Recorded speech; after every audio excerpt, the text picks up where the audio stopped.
Alrighty, here we are. Good morning, good evening, and good afternoon, and welcome back everybody to round 2. You know what, we should have a slightly different background for round 2. Let me make this a little bit brighter. Why not? Just to indicate that this is part of the second playthrough. Anyways, welcome everybody, hope you're having a lovely day. Welcome to you, Hoppy. Welcome to you, Marthas. Welcome to you, Falfon. Welcome to you, Headspace. Welcome to you, Katsiel. Good morning. Hope you're having a lovely day. And welcome everybody else who might have joined us now or maybe later. Also welcome as well, Z-Air over there on YouTube. I hope you are doing well today as well. And welcome. Welcome back to Sky Dragon Story. We are playing this game again for a second time. Because there are things and stuff I can do that I can also do differently. So let's just get right into it, I suggest. I'm not going to worry too much about reading all of the bits and pieces of the story this time. Well, until we reach to, well, get to a place where there's new bits and pieces of story. So that's going to be what I'll be doing. There will be spoilers in this if you have not seen the first and second part of the playthrough, which is basically just a full casual playthrough. And this one is going to be just, let's try to find the things that we might have missed at this point. And hey Brofness, welcome back, hope you're doing well today. Just don't break anything today because you're at work and then it's stream night. Oh, I already broke something actually. I already wrote to you in Discord actually. But it's... So, basically, I guess the question mainly is, have you accounted for the fact that the blocks in the first battle against Guy might just naturally expire while in midair? Because I'm pretty sure that's what happened there. Anyways, you might also be... well, you're at work, so you might not even have any sound on. Anyways. We're just gonna go through the motions here and just move on. So, another little thing I did actually discover. I played for 10-20 minutes, just basically getting a feel for the game again, trying to see whether I can do anything new or different with our encounter with Guy. So, because we now have the knowledge that there's alternative ways of dealing with certain encounters, I was wondering whether I could do anything for that with Guy, but I don't think I found anything. I do not believe that's a thing. There are state flags and some dialogues, so don't just match the shortest route. That's very fair. So I'm actually just going to check the text boxes. Anyways, what I also figured out is that, you know, this guy is kind of stuck down there.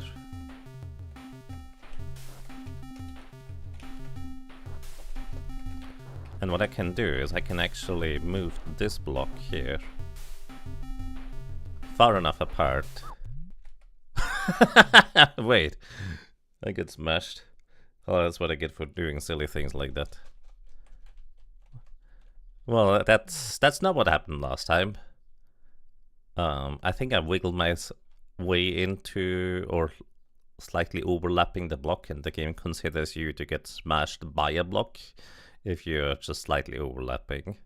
That is not what I was thinking of, by the way. It's a little bit awkward. Hello.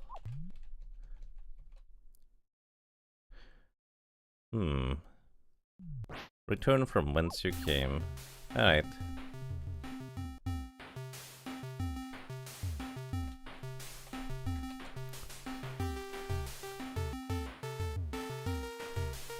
There are a few things that are as concerning as Yaga's saying, alternative ways to deal with encounters. I mean, nothing nefarious. At least I don't think it's nefarious. Not intrinsically anyways. Let me try this again. So, last time I just did this very slowly. Basically, there's like, you can launch yourself a tiny bit downwards in order to push this block over. What I just did now is I discovered that I can just mash the left button in order to do this much faster. And somehow I managed to wedge myself in there into the blocks.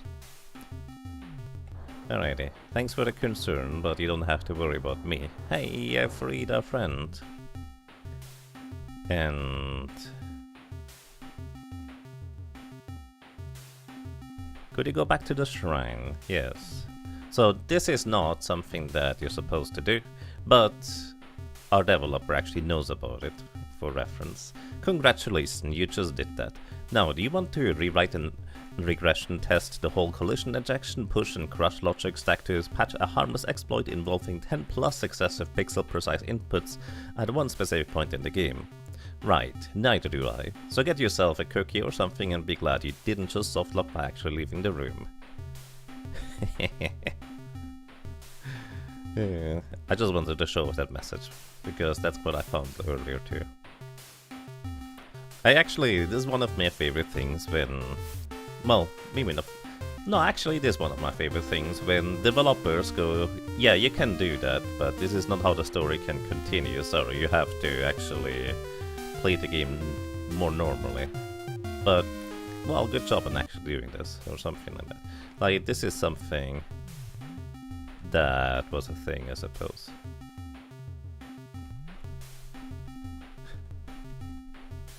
Of course, he discovered that on the first play. I mean... I actually forgot about it in the actual playthrough I did earlier. Oh yeah, actually, I think we have to go outside and again go back inside in order for the game to recognize, hey, there's actually boulders out there, and we cannot proceed here.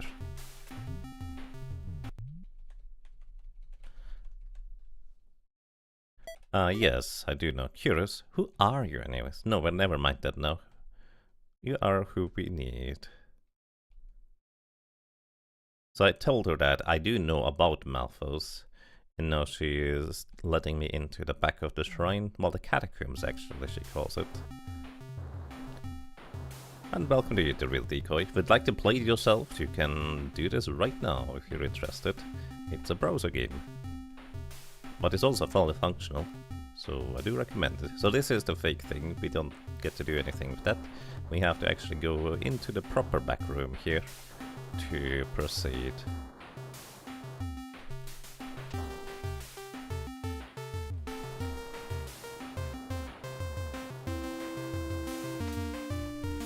The Discord issue is really odd, because it's a pretty fundamental engine call and it's failing at that one point where that one's right. It ought to be failing at other points as well, and it's not. I do not have answers. Anyways, we need to first of all push this block to lift up the gates, then we push this block all the way. Well, not quite all the way, we actually don't want to hit that switch. Then we push this block off the switch, the gate goes down, so we can use this block on the left side. Go back around, clip open the gate, and then we can push the block on the right side here.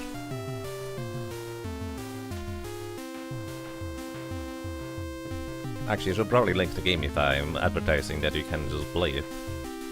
It's literally free. It is very, very neat.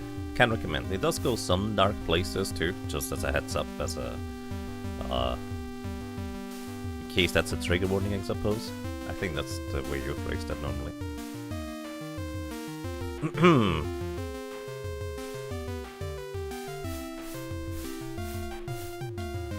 But yeah, we're just going to, well, somewhat speed through this part here for now. This does nothing. I have to push the block over to the left. I should have actually just stopped the seahorsey from murdering me. Wow! What a sniper. What a sniper. He shot exactly through the gap there. That's impressive. So, this is the puzzle I got stuck on my very first time playing. That was actually quite a while ago, because it took me way too long to realize you can actually interact with switches by switching your waveform. Then we go here, excuse me, pick up the thing, picked up the bracelets of the Dragon's Claw. Basically, you can pick up blocks now. And we can also just, instead of going forward, we can now pick up the... I'm not holding that. There we go. I can now pick up the thing and go backwards instead.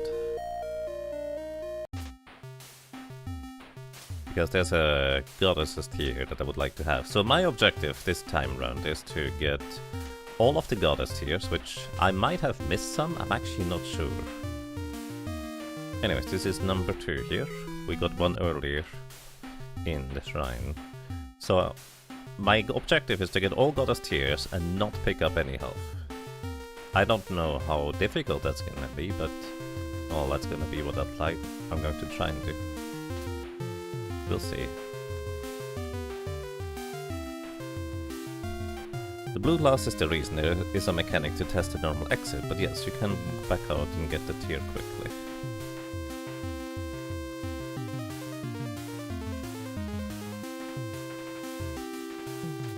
Mechanics test. Oh, I see what you're saying. Basically, so you are introduced to what you're capable of doing now with your newfound abilities.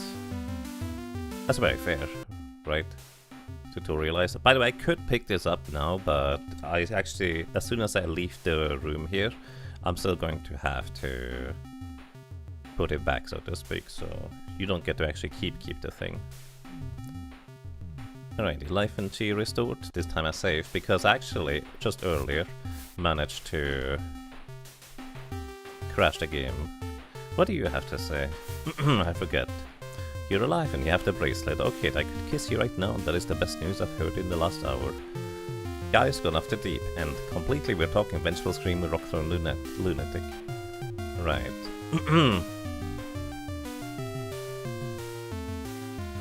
The soundtrack slaps. It's really nice. I agree. Keep in mind, all of this was developed by a single person. There are branching narratives and various things you can do, as well as quite a lot of attention to detail. So, I was actually kind of trying to figure out whether there's anything I could do to complete this battle here differently, but I couldn't, to be completely frank, so I don't know what to do with this information. Like, maybe there's a way you can deal with this guy differently, but I have not figured out anything. Like, basically, he's just ranting at us because he is affected by the smoke, and I guess technically the least lethal way I could find was put a rock in a place where he's going to swim through, but I can't even put these things down. Like, as soon as I drop this thing, it just explodes, so unless I kick it into him or bring it over to him in some other way, I don't think there's any way for me to really do much about this. Oh, that doesn't actually hurt him at all. So I don't know if there is another way to do this encounter here, because I just couldn't figure out anything.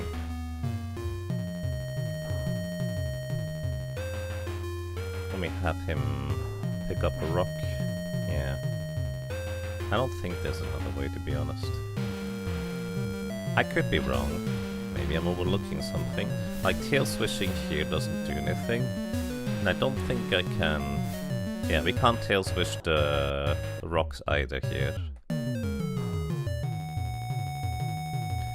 So...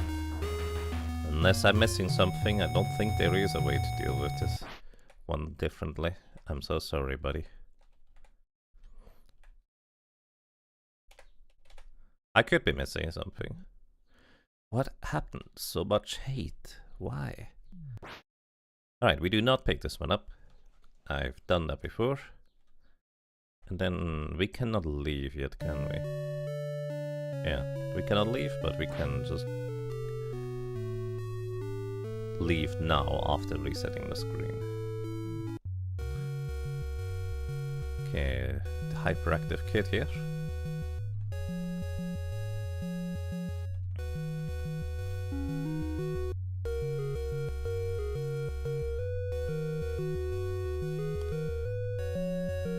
Anyways, she has way too many things to say. Jeez, grown-ups are so stupid.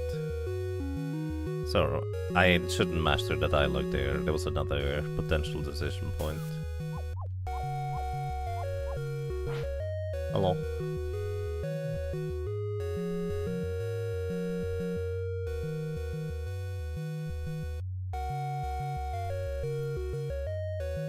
I need to really pay attention whether there's any decision points to be made anywhere here.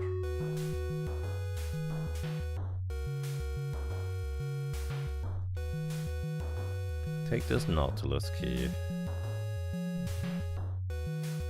Oh, Mom!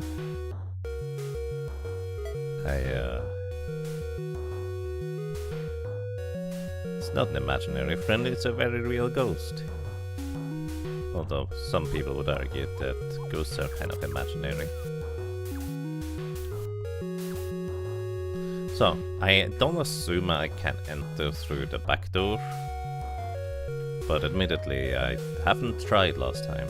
So before we do anything silly, let's go and write in the diary so we can resume from here in case something silly happens.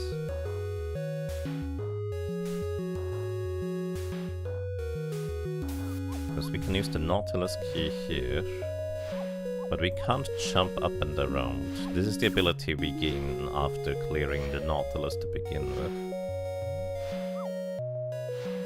This way. I couldn't tail swish the manta ray or whatever it is supposed to be because of the dialogue. Alright, use the Nautilus key and then we go inside here.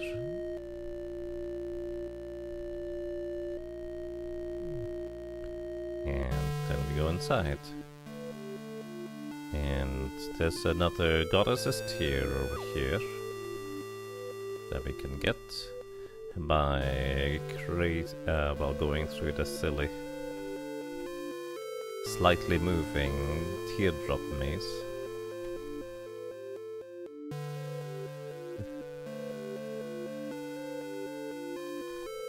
I don't think I can bypass that one there. So I'm pretty sure I have to go the long way around to get there.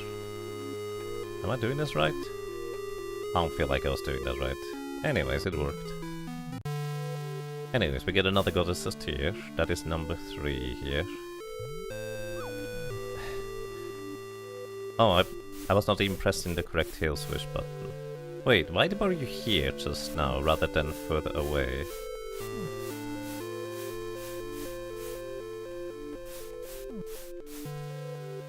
That's curious.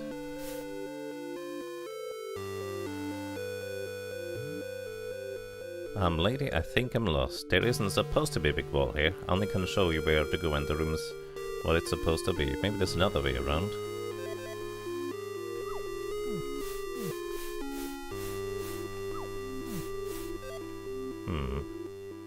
Well, can I just grab the hearts again?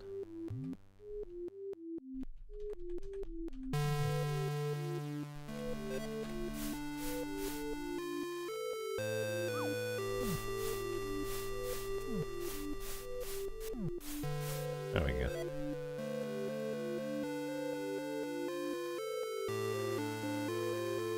There should be exactly one path between start and end points. Classic high school programming world, knockout crit maze. That sounds about right. Alrighty.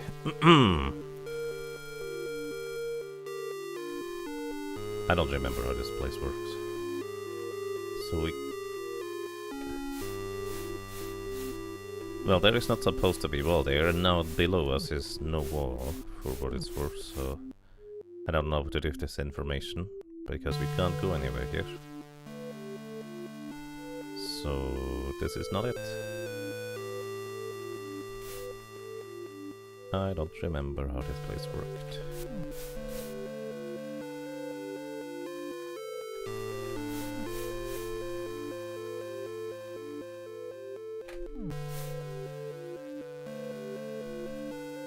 But those are a direct callback to one of your earliest ROM hacking experiences, figured out the level data structure in the raw bytecode of NES Little Mermaid, and eventually object tables, and was exploring object IDs not used in the game. Curious. So we can't do anything over there. Wait, did I just accidentally go the correct way the very first time I was in here? By going up here? I feel like I did, didn't I? That's a +5 health heart over there. Because now we're gonna be back in the other room, but in the other room, I think. Maybe it's not the other room, maybe this is just the other room. No, this is just the other room, alright.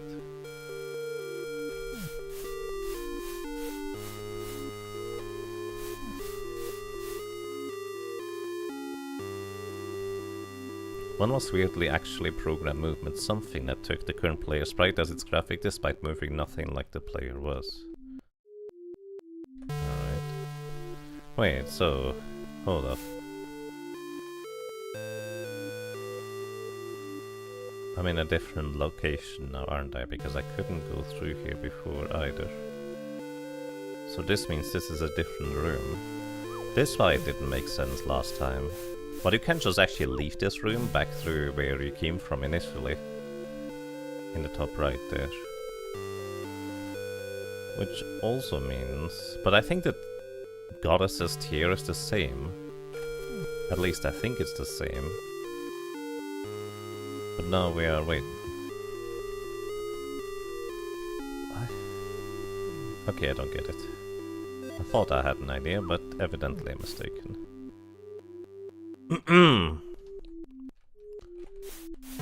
This feels like one of those mazes where you just need to go exactly the correct way. So what I originally did is I went up here and then back. Then I went to do the Goddess's maze, or tier maze. Then I went straight to the left afterwards. Which I suppose kinda makes sense because this one does bring us to where we need to go in the end.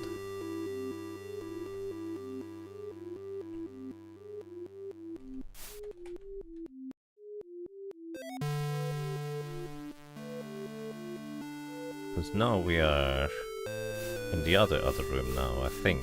So that means now I need to go straight left before I take any other direction. So I just accidentally solved this one the first time through.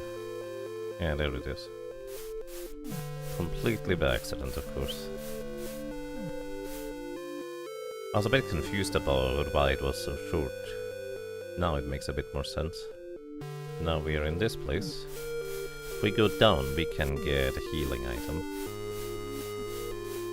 So we go up, because hopefully we won't need it. Do not go to the right, because it will reset the sequence of rooms you're going through, from what I can remember. We can, however, go down, technically, but down is nothing yet. Actually, no, I have to go down first. Then we go to the left. No, I didn't do that right.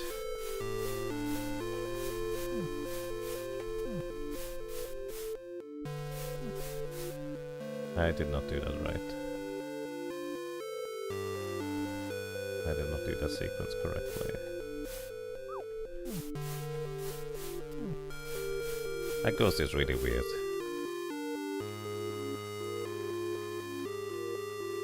We could go through the wall here now, to the left, but I don't think this is it either.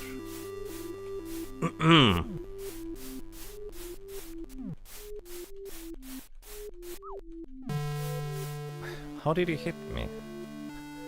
It feels so inconsistent to deal with these things, to be honest. That was close.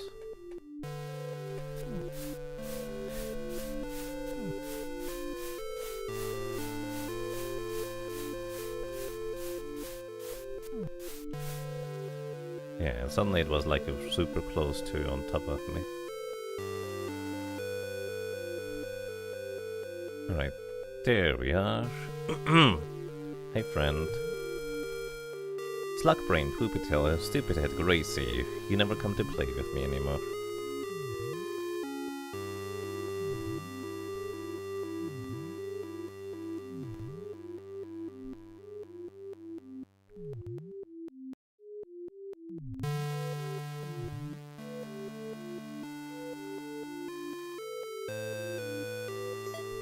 Really wanted. Come play with me. Okay, so I need to go back in the round. You sense a change nearby. The spatial loop vanishing. Now I can go to the left here. So I wasn't entirely wrong, I was just wrong about when I can do that. Why? I thought these things are only supposed to approach you when you move. But I wasn't moving, I was just waiting. I don't get it. Does that mean I can just go left in the middle now? Without having to worry about things? As I hope Deathless is not a requirement. I guess I already squished myself on the rocks very early, so it doesn't really matter.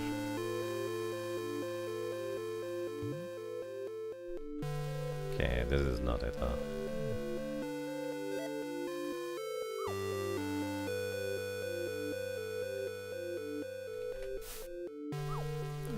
How? I am so confused on how their movement works, to be completely honest. Do I have to go through this thing? Maybe. I think I do. Or at least the only thing I can think of.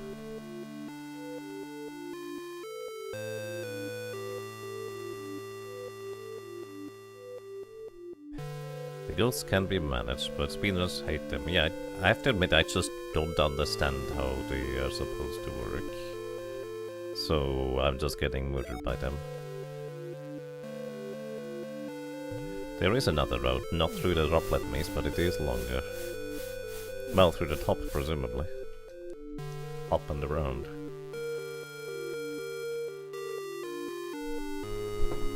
Alrighty, so, but this is at least a valid route, if nothing else.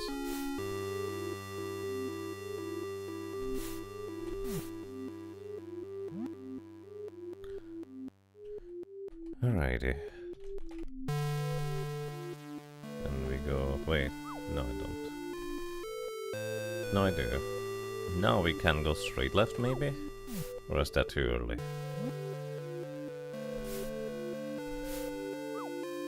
It's like it just phases through it because it can sometimes. It's pretty mean if you ask me. Alrighty, we wrote in the diary, so that's arguably a good thing. Play with me, play with me, play with me forever. Let me have to prevent...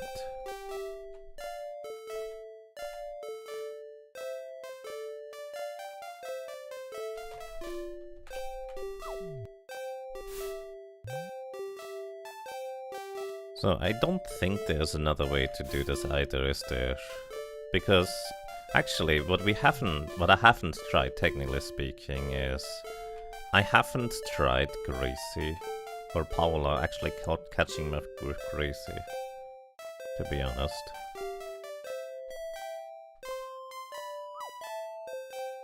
Gracie is startled, and I think she loses health if this happens. Bless you. Gracie is spooked. I'm sorry, Gracie, I have to do this for science. I just need to know what is the potential that can happen. Gracie is terrified. We did save before, so we can pretend that this never actually happened afterwards. Did you just fall through the floor? Oh yeah, I think that's just normal. Gracie is traumatized. Gracie died of shock. Well, that's just grim. That was fun. Now Gracie and me can be together forever, and she won't need to grow up and watch the necklace either, because I'ma give it to you. Bye-bye. What? No, this is not... Okay, dude. Why is this a possible solution? Oh my god. Oh dear. Worst babysitter award achievement get. For those that hate kids. Well, you can hate kids, but that doesn't mean you want them to die. Huh. This game will never have achievements. Unless I implement them, because your code is open source, right? You know, here's what we do. Good thing that didn't actually happen.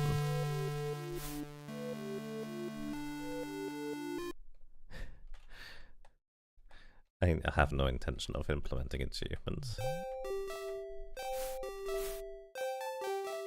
So, well, we now know that there is in fact an alternative way of solving this one, huh? Just... I hope this is not what I'm supposed to do, to be completely honest. I would be surprised, but... No, surely not.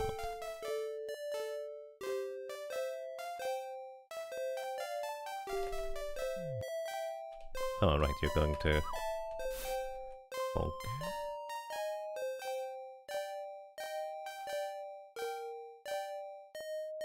Oh, it's gonna be behind Gracie there.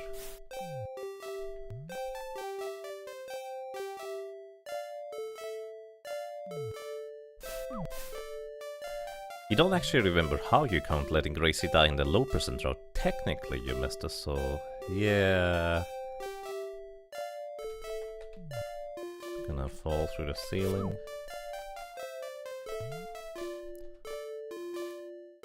So you think it scans? Game is a bit more complicated. Hey, I thought I was the funnest dead person ever, but you're pretty good too, and you have lots of friends with you.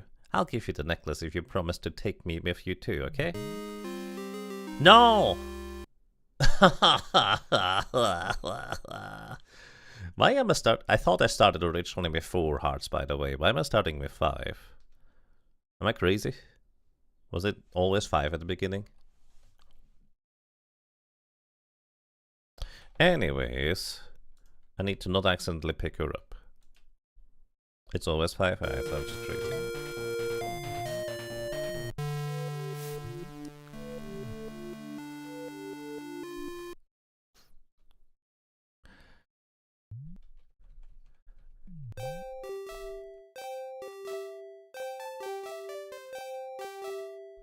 The number at the back of the manual is 4.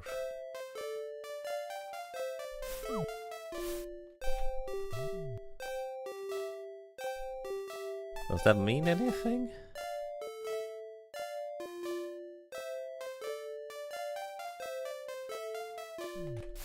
I've never seen that one.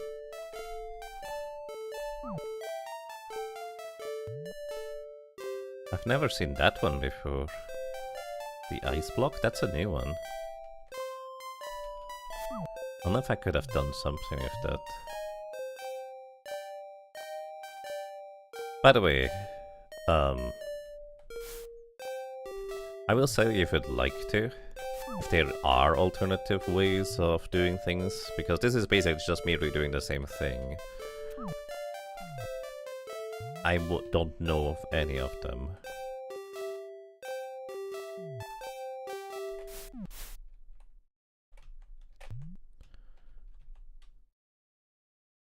You cheated on this background music, by the way. Mashup of off-brand nursery rhyme and deep historical songs of death. I see.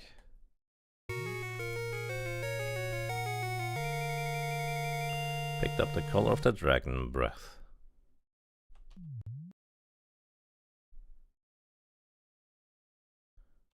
Come on. Yep, let's get outside. Oh, you're already outside.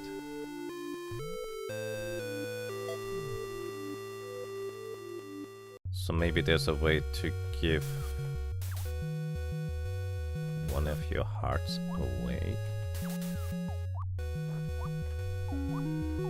Or revive who else is inside of you. I mean, Paula does tell us that, oh, there's multiple people inside of you. Well, that's kind of strange. Anyways, we can now properly jump and hop on land. Also, this little fish is different. It's just like one little fish that is slightly more red than the others. So what's up with that? Oh. Would that fish actually hurt you? I never actually tried swishing at him, I guess. Maybe it's just background ideas.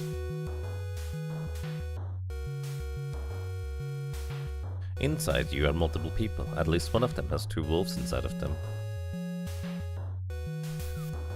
Well, I mean, spoilers. We do know that we are, in fact, multiple people, for what it's worth.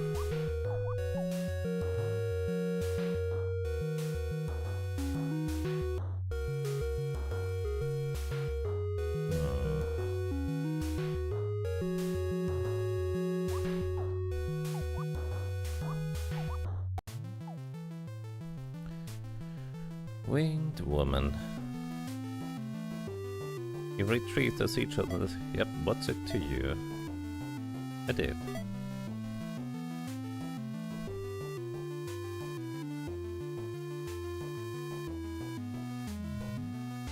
And this is a spell I really shouldn't be throwing around so lightly. It is banned.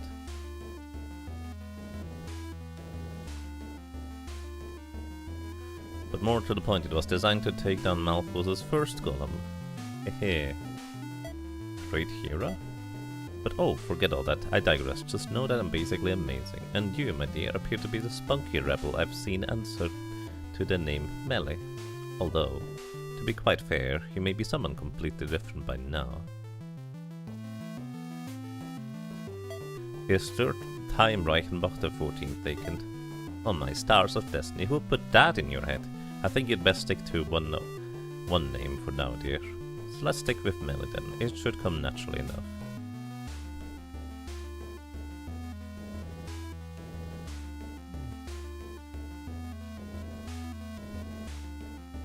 Isn't it kind of strange that she's trying to eliminate us here? After we got just 2 of the treasures.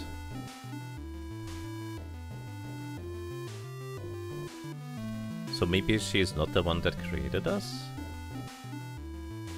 Because that's kind of the story that we see later, that Ravien here is the one that made us. We are a golem. Well, at least that's kind of the impression I got, but maybe I'm wrong. But Melee, that's right, that is my name. But how did she know?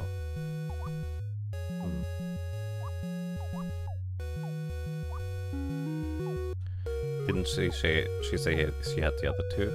Does she? I don't think she does yet, because the monkey still has one of the treasures right now. Unless I'm misremembering.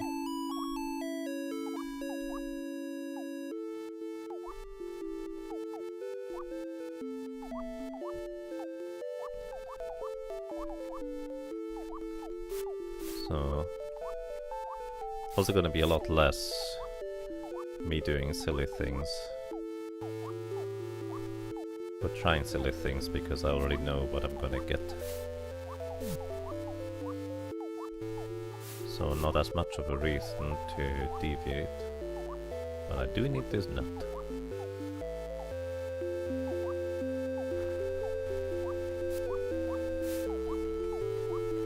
Loving the forest, hate the bugs.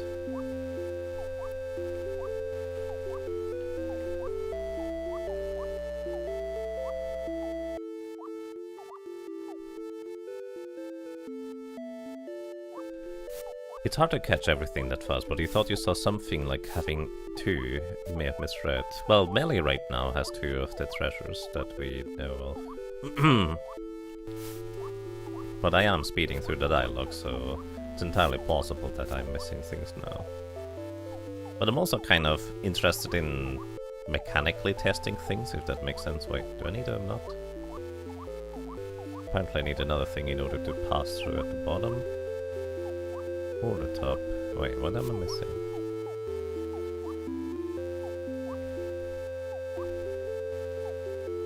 Do I actually need to bring this thing up? Oh! We can... wow. Go through here. I once again didn't see the background. Being a place you can walk through. No, not again. Ah! This keeps happening. Now we have to walk back. Again, I hope there's no deathless achievement thing. 'Cause that would be really awkward.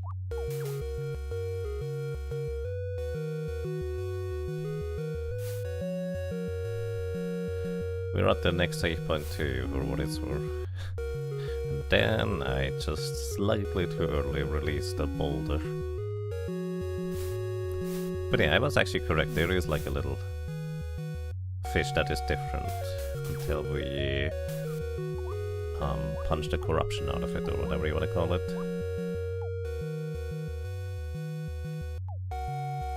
There is in fact one required death for max percent best ending. So no deathless achievement. I mean, yes, we technically know that one, if you will. Because there is one of the souls that you can get there. That we picked up in the previous playthrough. But this time I don't want to pick up any. Also, my health is already super low. That's what I get for not picking up any extra health.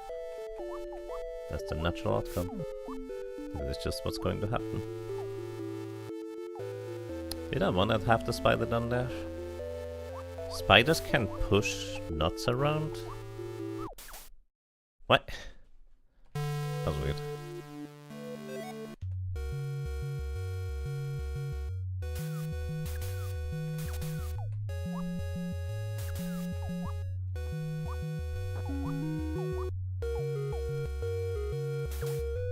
Yeah, I used speedrun mode when I was testing things before the stream.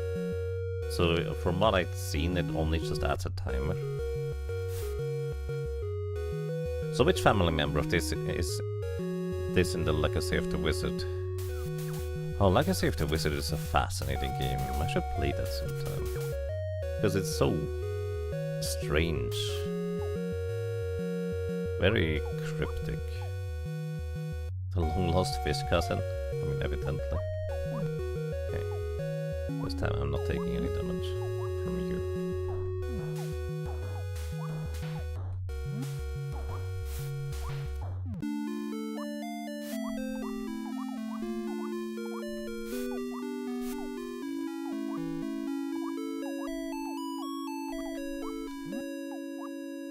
That was entirely unnecessary.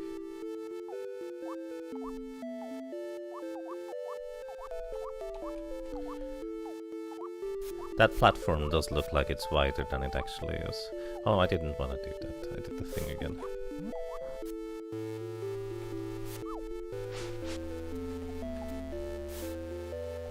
Right, sorry, Mr. Spider. Need you to not murder me. Actually, did I need that nut? Or was that the next room? Oh, I did not need that nut. It's entirely unnecessary. So let's not get murdered by the squish.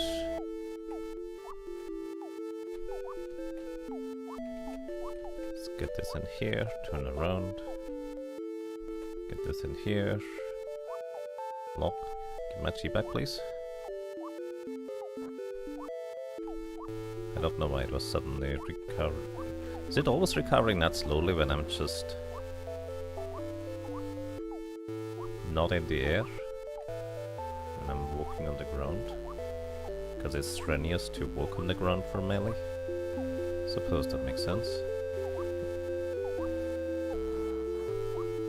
It's kind of curious. Basically, I'm regaining chi faster by jumping. And again, I don't actually know if these bugs do anything. If you... Oh no. Okay, good lucky. You could easily lodge that fruit down there and not be able to get it back out.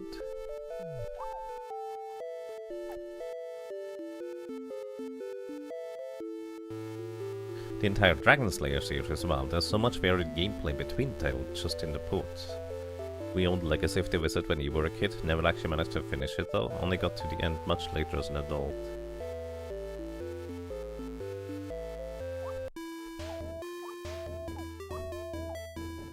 Alrighty, so now could go and check out the top here, but we can't do anything here right now, can we? Last time I didn't come here before we initiated a disaster.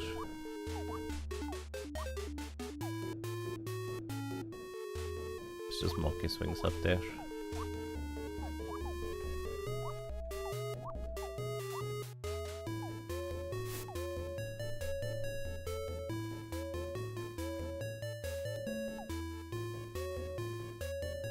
Standing on land is treasure power. It's low impact, but it does take chi. I mean, it's fair. Just kind of amusing to me that it's a net positive when we jump, which ostensibly consumes, well, it definitely consumes a bunch of chi to jump, but then you recover more while not being on the ground from the jump. So it's kind of energy positive in that weird way. Alrighty, so this should be still the same solution as before, right?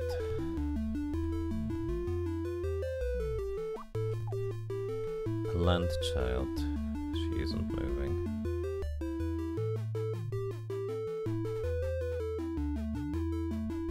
She dropped a notebook.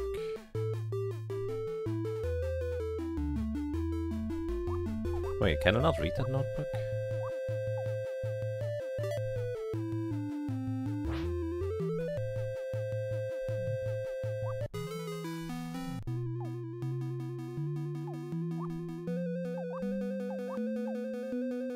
Forest Shrine and Math Randa would be evil. Fortunately for all involved, it would also be work.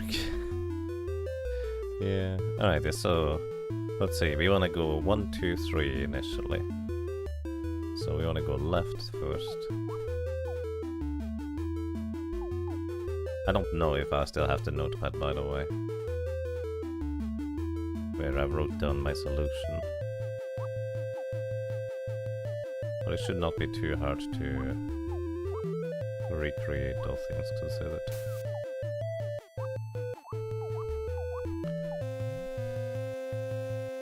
So we balance Reservoir 1, then we want to go to Reservoir 2, so we just keep going here, I think. Oh, I can.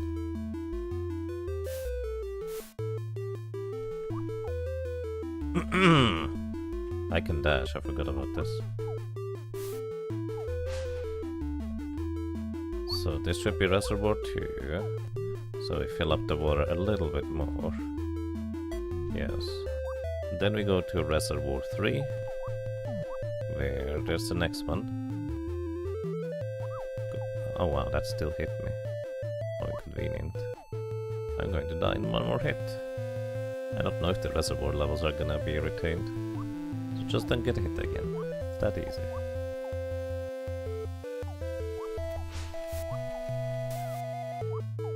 Well, this could be dangerous with the froggy.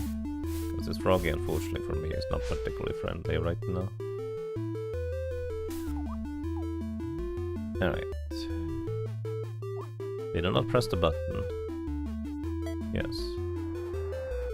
Oh, did I accidentally say no to the previous ones? I hope I didn't. That would be very awkward. Anyways, jump over the piggy egg. Good job. It's not difficult, just need to do it. Alright, this should allow us to move the nut a little bit further over. But also before that, let's try to get this before I get the jump upgrade, shall we?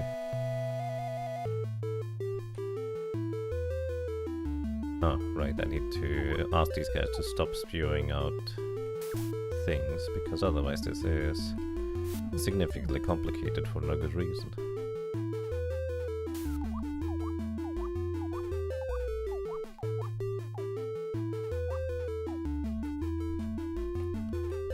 Getting the initial swing is quite weird. Then I'll just need to make it go higher.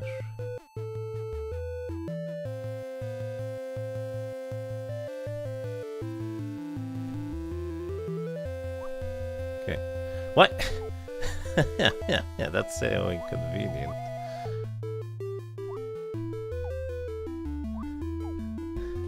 It didn't let me in. I was just holding left, but game decided, nah, you're not holding the left hard enough. You need to push in the button much harder, you know?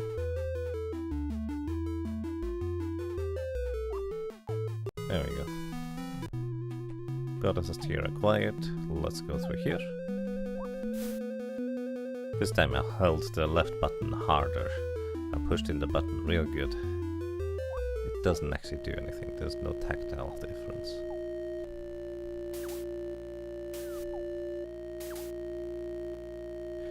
You're already falling so quickly, so you missed the pixel window. Yeah, in I Wanna Be the Guy fan games we call that V alignment. The V alignment was not in my favorite. Basically, I Wanna Be the Guy has a bit of a community around it where... Actually, was let me see... Reservoir, actually I still have the notes. Nice. So I don't have to figure it out again. But I didn't write down the actual solution, did I?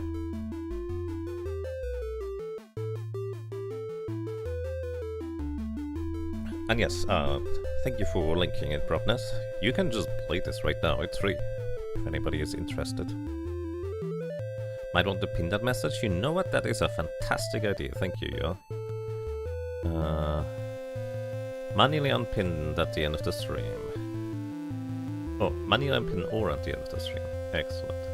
So yeah, that is a great idea, because I forgot you could do that. Thank you. Alrighty, so now we have reservoir levels 1, 2.5, 5, 1.25.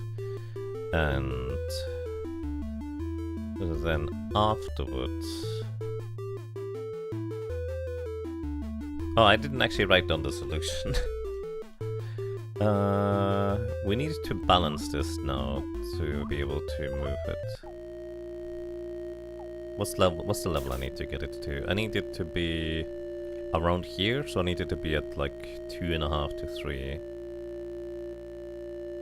3 is probably what I'm looking for. So right now, this is 4. Wait.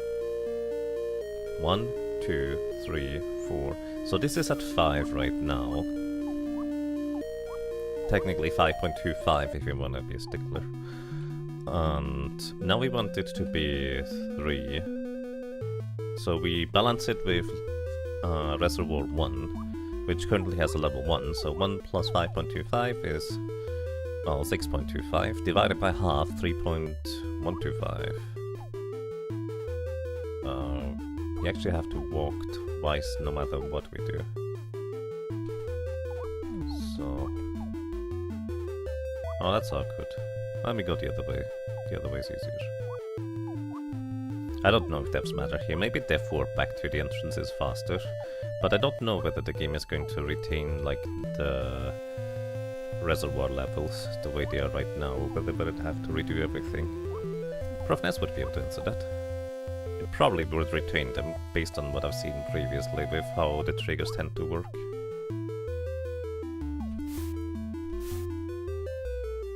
Alright, this is reservoir... Wait, is this one? Oh yeah, it is. So this is actually where I wanna go. Balance it with 1. Oh, right, 3... Never mind, I'm just doing this.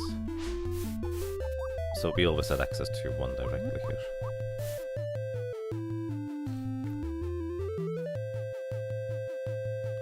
Jager pulled off Fermat's solution. The solution was too big to fit in the margin moment.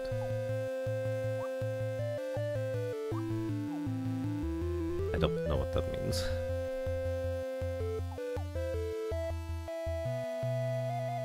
Given that it took you time to sort out how to repack the standalones, you'll probably have the first boss exploding block sorted maybe Tuesday-ish in the live webcam, but any standalone repack will definitely be the weekend at the earliest.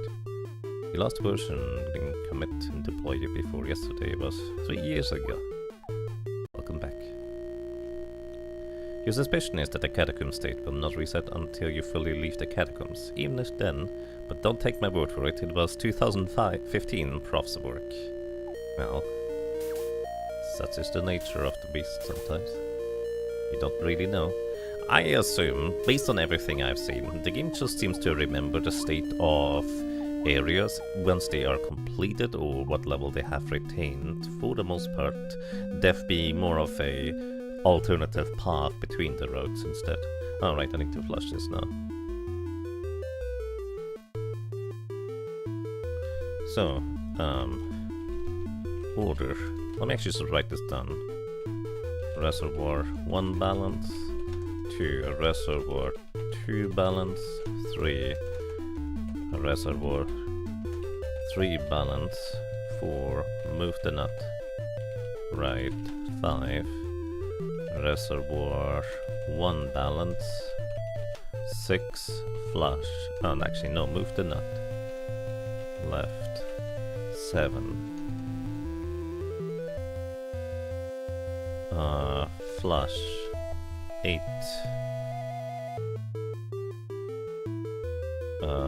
pretty sure we need to then, after flushing, balance it with reservoir 2. Reservoir 2, balance, 9, move the nut over the exit, 10, flush. I think this is the order we need to do things in, so flush now. Yes.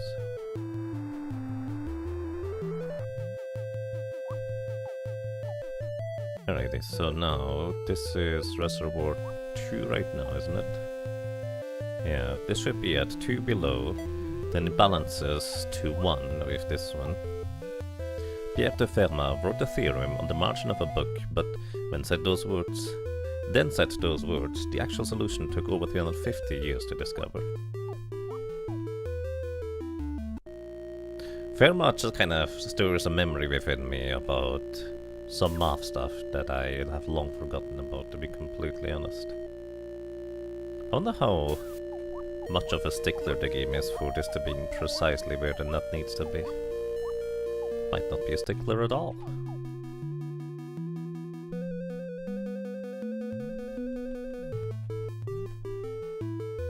He mostly did not punt problems to future me, but he did issue a few apologies. You know, the way I write stuff now in my notes, I occasionally apologize to a future Jager, because future Jager, this is gonna be your problem. So, that makes perfect sense to me.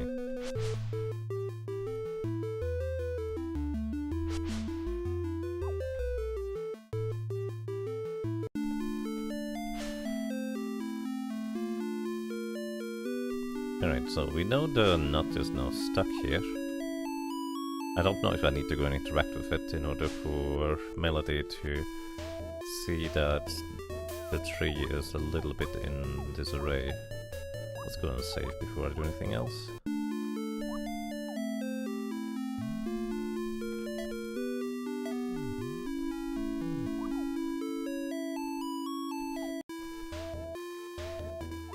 Future Jager shaking his fist angry to the sky and blaming past Jager for the nonsensical notes.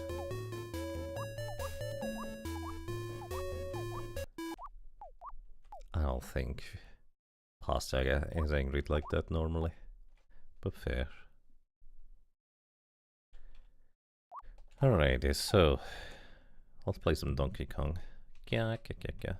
Seed where? No seed. Tricks, all tricks. Bird one, big talk. Snake one, big talk. I didn't talk to any of you guys. Your tail also looks a lot like a very strange leg there.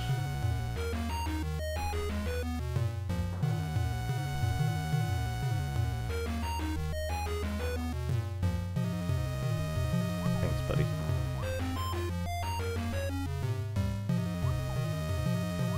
I jumped. Oh well, doesn't matter.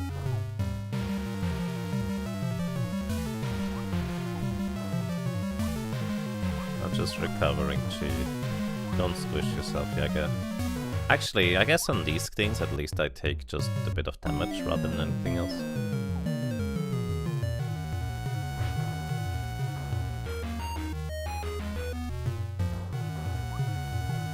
Past you learn to comment judiciously after making an RPG in T83 Basic. No code comments, only notebook. I think you still know what a notebook is. Yeah, basically, I'm one of those people that I wrote a few comments, and then I was in a company where, let's put it this way, press the run button. Let's put it this way, we didn't have the best track record of not making mistakes and frequently had to go back and correct said mistakes. You know, mistakes happen, that's just natural.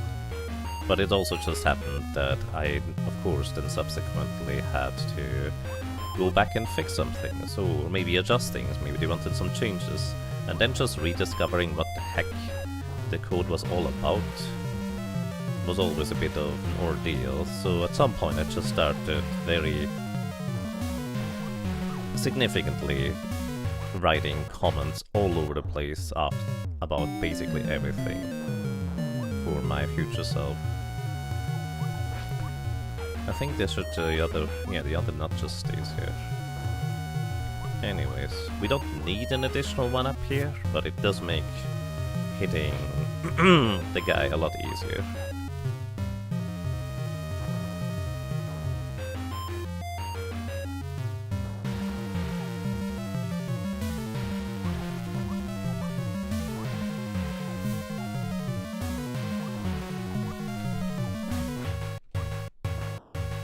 Alright, one.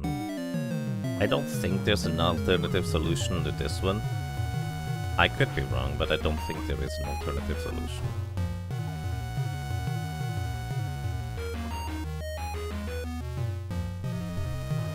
Hello, welcome to Cross Product. I don't know Studio Pixel. I assume that's probably key story related, because that's what most people tend to comment on, to be honest. But no, this is a game by Profness here in the chat. It is inspired by Pixel Sun, alrighty. Profness made this game. It is a very complete and fascinating game to play. You can play it right now on the pinned link, if you'd like to. Because it is free. It is something you can just play in your browser, and it's a very fascinating web of things you can do at times, as well as the story. Basically, there's an entire manual attached to it. You could definitely say this is just a labor of love, if you will. Yeah, I figured this was gonna happen. I jumped at the exact wrong time there.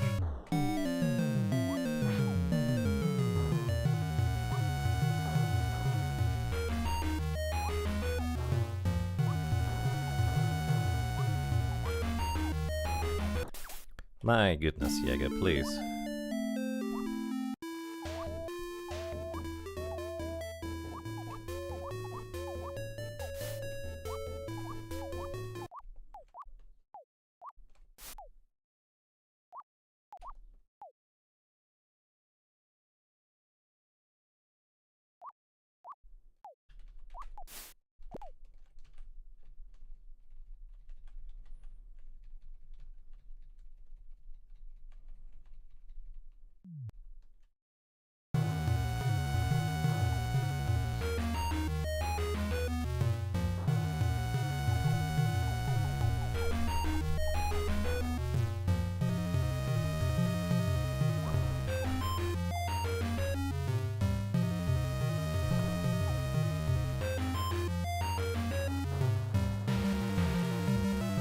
Well, I could just push these up instead of carrying them.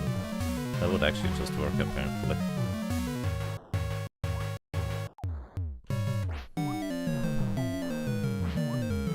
Aha, double hit.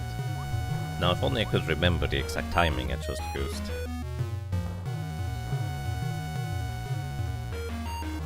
Because that was just entirely random.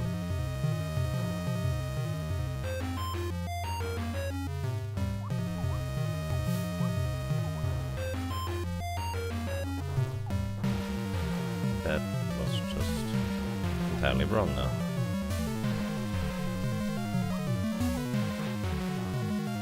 Oh well, such is my fate sometimes, I guess.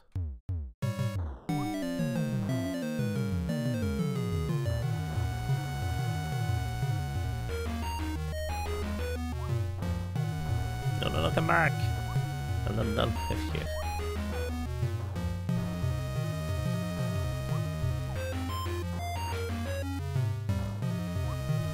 The thing about remembering the timing is every hit speeds up the fight.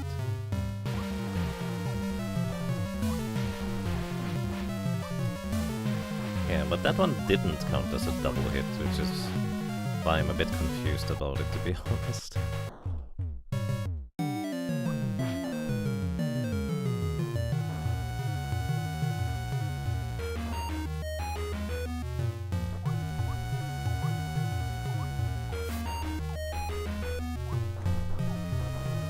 Also, I need to actually swing out a bit further to the left in order to hit there, from what it seems.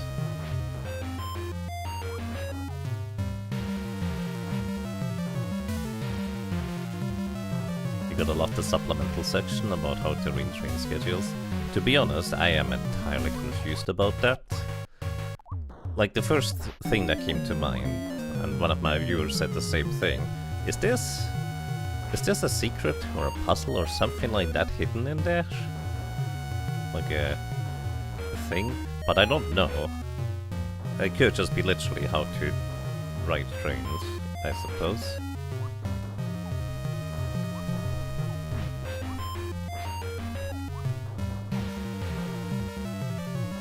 Or train lines, for that matter.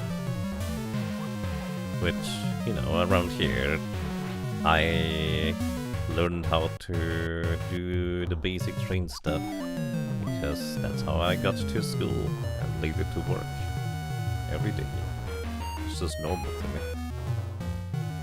But if you're in a country that doesn't have the train stuff as strongly ingrained, oh wow, you can do that, into your everyday life, then that might be a bit different. Give me back. Thank you.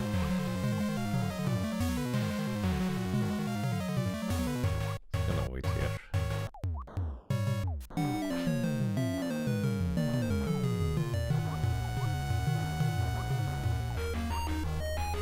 No! Oh my goodness, get comboed! I'm pretty sure that was one more hit.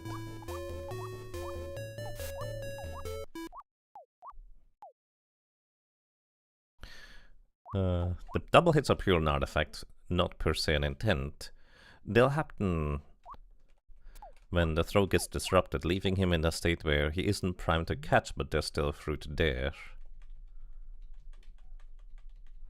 And not yet did the hit stun animation or so.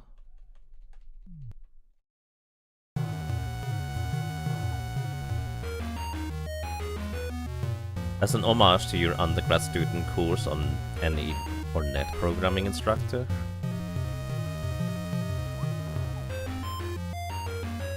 You like the pad with the extreme physical pages on your manual. With non-game related trivia and life skills.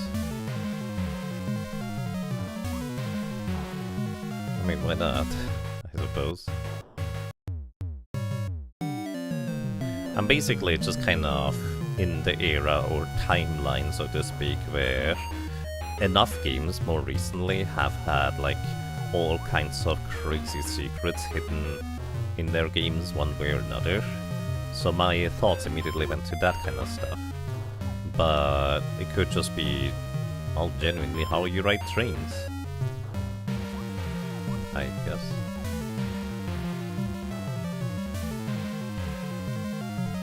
Because I don't know. Well, I mean, I know how to drive trains, but beyond that is what I'm trying to say.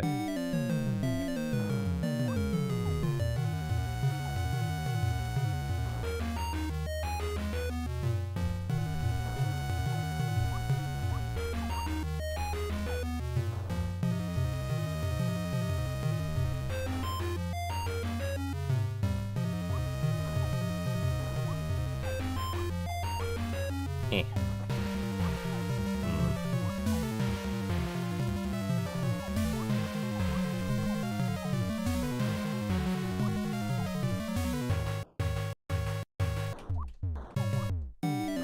No. I goofed.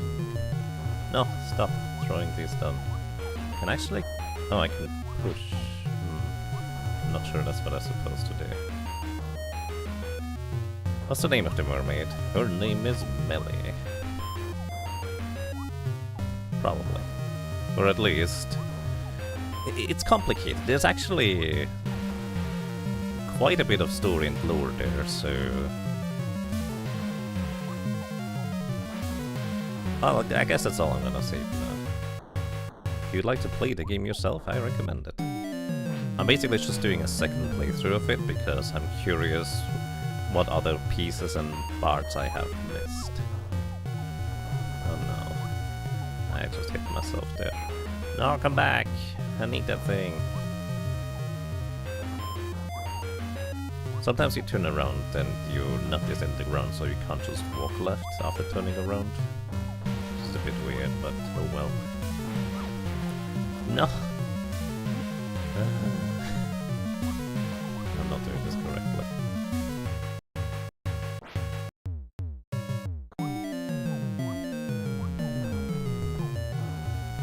And he's gonna hit himself. Good job.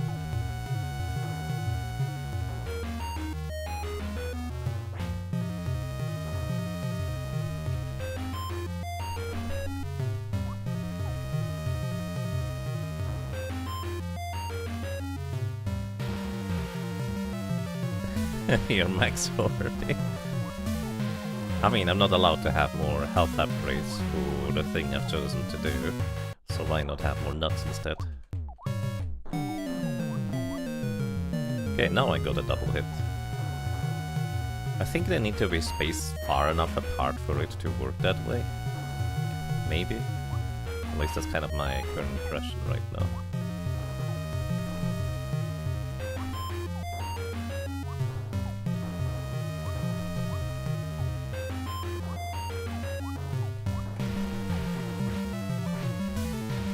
My timing on jumping for the cloud is questionable at best.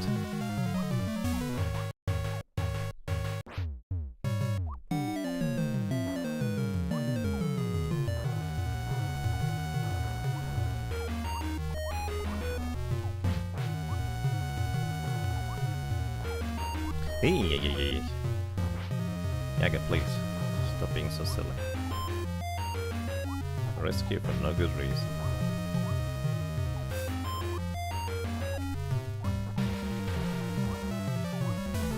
No, come back.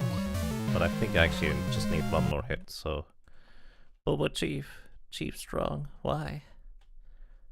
Bobo C now. Lose thing, lose honor, lose fight, lose all. Only weak Chief. Choose fight first. Bobo weak Chief. Take belt. Belt this, belt this.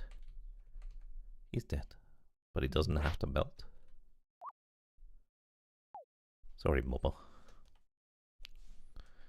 I'm not going to assimilate your soul into my very being.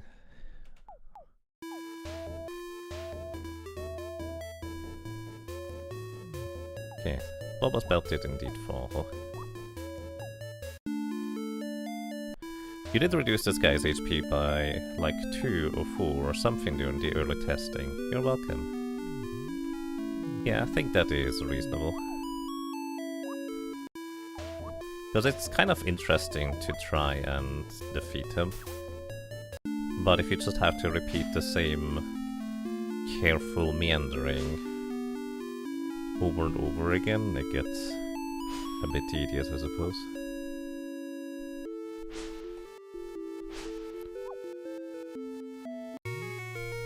Picking up the belt of the dragon's heart.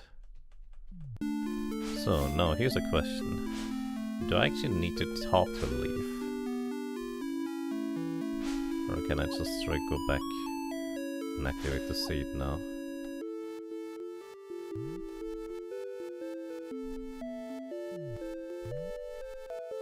Okay, I think I have to go and talk to Leaf.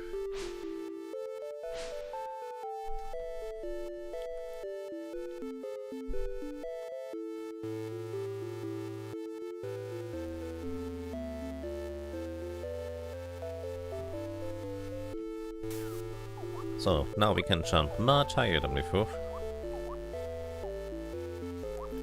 We got the high jump breath, if you will.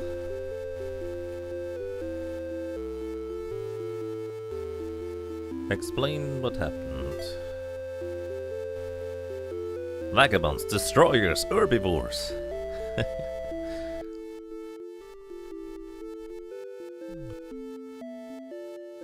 Let me warm it up for you. Give it a few years. You need sooner and taller.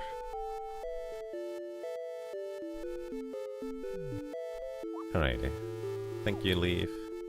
Before I go there, I wonder who sold this one is. We're gonna go and grab this goddess tier as well.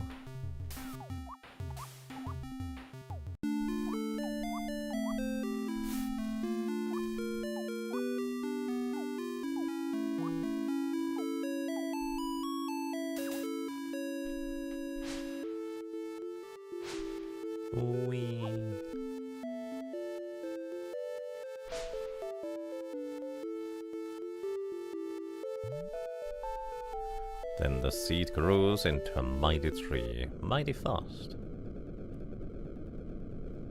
Very efficiently.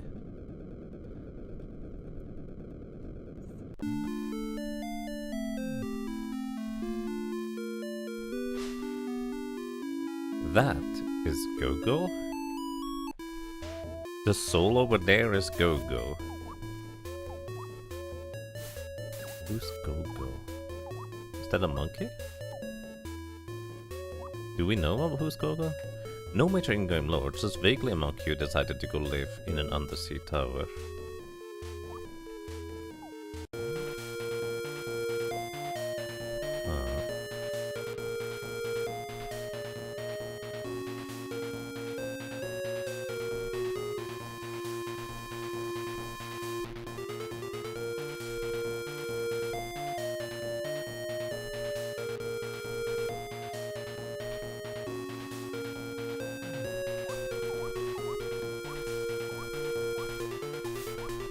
So, I'm actually really fascinated that you actually have an answer to that question. Alrighty, fish jumping out of trees on 9-9. Alrighty, let's try to cooperate with Ravien here this time, because last time we decided to be mean, because, well, she didn't really give us any good reason. Now, because we're on a second playthrough, I, as a player, have a reason to try and cooperate. Alrighty, cooperate. Can we, like, have a normal conversation here? I'm not entirely sure how your head works, and you haven't exactly made my life easy, but you seem to feel some responsibility for me. If you're as powerful as you claim, but still need the help of someone who, as you point out, really shouldn't be here and is in the way over her head, just ask me. Fill me in on what everyone's sacrifice has been for. Help me trust you, please. We don't need to be at cross purposes. Hey! Ugh. You... What is this? I gave you... So I wouldn't have to... Ravien, are you okay? Are you hurt? Oh, stop. Stop feeling, stop caring, stop making me... I can't... Why can't you just hate me? What was that about? Do I hurt people even when I'm not trying to? What am I? Wow, that's a fascinating conversation there. Anyways, welcome to us trying to jump through a windy mountain. I don't know why this is windy here, but it is, so we're trying our best.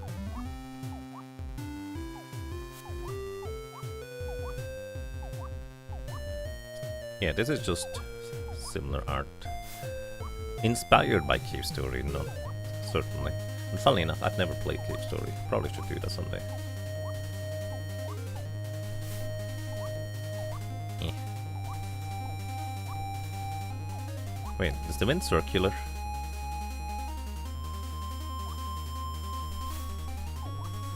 Or is it just random?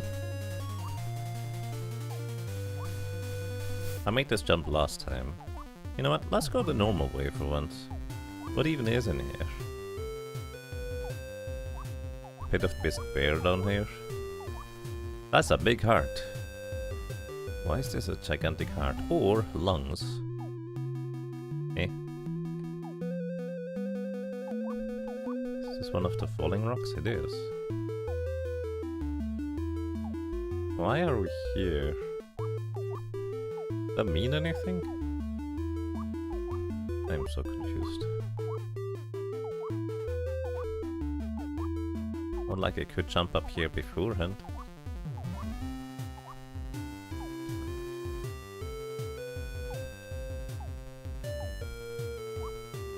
So we're in a different part of the thing now.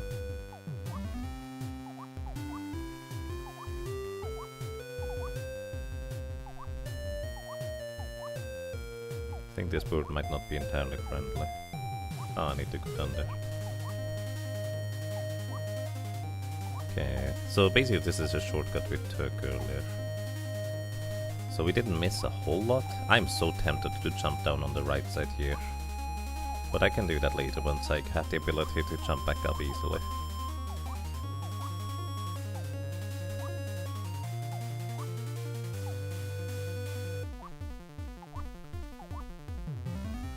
Hey. Rudest of spiders. Stop blowing against me, wind. That's so rude. I think the boar is below me if I'm not mistaken.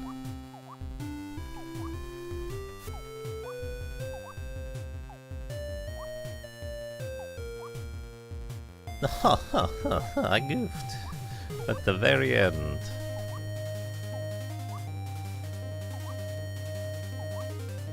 Alrighty. Hello. A mermaid made it up to your tower. She recorded her adventures. You know what? I actually didn't go and pray at all the shrines so far, have I?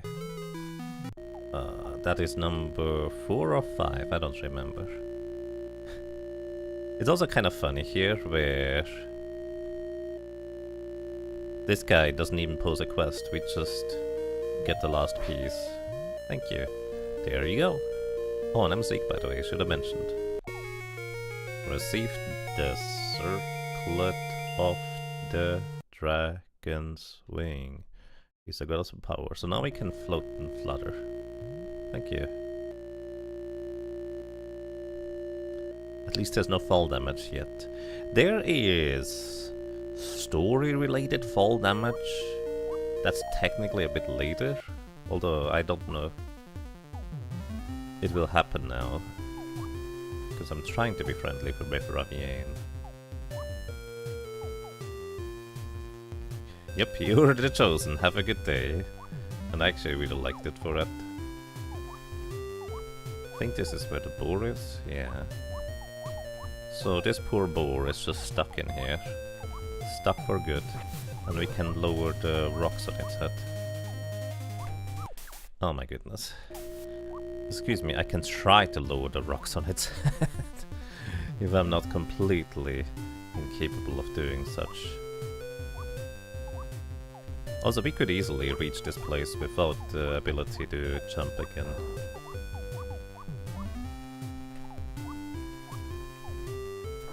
Also, I think the boar takes damage. Oh, that thing went away.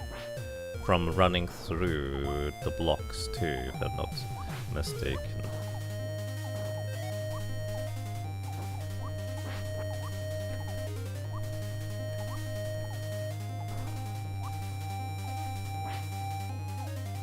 This poor guy's just stuck in here.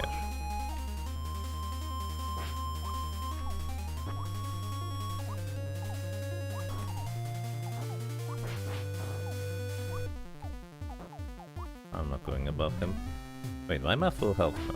I thought I took damage.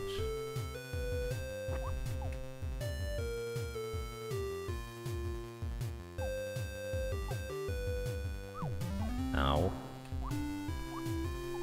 Shouldn't have even tried to go for that. The delay on when it starts charging again seems to be random. Maybe it's based on whether I'm down there as well or not.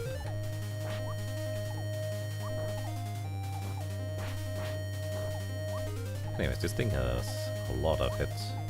There it goes. By the way, you can squish yourself here at the rock as well. Looks like you floored yourself a stone tenderized pig.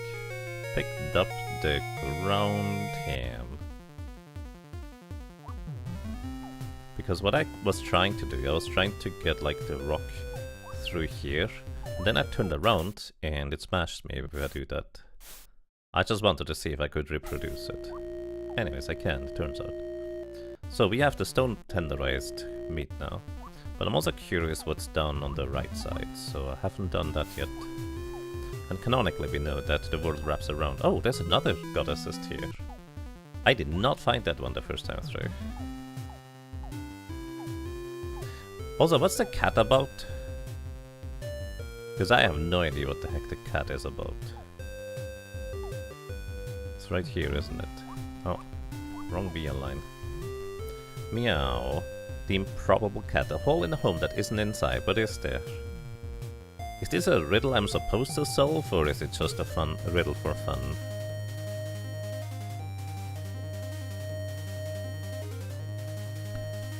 That is a good catch, though. You suspect you can't block the exit? Oh yeah, actually, I guess technically I would be able to block the exit there, which would have some awkward implications. It is a hint.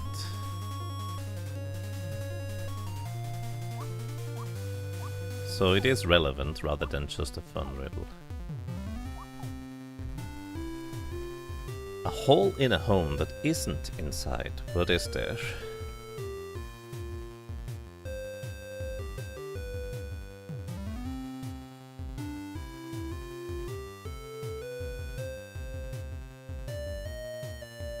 Oh, is it a hint to the thing here? There's this thing, the window?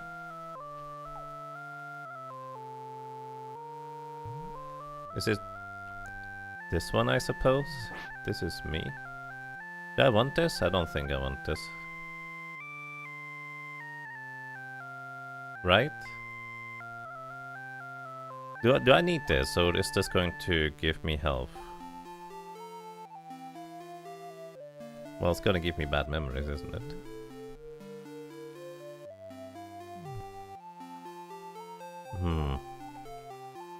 Not quite?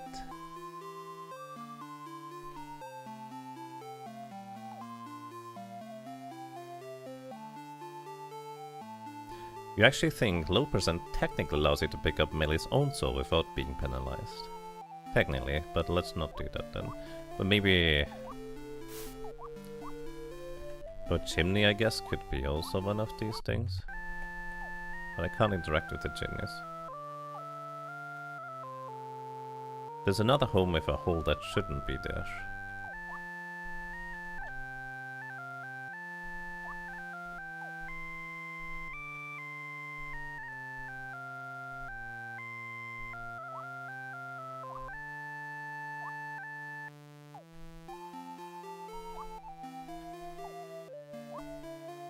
Another home with a hole that shouldn't be there.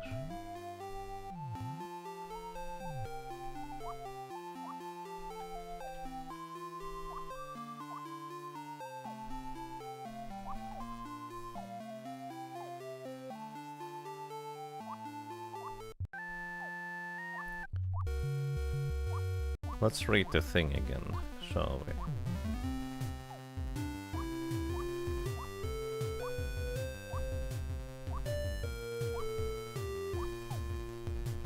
Hello, meow. A hole in a home that isn't inside. What is there? A hole in a home that isn't inside. So it's not inside, but there is a hole in a home that isn't there. The front door seems to be locked from the inside. Yeah, I knew that part.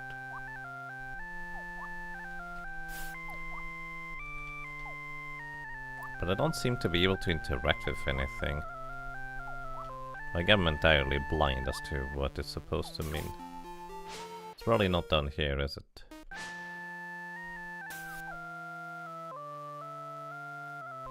There are, if you remember correctly, 4 points of the game where the map intentionally does not make contextual sense.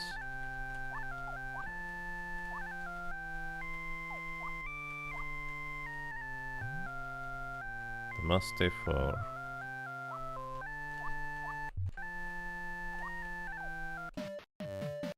Well, I mean, it doesn't have to refer to these homes. Maybe it's the home that isn't inside. Which, I mean, points to the outside being there. Anyways.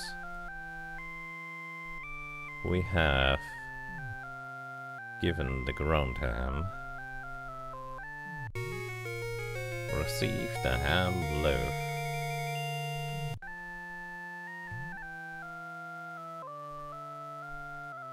Stay for a drink. Ask about the town.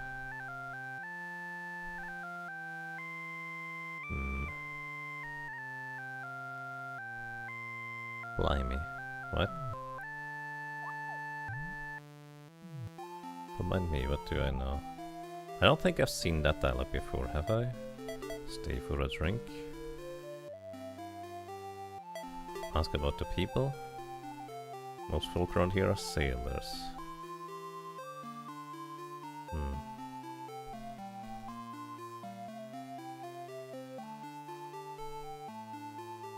What? He doesn't respond after blimey. Oh, she tells you about Zeke. All Zeke says, there's nothing like it on land or sky. Oh, this guy up there is known as Zeke, isn't he? So let's go and fly up to him. You know, I only just now realized that I only need a sliver of a G-bar in order to jump again in full, rather than the jump being cut short. So I was jumping in an awkward way before for no reason. You can just jump much more frequently and quickly again than what I did originally. The ham loaf will do anything for love, but it won't do that. A hole that's not supposed to be there, but it's not inside in a home. It's not referring to that weird little thing in the top right here. I think that's just supposed to be like a glass ceiling thing type of deal. Hello, I have a thing for you.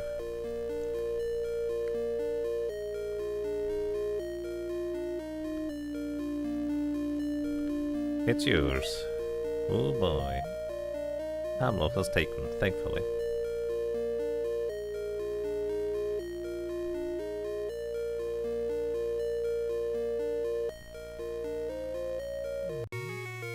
Received the circlet of life. Curiously ordinary looking, well-worn silver ring. Actually, it's a good point. I didn't actually figure out what the heck we would do with this one last time.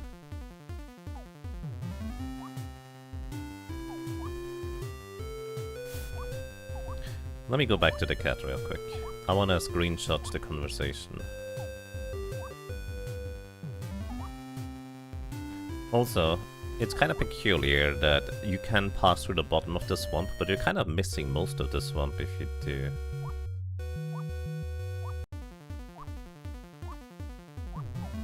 The life ring restores HP when you're idle. Slowly. Oh! Well, that's not something I would have figured out anytime soon, I don't think. Alright, fair.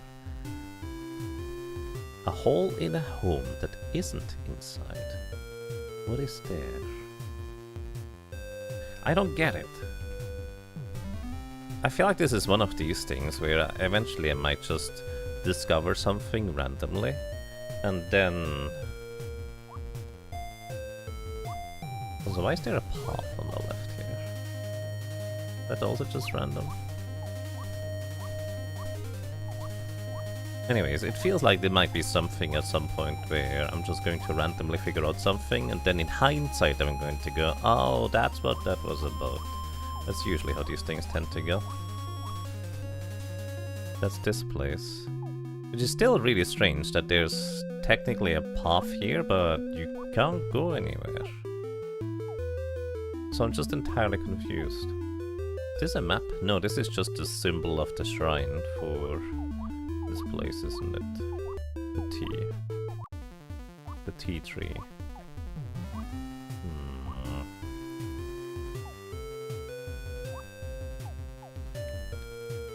That's the tree here. If I jump down here, where do we land? On the branches of the tree. Kinda looks like you can go inside here. I don't know why. But it's something we can do. Oh, we could actually just jump through the bottom. Maybe this is a different way up. Or maybe down for that matter. No, you couldn't jump that high.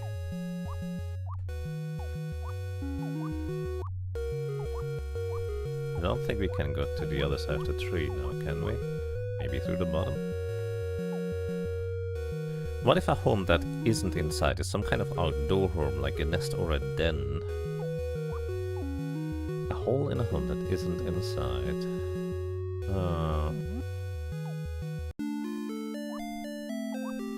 I see, so you're thinking the hole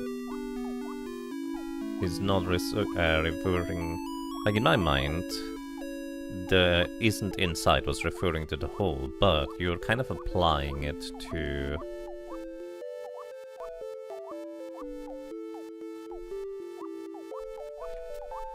You're applying the whole, the thing that isn't inside to the home.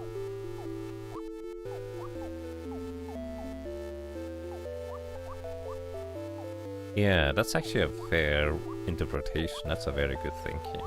So, what homes do we know that are not inside? Do we know of any? Like, the home of somebody or something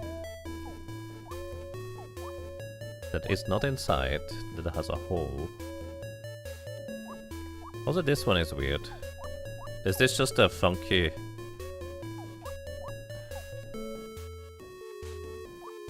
I can't talk to you.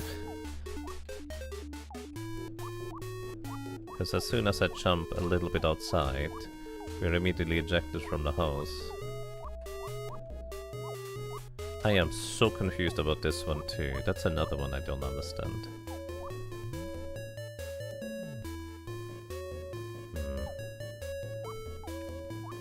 I appreciate these things being reasonably out of the way so you don't accidentally pick them up. Maybe there's a different way. You honestly forget what the trick is in that room. Is there a trick? Or is it just for show?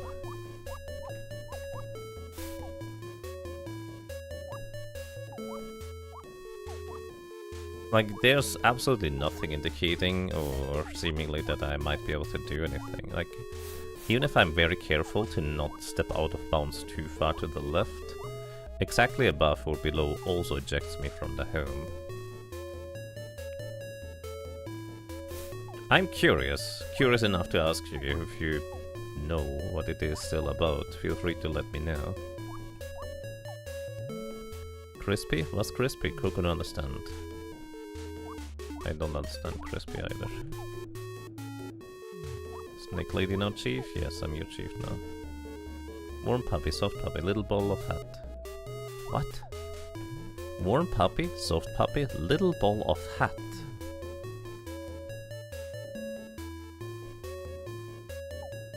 I mean, it could just be random blabbering from the monkeys for all I know.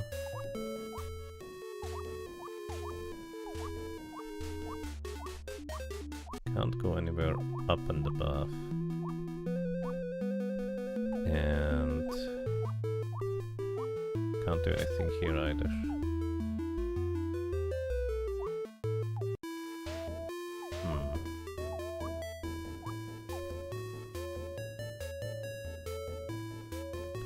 To the extent as the secret monkey has anything to say, it is even more irrelevant. Yeah, I mean, admittedly, that's kind of what I expected at that point. Alrighty, not a whole lot I feel like I can do around here at this point. I think I've kind of exhausted most of my ideas for this place, so do we just move on?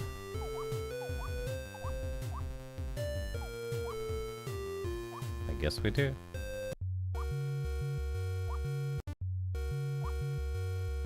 Can I go to the left here? I can.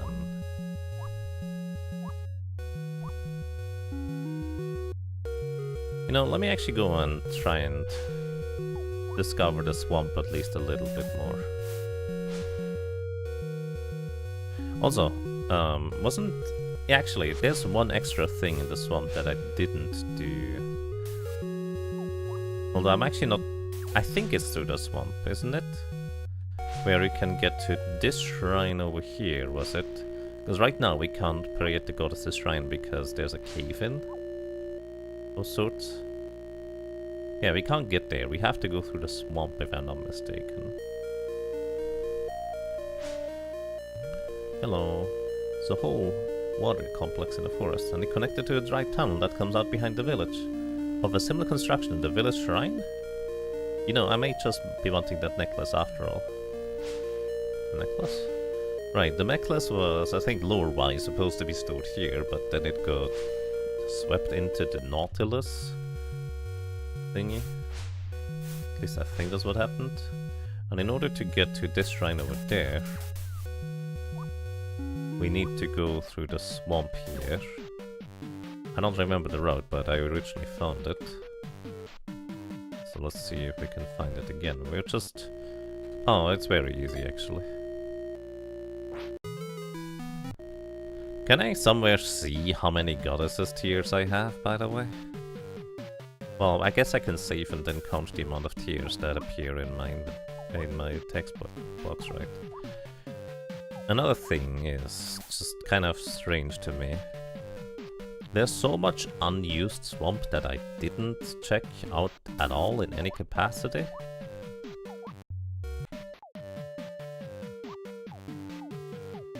I don't know if I'm missing anything. Let me try to get into the middle of this place. Well, it's pretty easy to do, apparently. I don't know what the purpose of this place is. If there is any, maybe it's just a swamp. I guess it's just all it is, yeah. There doesn't have to be a greater purpose to a swamp, or more, or whatever you're gonna call it. That's just what it is. Or there could be another goddess tier hidden inside that I just don't see, I guess, because it's kind of hard to see anything in here. Who knows? Because I sure don't.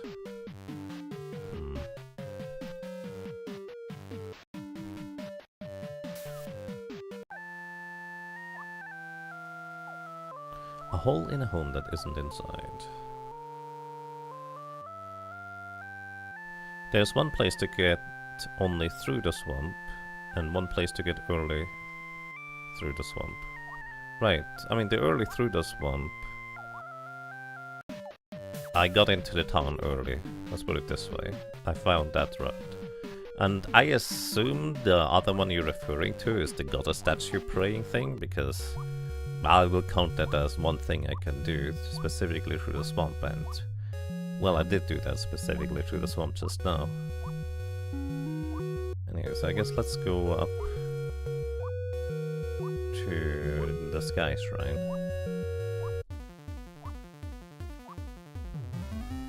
Sunken Bay Shrine back door. Right. Okay, so I think I found both things then. Thank you for the confirmation. That way I'm not just kind of diving through the swamp for another 20 minutes trying to find every nook and cranny. Although I have to admit I have considered just making a map of the damn thing, because I don't know, there's some satisfaction in making a map of such a thing. It's locked. Wait, I've never actually gone in here, have I? Yeah, no, I've never gone in here. So, if I go in here now, Prof Ness, Is there something I can permanently miss that I should do beforehand? If you'd like to answer that one, feel free to. If you don't feel like answering that one, that is perfectly fine as well. It's up to you. I respect your design decisions and commentary decisions. You think I'm still on a good track? Alright, let's just go and do that then. When we were, let's say, beaten and broken at the bottom of the island earlier after a sequence of events, I was actually considering the concept of Final Fantasy VI, where you need to wait in a certain place for a while. But I also felt like it was appropriate for me to just respond to Melee and see what happens when we actually do take the plunge. Let's see. Hello. What? Oh, hello. Sorry, I was just... Wait. You're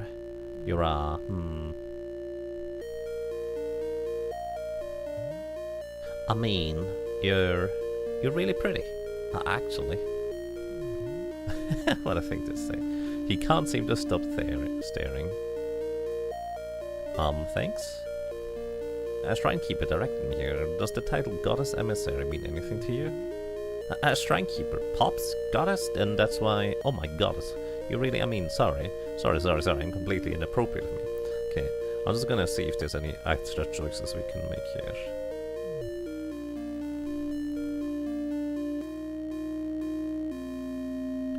There's a thing you can do that you didn't do last game with the event sequence that would have gotten you back on the good ending route, but after a little experimentation on your own, you think you would have needed to go well out of your way. Intriguing. Tainted aura detected. Don't worry, we're just gonna fall down. It's fine.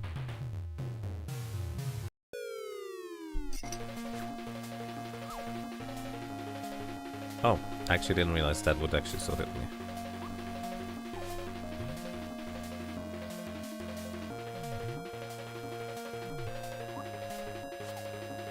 But I'm also kind of mildly curious about one thing. I wonder if I just keep going around, because Gabe over there does say that surely that same thing wouldn't happen twice. That would be silly.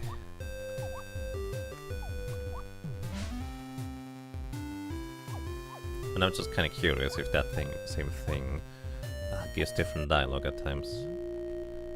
You're safe, goddess priest. I was afraid I might have taken the upward corridor to the rear of the sanctuary.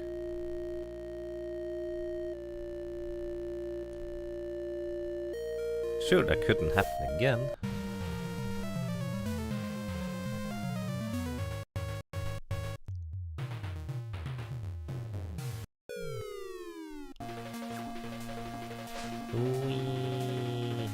Wait, I'm going the wrong way, but I want to try this again.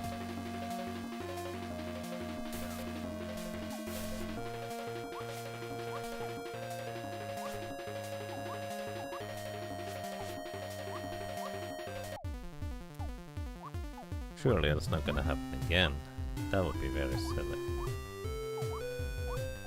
Usually the sign for when different things will happen on repeated repetitions of things is when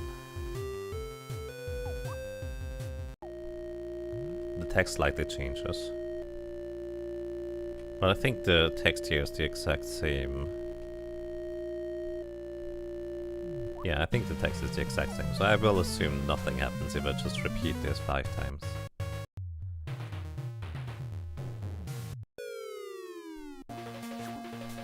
Alright.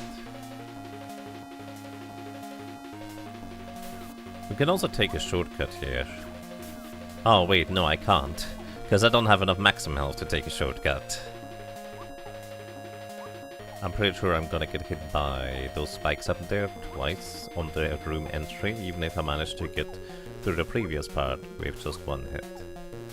Which would be very inconvenient. Anyways, we can just drop down here. Actually, I guess with the life circlet I would be able to sit and recover health. Yeah, with the life circle it would be fine. Welcome to the hard part of loopers, man. Thank you. This is my favorite part.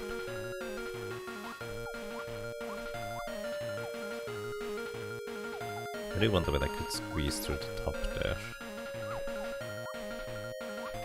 Anyways, these things deal 3 damage, so how long is it until we recover 1 health? By just sitting. 10.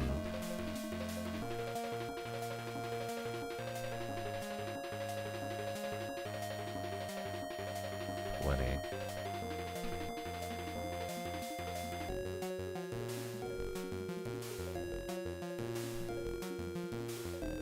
My guess is 1 minute.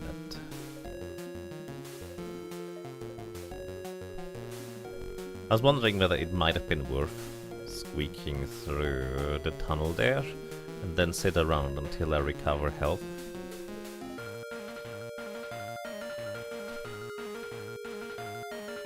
You honestly do not remember and may need to check if the logic is it isn't ticking at all. I mean, I don't know how long it should take. To do rings do nothing unless worn joke. Yeah, it was specified that the ring doesn't fit on any of Melee's fingers for what it's worth. So I don't know if she's actually wearing them or what she did with them. I don't think the game actually specified what she did in the end. Alright, so I don't think anything is happening for now. Anyways. Oh yeah, that could have hit me, huh? That's fine, don't worry about it.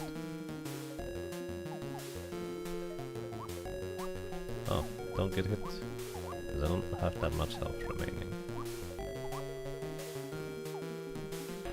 And here... yeah, I figured.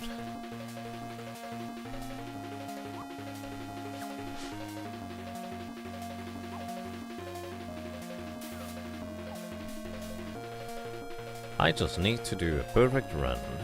Nothing more, nothing less. It's fine, don't worry about it. Sure, it'll be easy. Once I did it 5 times. I was actually thinking, there's not really any leeway, is there? Because one of these spike contacts things deals 3 damage to me.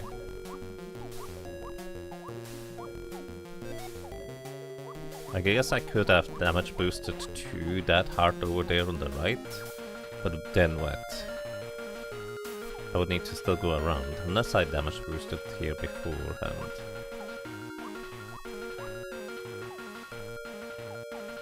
Of course, we also don't want to get squeezed, because that would be very unhealthy.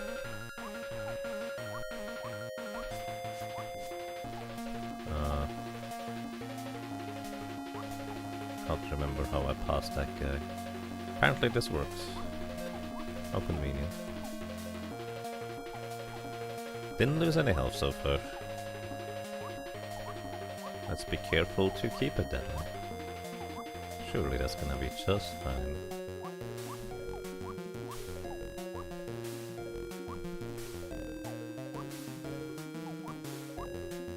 Yeah, alright, we made it to the next diary point. So I don't know if it's relevant for us to read through this entire thing.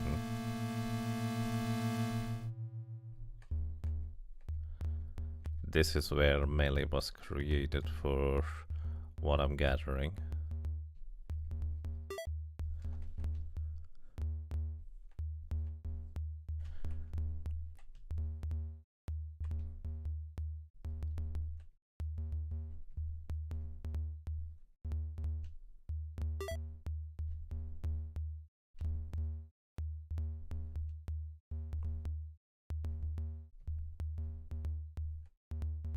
You want to read at least some of the notebooks, if you remember correctly. I think on the last one it tells us that something fell out. I don't remember what it was.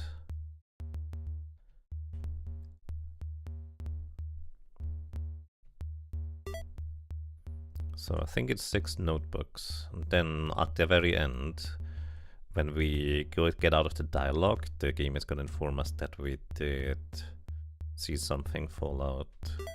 Head number 6.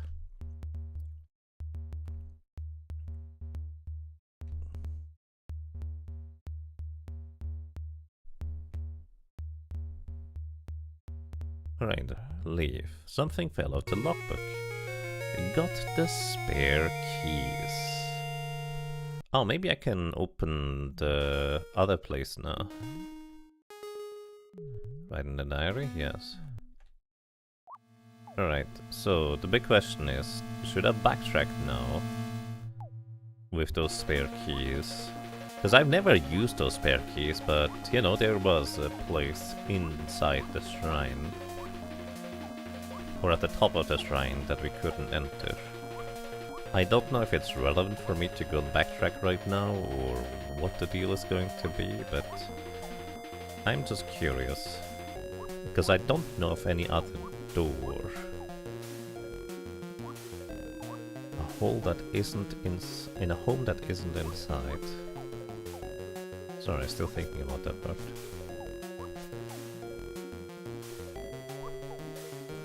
And then we're done.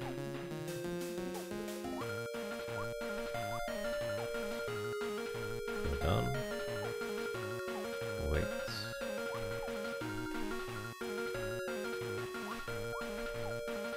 Go down.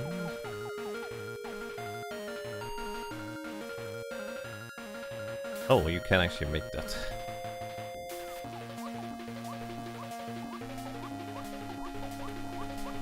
Okay.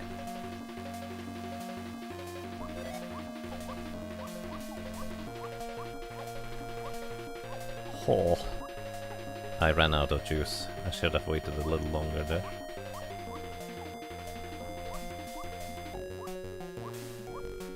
Alright.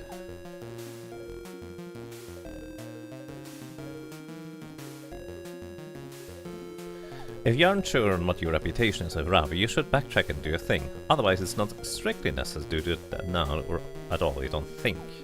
I have absolutely no idea how I would influence my reputation with Ravi, aside from being friendly or trying to cooperate with her earlier.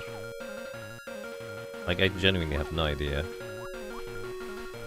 as to what I might have been able to do different otherwise.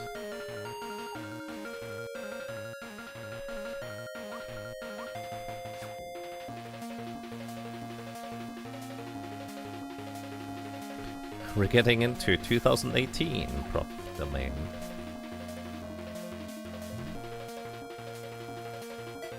I can easily make it back through here, no problem. So I'm just gonna recover my health here.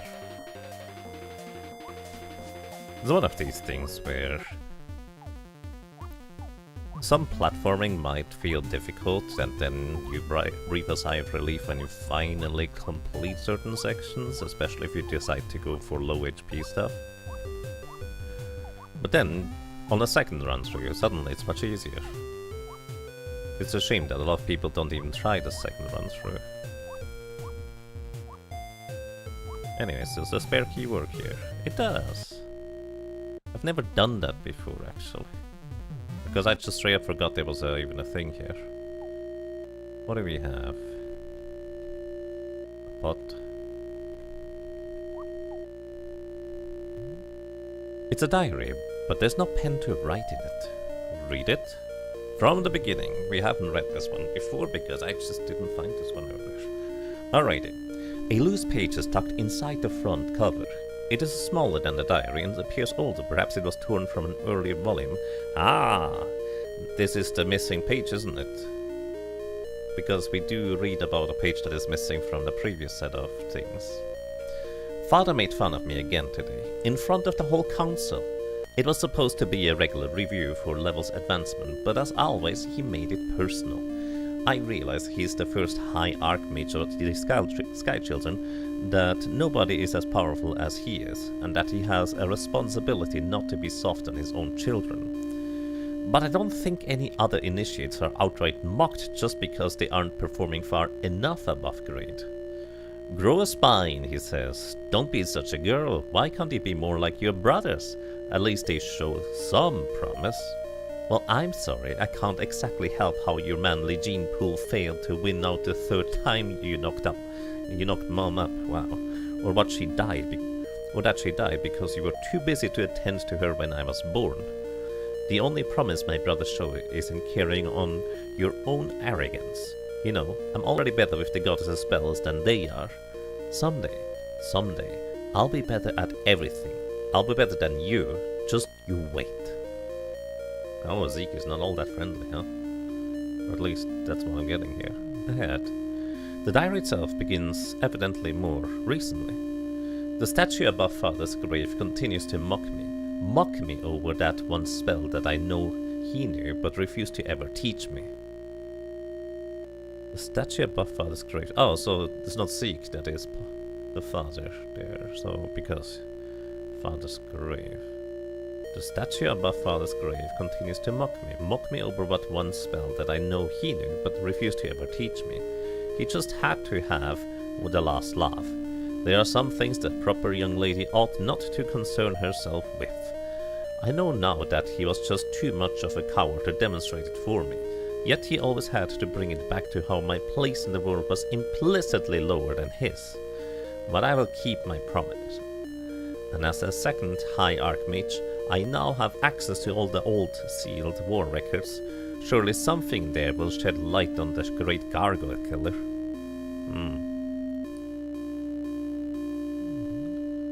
Hopeless is not in my vocabulary, but this search is at the least becoming pernicious in its continued fruitlessness. I don't remember what pernicious means. I have been so close on at least 4 occasions now, only to encounter critical pages, if not entire volumes, which are pointedly missing. I like to think that no knowledge of this magnitude can be completely erased from history. When the spell was distributed so broadly to aid in the final purge and purification of the old battlefields, mortal fallibility at least ought to dictate that some trace somewhere was missed when it came to time to destroy the relevant records. But everyone to whom it was taught directly seems to have honored the promise not to record it. And now the lines are all dead, and even the world's greatest arcane library appears to have been well and thoroughly censored. Ahead. Eureka! Sometimes I press even myself. Certainly, all records of the spells itself were destroyed, but records of the research mages in the time before the war were preserved. Moreover, when Malthus was not seen as such a taboo, a duplicitous master, yes, a dangerous line of inquiry to be sure, but not a subject on which even the best prepared mages were to be denied. They even had a whole branch of the council dedicated to Malthusian studies, the Order of High Sorcerers, and the initiation rite of that order could not be simpler. I admit to a nervous excitement at what I am about to do, but as one of the greatest mages in modern history, I can't doubt that I am as well prepared as anyone has ever been. First High Arch Sorceress, that is what I have become. Sanctified emissary of the Lord Malthus, mutually affirmed through arcane contact. It would probably be best not to inform the council of my accomplishment at this point. Many among them would likely disapprove. But perhaps, gradually over time, the world can once again become a place in which the goddess' power and that of Malthus can coexist in balance. Malthus's manner is somewhat brusque, to be honest, a god with a chip on his shoulder, but in a way I understand. He is merely as I was, spurned and denied the share of power he desired, by a goddess in whose world he was meant only to have an inferior role. He seemed quite interested in that similarity of ours himself, and in an unexpected show of empathy, without my even asking, he taught me the basic theory of soulmancy.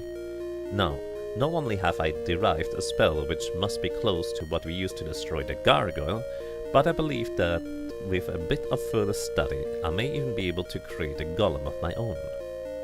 Ah, fascinating. Read ahead. Is it arrogant to think I may be more powerful than a god? I might consider it arrogant in the extreme if the premise were not too absurd to contemplate seriously. And yet the facts are on the table. I can utilize Malthus's power, which is more than any other mortal can do, and I can utilize the goddess's power, which even Malthus is denied. The depth of my power on either side certainly must be inferior to Malthus or the Sky Dragon, but nonetheless, my position is one with unique leverage, and I believe Malthus knows it. Read ahead. This is infuriating. Mortal or god, Why must anyone with power be so patronizingly arrogant? At the merest mention that I may have something to offer him, Malfoy likened me to a small child performing amateur parlor tricks. Make no mistake, I smile upon you, but only as a father smiles upon his youngest, having seen the same routine performed many times and thus deriving amusement more from the naive earnestness of the attempt than from the value of the act. Should I have been so cruel as to deny you the satisfaction of performing merely because of the performance could not possibly impress me? I already had one father perpetually demean me. I don't need another. I am seriously considering calling off our contract. Malfoy. He apologized to me, without, in as many words, retracting his statement on how he views my use of his own power. He at least acknowledged that it was wrong of him to deny the kernel of truth in the notion that the goddess's power would be a valuable augmentation to his own. But to have any value at all to a god, the power must be that of a god, directly drawn from the source, not merely imitated at play.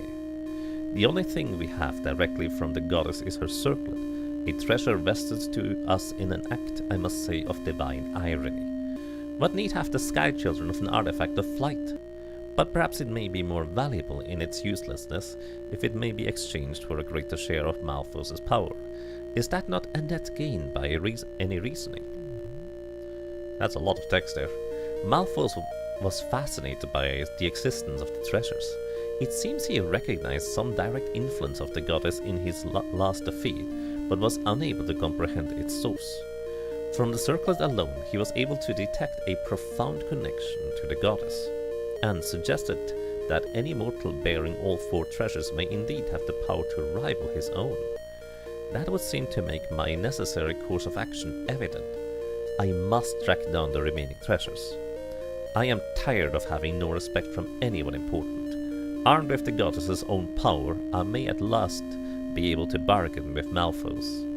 I may be able to exert enough power over Malfoy to make my case to the council that he can be trusted. Trusted, or dare I even suggest, tamed. The mind reels at the possibilities. Read ahead. I have encountered a setback. Of the four treasures of the Sky Dragon, only half are remotely in reach. Since the sinking of the Bay Shrine, not one but two of the others lie deep beneath the ocean in the domain of the Sea Children. One treasure I might have bargained for, but asking for two, however casually, is certain to arouse suspicion, given how deeply the Sea Children honor them. Read ahead. I have been forced to take Malfoy into my confidence, at least in part. Certainly no mortal power is going to get me near the sea treasures. Bound as he is, and with only the simple right of communication by which to reach mortals, even his options are limited. And even I am not so ignorant as to or pretentious as to try to break his imprisonment. But there is one possibility. If we can gain the support of a sea child to act on our behalf, Malfoy believes he can influence events indirectly and necessitate the treasure's emergence. The plan is far-fetched, but in principle may at least be attempted. Ah, that's how that came to be, huh? There are few good candidates for accomplice. The only sea children I see at the surface with any regularity are 1. A pregnant shrine maiden, whose absence would be noticed as much as her fidelity to the goddess would be unshakable. That's probably Melody. An evasive woman with a scared eye, who seemed to take an instant dislike to me, and whom Malfoy himself misgives for his own unfathomable reasons. Or the gentleman I used to see with scar eye, who Malfoy has likewise assured me is now beyond our reach. And yet it must be someone local or trusted, or someone foreign and disarmingly simple and transplanting. The latter myself would risk exposure. Malfoy's advice, patience, my own frustration only grows. Has this venture taken such a pernicious hold on me that I have difficulty keeping a level head? Or is it normal for any mortal, faced with persistent failure, to go just a bit mad when a god can remain level-headed. The frustration grows unbearable, and I fear it is beginning to show in my regular duties as a shrine maiden and high archmage. The council advises a holiday well away from it all, and I see no reason to argue. Read ahead. This page contains a few hasty swirls of sky script, scribbled over the appended with shaky and largely illegible sea glyphs. I just and today begin 2 successive lines, each apparently abandoned and only half-heartedly obliterated. Rivulets of water stain run down the page and cut through the one coherent line near the bottom. Why now? Why like this?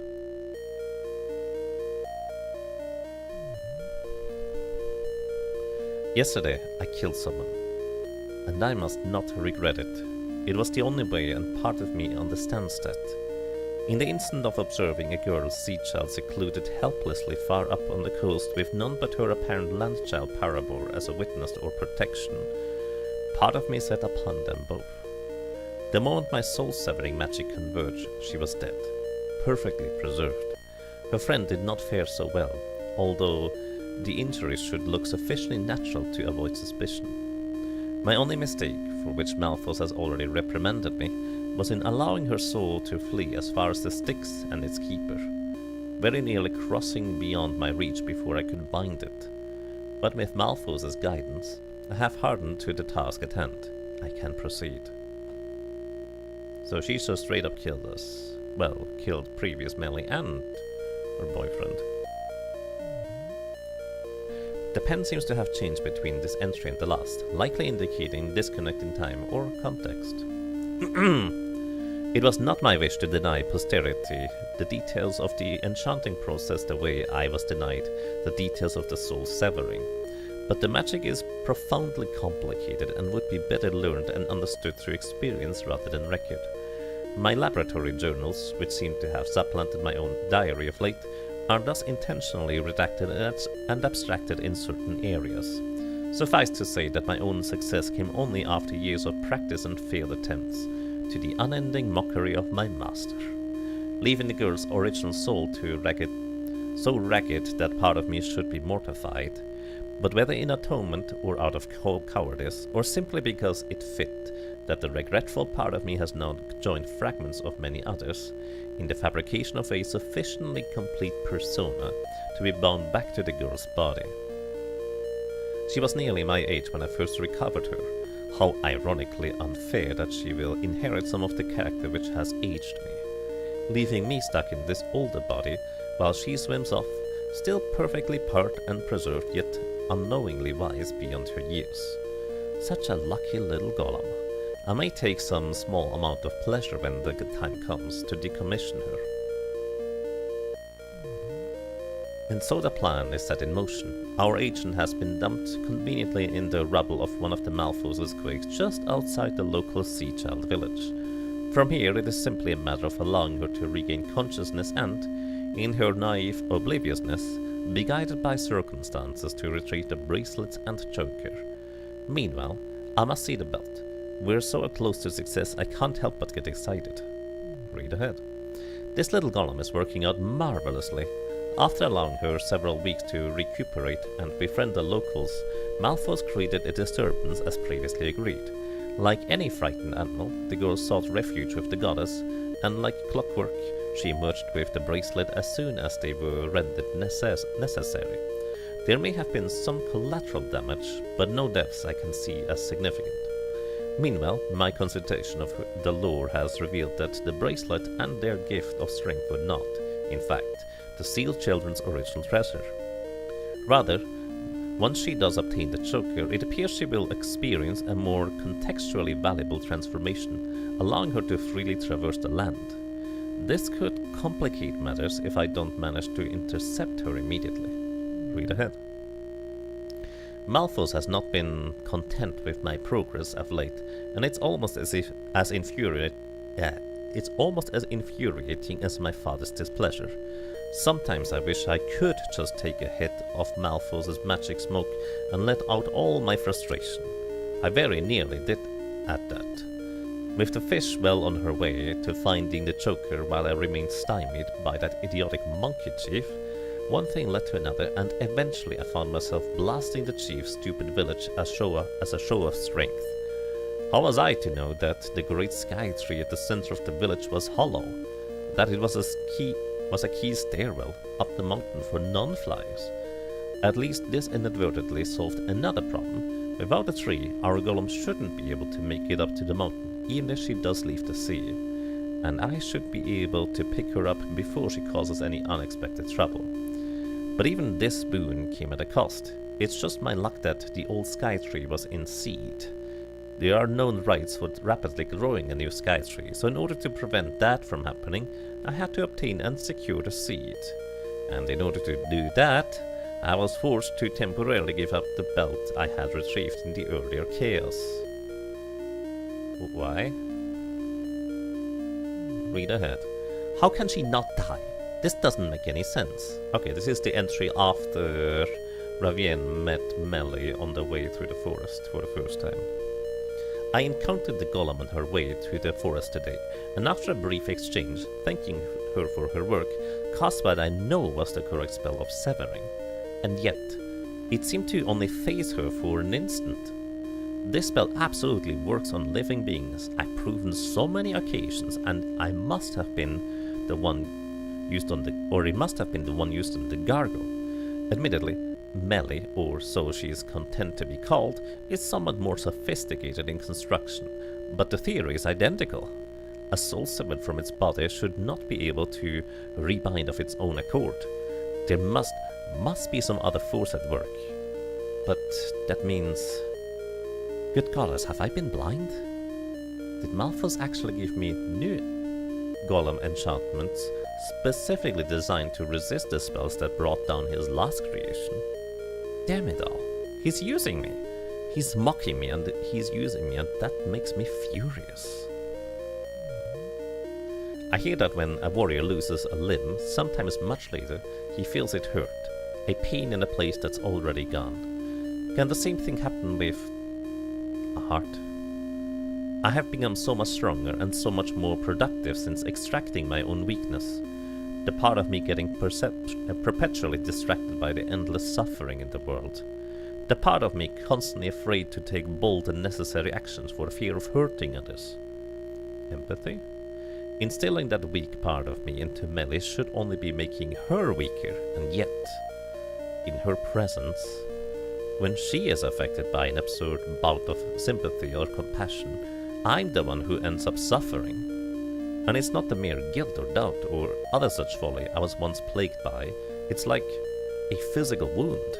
It's like a gaping cold hole in my mind or my will or my heart, which, unable to feel properly, invents new, bizarre sensations to remind me of its absence. It's insufferable, and if I don't stop her, Melly's certain to keep weaponizing it against me. I'm sure.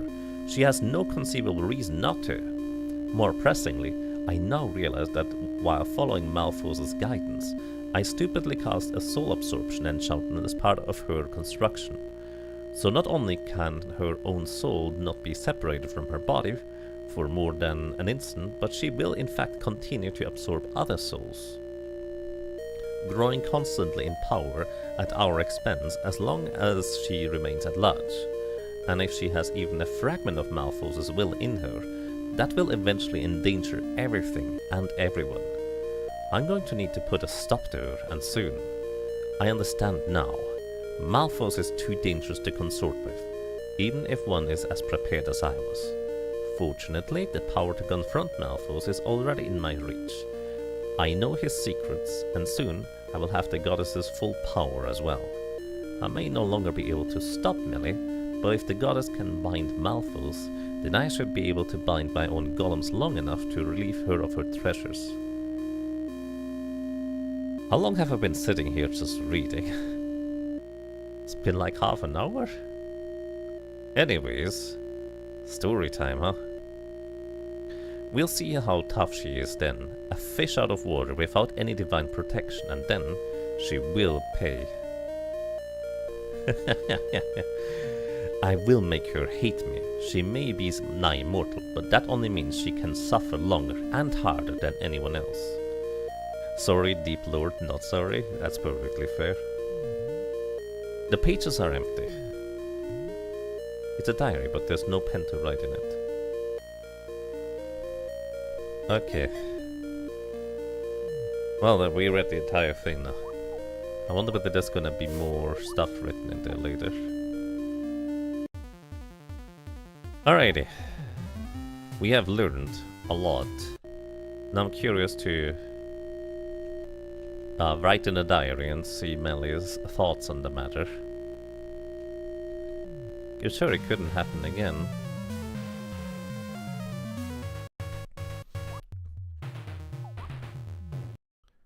Damned, I'm so damned. By the way, here's a question. Do you ever actually pick up these hearts up there? Because I feel like you pass through them before you pick them up. Whee! Alrighty.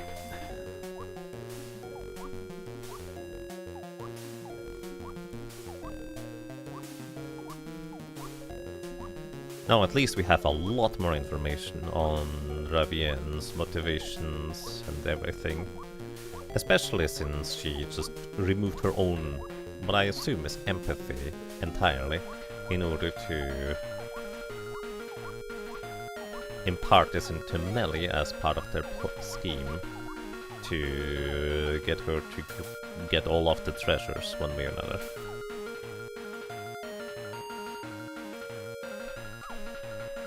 What? That still hit me? Well, I should grab one heart.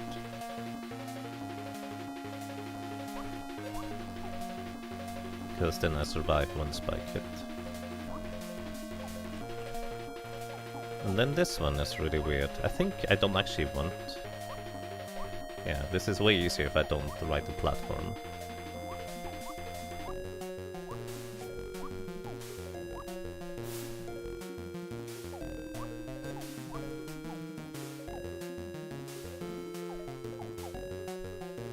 But yes, that does bump the sympathy context for Ravi if you rejected her in the first encounters, which ought to moot the next encounter to, or rather, moot the next encounter to if you're already good, or let you take the good path if you're neutral such bad. I was bad! Well, I don't know if I was bad before, but I definitely felt bad. I'm going the wrong way. Why am I doing this? Is that unlit lamp significant? Unlikely? I would assume it's just decoration. I think there's multiple of these. There's another one just to the left of here.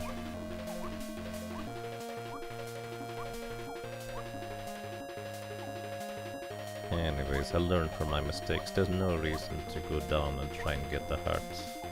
Because I'm not taking damage on the way through, but I will take damage on the way to the hearts. Alright, let's see. Let's read the entry for the current diary log, because we haven't had that before, because I never went up there to actually read the thing. There was a diary in the chamber above the sky shrine. I think it was Ravienne's. I was too curious not to read it all the way through, but now I'm honestly feeling too many different things to know what to say here. On the one hand, the parts I least want to believe are the ones that do the best job explaining why she knows more about me than I know about myself. And they're really true, and if they're really true, then I don't want to forgive her. But if everything else is true, I have to feel for her. She's as inextricably tangled up in this mess as I am, and no closer to the right answers. What is in this room? Oh, this is just the location for the last one. You affectionately call this the meat grinder. Fair. Alrighty. This one took me a while to figure out what I was supposed to do, because you need to interact with the obstruction sensors in order for them to, you know, malfunction. So the chutes don't know whether there's anything obstructing the part behind. And it's so easy to get smashed by these boxes, by the way. It's way too easy. Like, there's absolutely no leeway for you getting ejected from their hitbox if you're just mildly overlapping a box that is in a resting position. Instead of taking damage and getting ejected, subsequently you will just get squished or smashed, as the game calls it.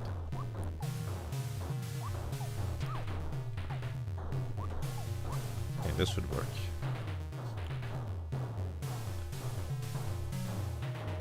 The boss room was a fun fight to design.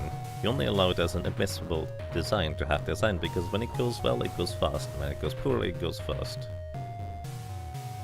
Yeah, honestly, the most confusing part is as to what the heck I was even supposed to do, to be completely honest. My suggestion actually is, I don't know if you take suggestions. My suggestion actually is, invert the relationship of the sensors. So they are blinking initially, when they're still working, and then the player has something to try and jump at and interact with, to try and mess with them afterwards. And when they're still, then they're broken, instead of when they're blinking they're broken, you know? At least I feel like that would have made me more aware of them to begin with.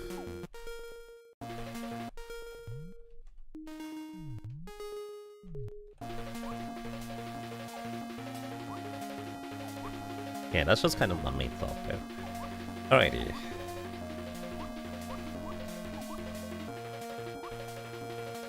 Moving on over. We can pray here. I got this tear if you're blessed. Hey, buddy. Mr. Stravi, Your Eminence!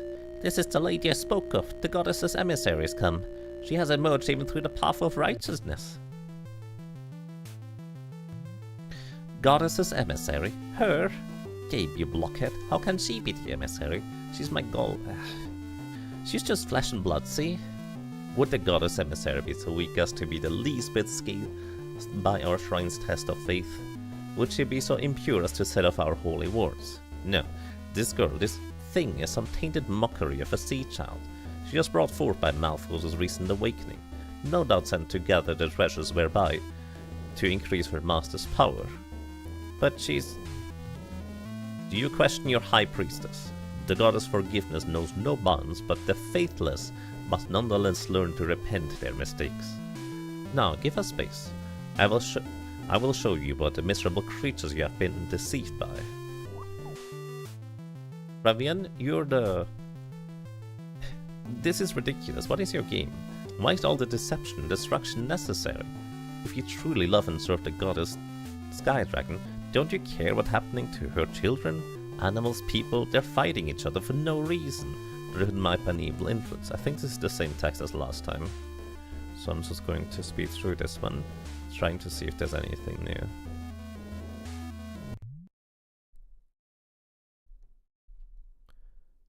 You've seen this destruction. You wanted to stop yourself.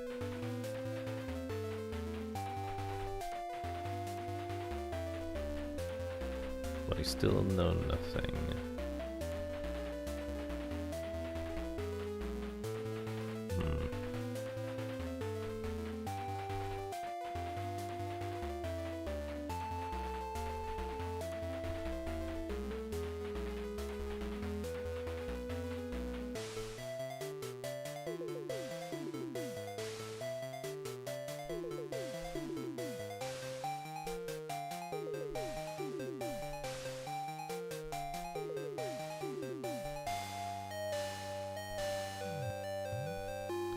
So now you, my brilliant, articulate creation, serve your ultimate purpose. Deliver the treasures. Okay, I don't think I can wiggle out of this one, like I can later on. Such an obedient little gum. Unless I can still do that. But I didn't, like, wiggling didn't seem to do anything in that moment there.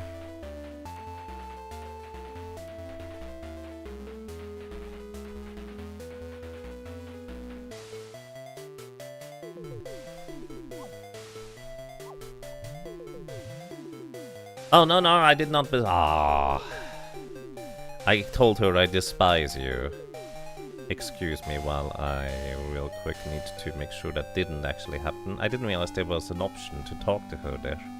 Did I not talk to her the first time through? Because I didn't remember that part. I'm so sorry, guys. I need to...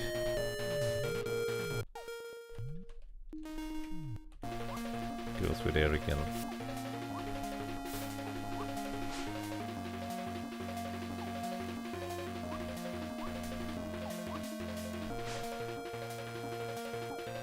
You were worried that you might be able to wiggle? Oh, so, okay.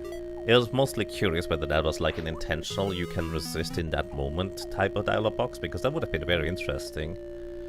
Because it's such a brief moment, and because I only know about this after I have played, you know, the later portion where I can wiggle out of that bubble.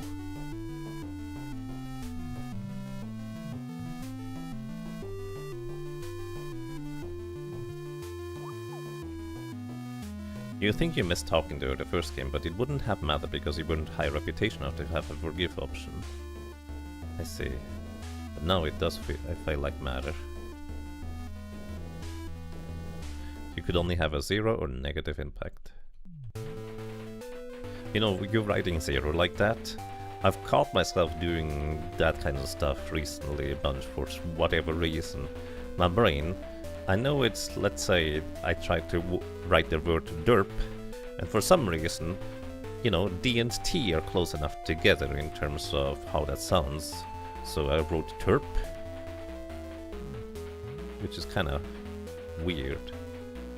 Even though the letters technically are not all that close together. But I've done that like a few times recently. It's really weird. Is they're not that close on a keyboard. Actually, you know what? They are close on your keyboard. Never mind, ignore my talk. Alright, let's try. I forgive you. Oh, no! I removed it! What's gone can't feel. What's gone can't... Get away from me or rot in your puddle. I wish you were dead.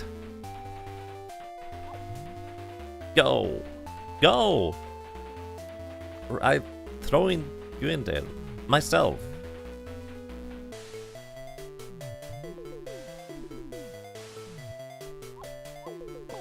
You do that with B and P sometimes, despite being nowhere near each other on the keyboard. Yeah, it sometimes just happens. All agents of Malphos shall be purified in the catacombs. So, I assume I'm supposed to wait. Am I supposed to wait here, though? Because she did tell me that I'm supposed to just wait down in the puddle. I guess there's not really an easy way for our buddy to do anything. So this branch, it does not affect the endgame. I figure, but I do want to take the other route. Actually, I know I didn't figure that. I figured it would affect the endgame at some point. So that's very interesting. How many arrows can I make?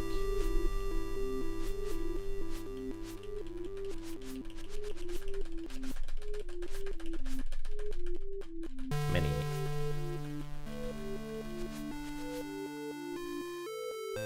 But it did feel like it was morally necessary to allow /time and no jump on the left.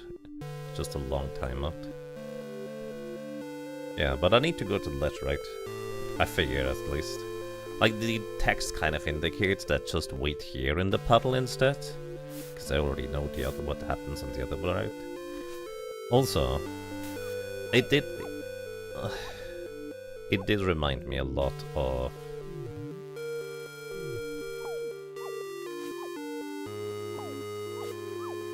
poor Millie's struggling so hard on this.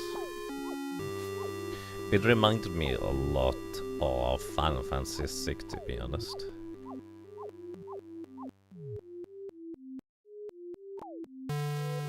Ow. Poor Millie. That was definitely a bone. Probably more than one.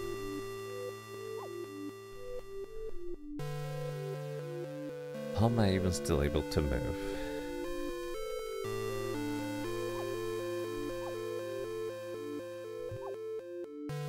That goddess, that's a long way down. it won't even make much of a difference if we hit the water or the ground at this height, not without the treasures.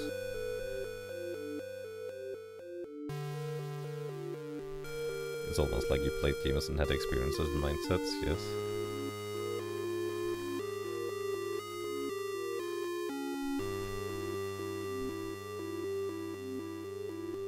Yeah. Basically, that scene in Final Fantasy VI in particular was actually really impactful for me. Because I only got to play Final Fantasy VI way later than most other people would, because, well, I didn't know English, and emulators weren't invented for a while. I ended up kind of getting to that scene in question, and normally I just, I played games. I didn't really think too much or too deeply about them. I just continued progressing through the story. It was just kind of along for the ride. But that scene really was just like, hold up, that's really messed up. Like, it gave me pause, so to speak. Like few games before that had. Like, sure, there were impactful moments where I got sad and stuff like that. Like certain endings of games. Oh, also my wounds healed. So the life thing actually does work there. Or right here anyways. But yeah, that was one of those things. Anyways, I'm just going to wait here. Just gonna flop around a little bit on the ground, I guess.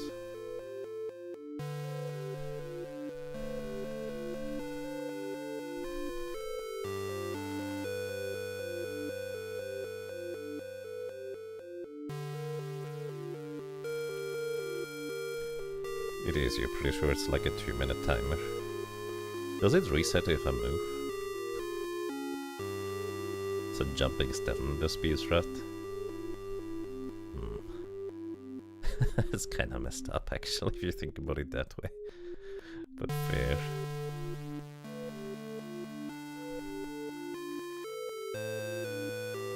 My frames.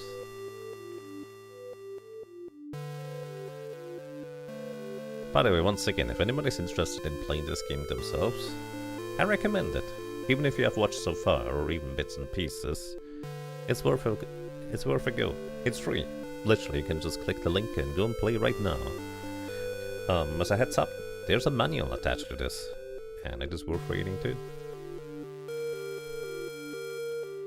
Speedrunners don't care about dying though, if it makes the run faster. For example, Death Warp. Yeah.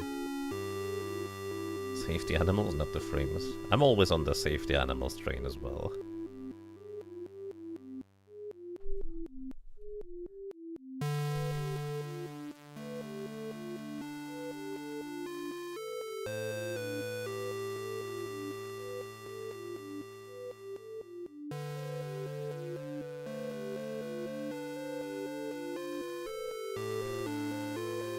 You know, this feels like it's been like 3 minutes already. But I need to wait exactly where the dialogue popped up earlier. Just staring over the edge.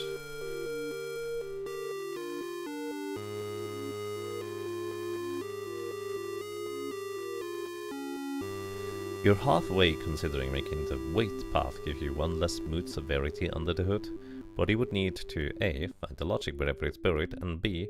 probably revisit a whole ton of conditional checks in the Mirror Catacombs. The mood severity? I don't even know what that means. Hey Valakar, welcome, hope you're doing well. I honestly forget what the conditions are on the icon check right now. Found any secrets? I found one additional goddess tier that I didn't find before, and we did actually pick up a key inside this place that I didn't actually find a use for, because I forgot I had the key. There's no inventory to check. And I did actually find a diary full of story. Like a lot of story right there. He has found a riddle and checked several homes. I mean, to be fair, I've found that riddle before. I just had no idea what to make of it.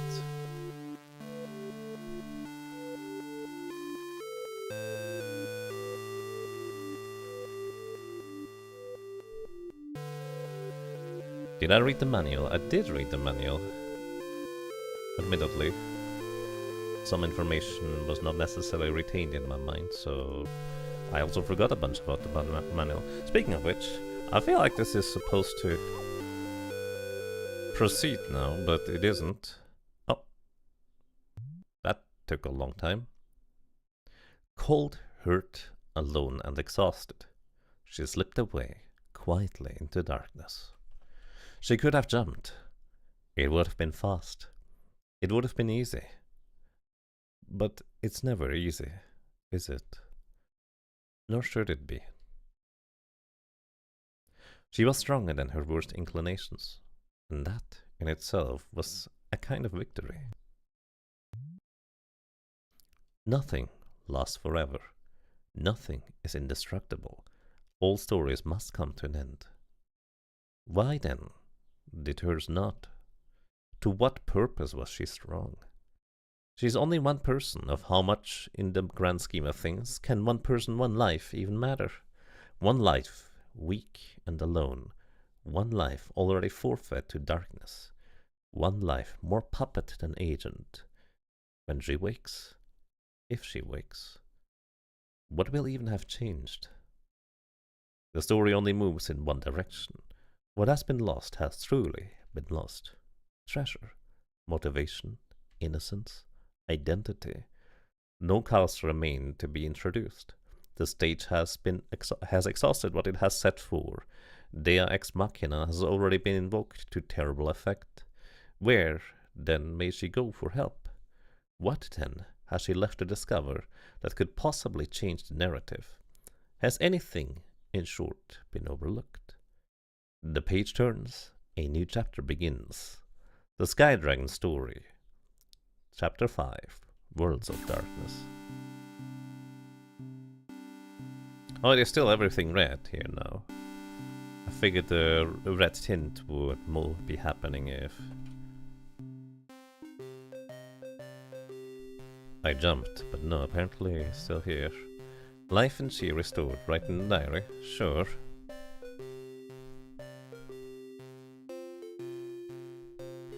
How am I alive? I can't be alive, but I'm awake.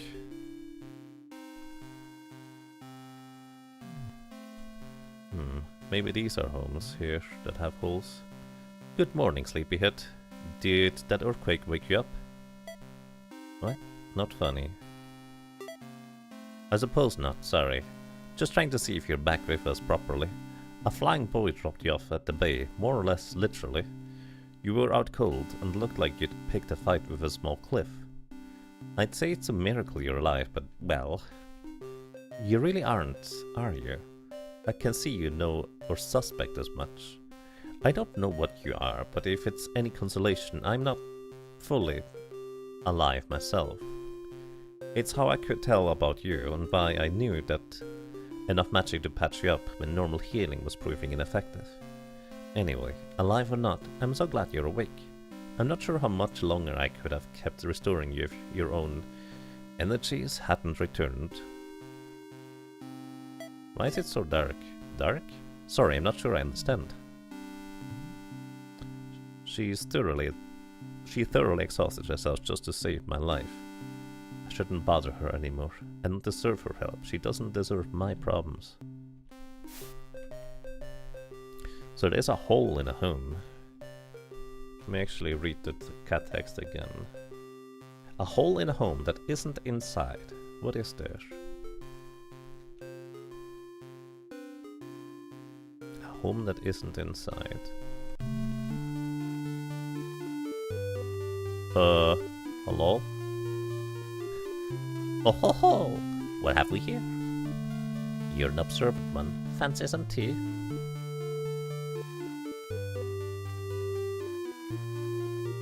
Sure. Observant and open-minded. Excellent. Are you the Fox King? What is the nature of the future? Have you ever thought about it? Envision your future. What does it look like? Where are you in your future? What are you doing? Why? Is this truly your future? In all likelihood, it is merely one possible future, and in truth, when you think about it, you are thinking on it exactly as you do your present. You envision a fixed state from which you look backwards, and a singular course of events which got you there. You simply observe this future state with the understanding that it is only a believable fiction you are looking back on, not established history. And if you plan for this specific future, are you not in fact pinning your hopes on this singular fiction that you have created in an attempt to satisfy your desire for whatever this future state has that your current state lacks? Okay. You can place yourself in any number of singular future states, always looking backwards from them to connect them to your present by any singular fictional strands.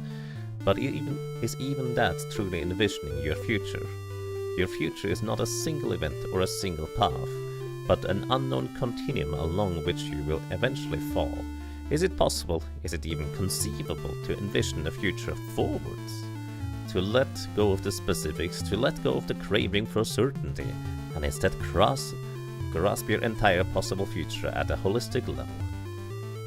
And what could you accomplish if you managed it? Perhaps someday, but I'm sure you have more pressing matters to attend to. Thank you for joining me. Perhaps we'll meet again later, if not sooner. Okay, was this the cat hint? Only lingering aroma remains, smooth and slightly sweet, with hints of hay and clover honey. Okay. Guess I never tried to press the button there.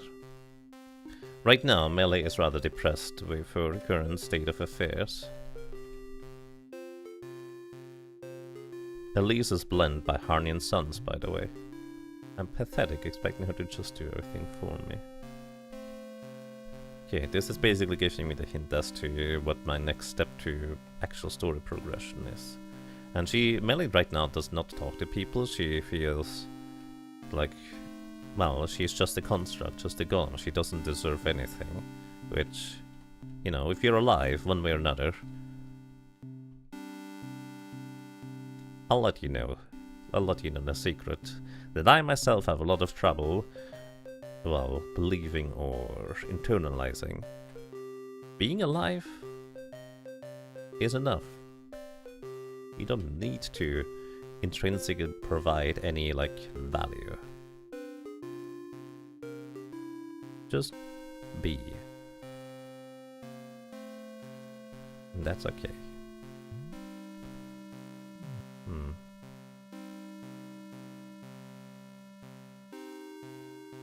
I think I've gone over to the shrine and didn't see anything over there last time.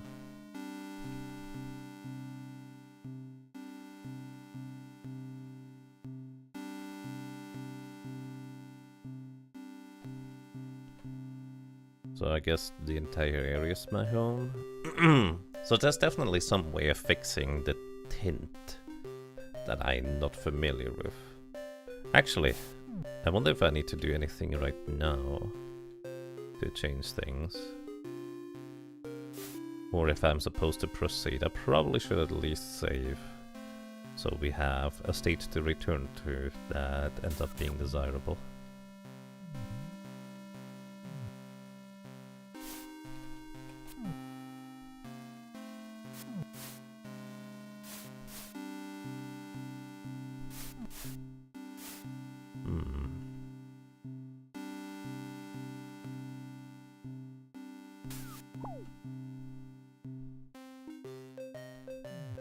Mistress Emissary. So he actually put us down in this version of the story. Been waiting for days. I found you just outside the dear gate. I thought you were dead. But I knew the goddess Emissary wouldn't just die, right? And I know I've seen what I've been taught, but I still wanted to believe in you. But you weren't healing, so I took you back to the Seal Children. And here you are, alive. And that must mean you are the goddess's emissary, right? Please, I need to know. No, I'm just a monster. Mistress Ravi was telling the truth then. But you were telling your truth too, weren't you? I'm just an acolyte. I don't know what it really means to be the goddess's emissary. I didn't think about it until after you left, but Like I'd always envisioned the emissary as someone who'd always been the emissary, who the goddess had created to know she was the emissary. But then you met all of the descriptions and were just a girl barely older than me, and I didn't even realize. I think, at least I want to believe, that you still can be the emissary. That is about what you do and why, more than what you were created as.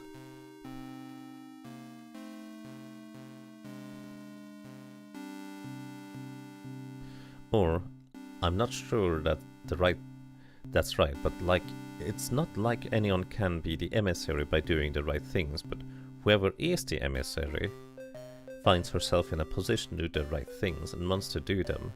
And I'm not sure even Mistress Ravi understands that. She isn't quite behaving like the emissary I always imagined. But you were trying to do the right things, even for people who didn't seem to matter, so I could believe you're not the emissary. But I can't believe you're a monster. Not even goddess, forgive me, if you were a Malfo's golem. Anyway, Mistress Ravi has been behaving oddly ever since she got the treasures. I don't know if I expect her to actually go crusading off against Malfo's or keep studying him or what, but I would at least have expected her to be happy. Instead, she just seemed frustrated, and I'm worried that if whatever she was trying for doesn't work out, she may go to even more drastic and cause more harm. So I think we still need to consult the goddess, and only the emissary can do that directly, so please, you're our best hope. But how? Well, just like you don't need the goddess's Joker to breathe underwater, we Sky Children obviously don't need the circlet to fly. Mistress Ravi hasn't been wearing it in case it were to fall off and become lost, so I, well, received again. The circlet of the dragon's wing. Use the goddess's power to throw yourself into the air. I really need to return to the shrine before I'm missed, and once Mistress Ravi noticed the circle is gone, I don't think either of us will have much time left. The emissary is supposed to meet the goddess somewhere in the highest shrine. I've always thought that it was odd because Great Sky Shrine actually floats a little lower than the tiny shrine Pops keep on the mountain. I don't know what that might mean, but Pops has been keeper longer than anyone can remember. He may be able to give you a better direction. So anyway, Emissary Melee, I know you can do it. Good luck. There's a nothing plot hidden to do here. Just go to the shrine. Weirdly think Monster is the neutral path here, telling your truth, and Lie is the positive path. Only Melee thinks she's lying. Yes, you think the bad path making him think he's overstepped. You don't need the love for good path, you just need not to slam the door in his face.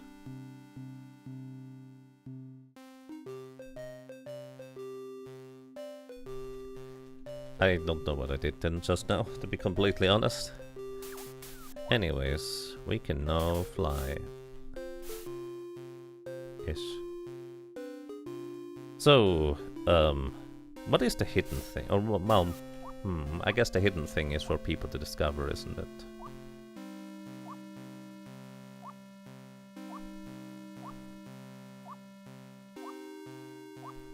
But I'm curious what that nothing plot is, to be honest.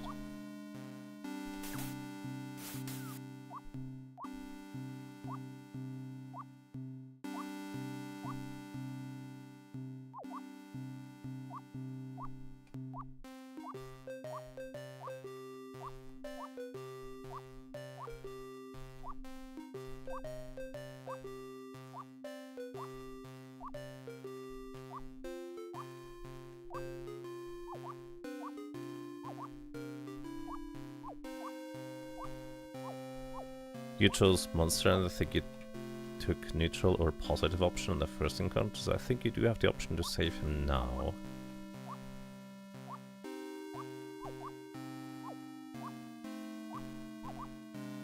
Wait, what did I do to be positive the first time through? Because I'm actually not entirely sure what that means, because I don't think I got a choice to talk with Gabe properly beforehand, did I? Was there some interaction that was neutral or good that I did do? Also,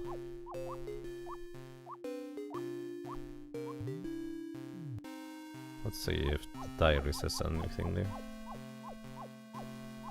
funny you should ask. The first time you showed the prototype to us, folks were surprised that you hadn't at that point. But then I did and loved it, and then completely forgot about it by the time we were doing finish note, where we were going to insert an homage. Oh, about Aquaria.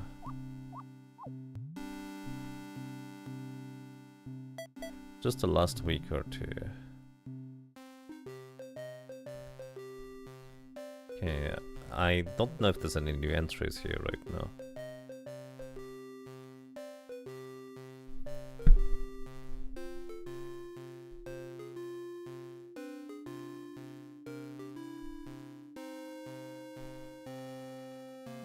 Head.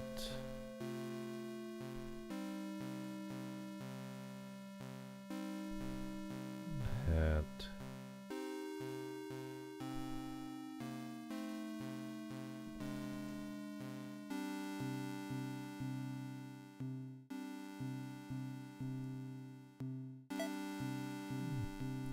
I don't think there's anything new here. I mean, there could be. Hello, welcome to Evil Ken Evil. Hope you're doing well. Oh no, I can't leave. I can't leave. I don't think you considered this one, Prof. Nest, did you?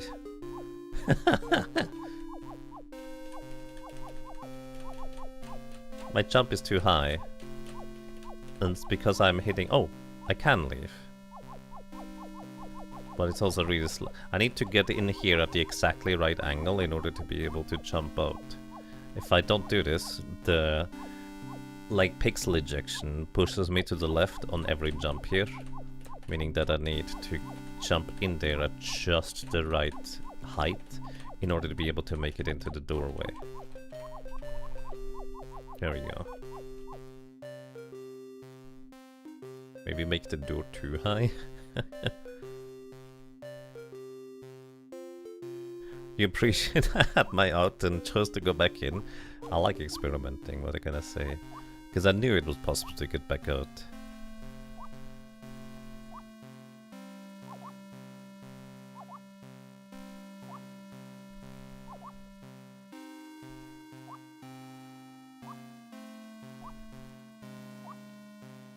Also, I don't know who this is in the background.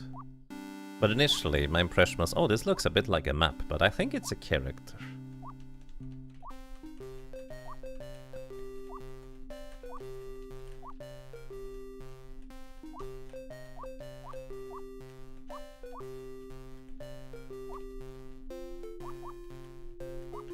Why is there ZZ? That's something sleeping.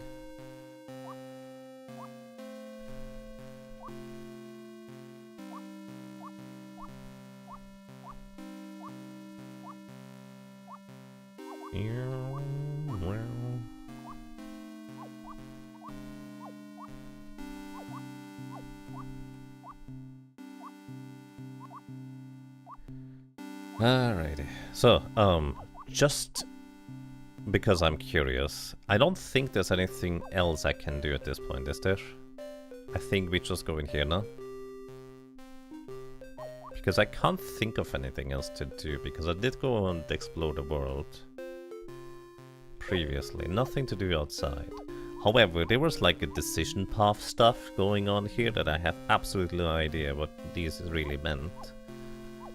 Aside from them just opening up different paths depending on which things I chose. The next big series of branches is downstairs.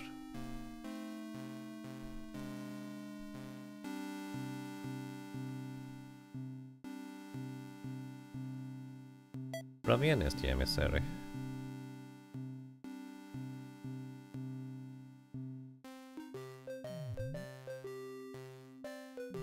Return the circlet.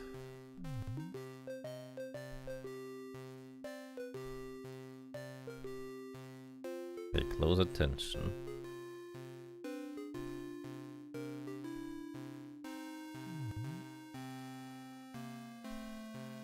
Close your eyes. 1, 2. And we flop down here.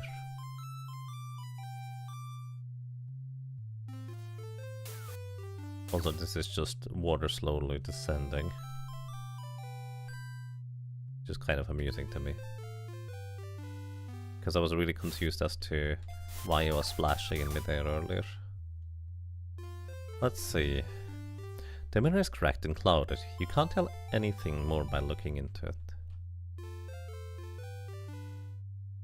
The Zeke convo at least doesn't matter, just 3 branches of flavor. I see. Alrighty, fair enough. Who are you?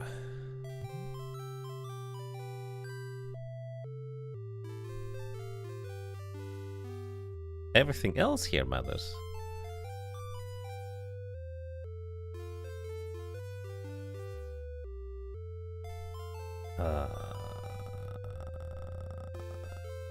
You say everything else here matters. Oh dear. Well, let's just go with the options that just make the most sense to be upbeat and positive. My name is Melly. Or at least this body's name is Melly. Good enough? Probably good enough. We can't dash here. What are you?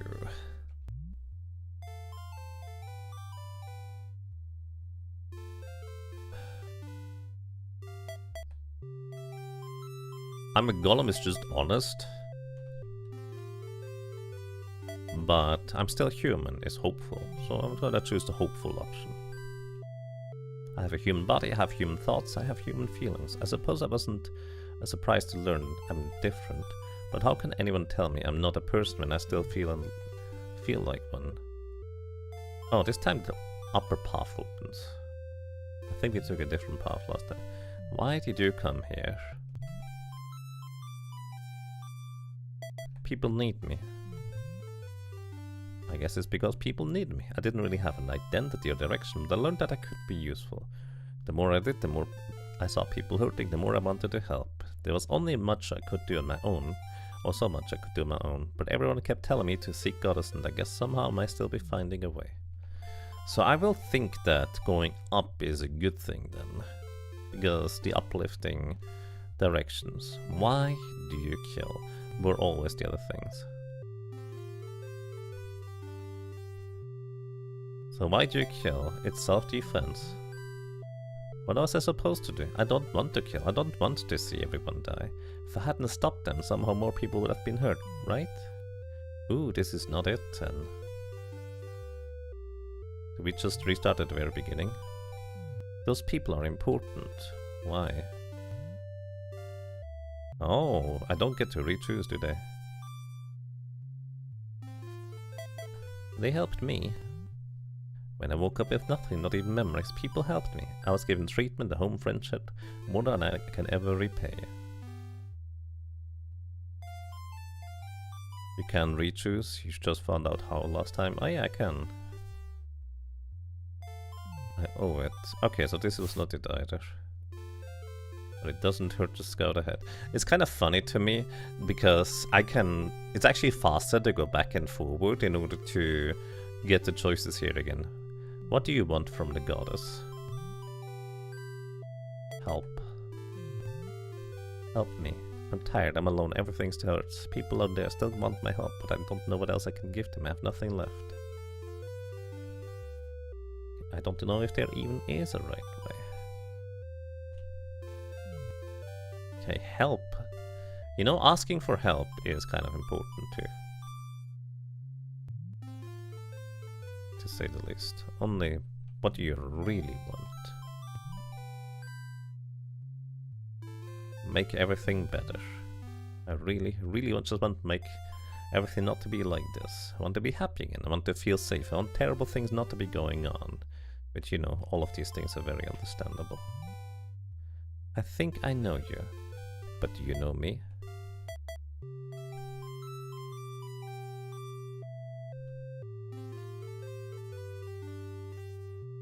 You're me, aren't you? So I guess leaving to the left, like I figured I would have time to reconsider there, but apparently not. You're me, aren't you? Zeke only said I was going to meet someone here, not that I was going to meet the goddess. I guess I need to know myself before I could be used to anyone else. Your deduction is not incorrect, but please proceed. Okay, I'm proceeding backwards. It's very peculiar.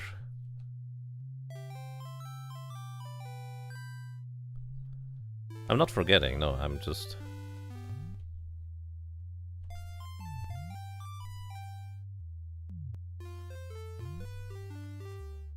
Do you like what you see? No.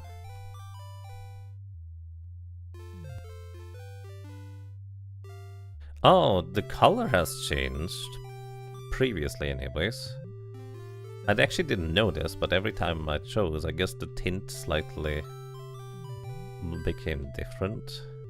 Alright, I am melee. Subtly every transition. Yeah, I didn't notice until I reset it. That's actually nice. I'm still human, right?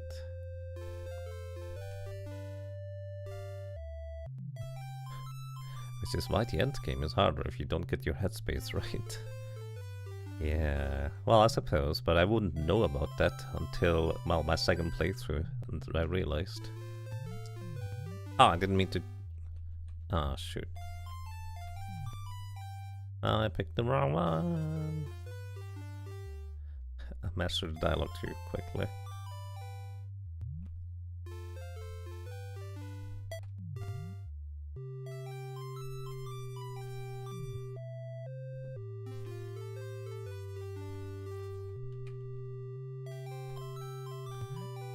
But yeah, I was basically just scouting ahead previously anyways. My name is Melee. So let's choose all of the things that are uplifting, as say. Oh, the romper raid has arrived. Everybody, please make sure you hide your wallet, hide your shoes, hide your food, hide anything that is just remotely bite-sized for a rabbit, because the romper raid just likes to eat everything, including chat messages. Goodbye, chat. If you wrote anything in the meantime, do feel free to repeat it, by the way. It's just Jagabot likes to be silly. Anyways, rumped. That's a much more intense romper raid than it was before, I'll say. People needed me.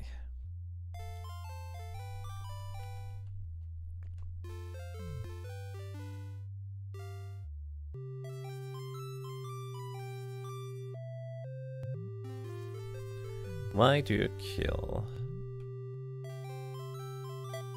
Self-defense. Was this the correct one?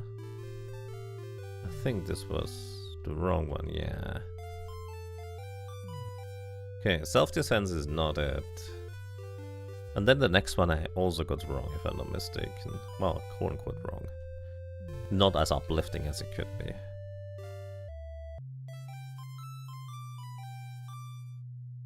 So I thought that they helped me, but that just made sense. They're all I have.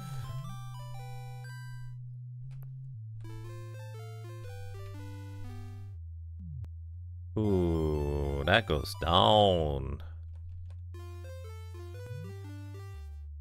No, the other one was correct then. Help was this one. Wait, the options changed? There were different options before, weren't there? Because power was not one of them before.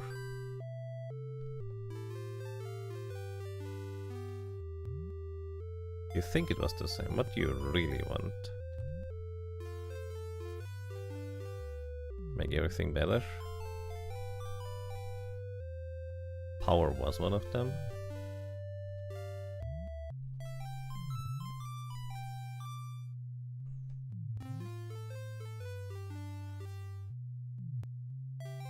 Uh-oh! I performed a sequence break? I think I broke stuff again, Profness. By going back and resetting stuff.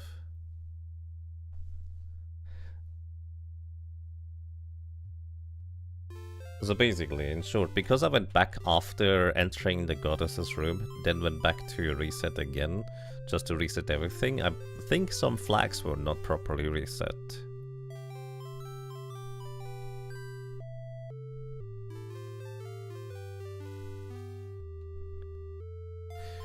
But the branches here generally represent bad. The whole melee is thinking for herself, neutral and honest to self-assessment, and still doesn't really improve anything or good, and not too magical thinking, positive or productive, brutally honest spin on things. That we'll need to look at. The whole events tree is a hot mess. Alrighty, so we're going to do the simple thing here. Copy the text. Reset. Paste the diary again.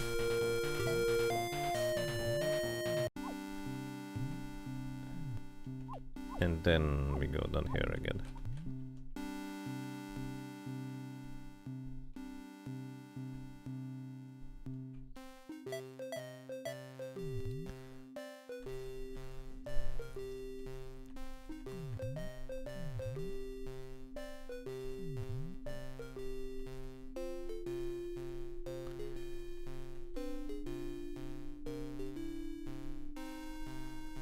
I probably should start writing down the answers because I already forgot some of them again.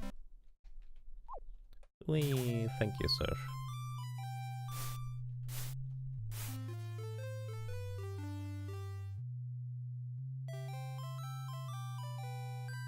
I found a backward sequence break. I think it's more of a case of some flags were not properly reset and the game thought that I just was sequence breaking.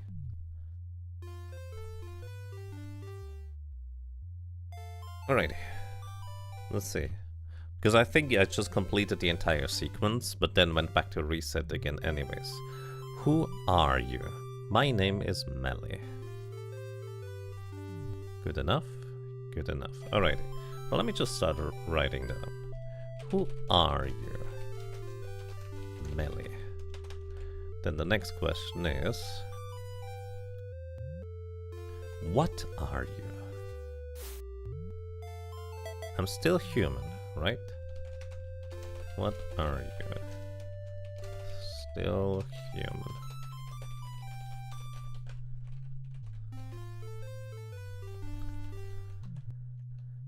Alright, good enough. Then... why did you come here?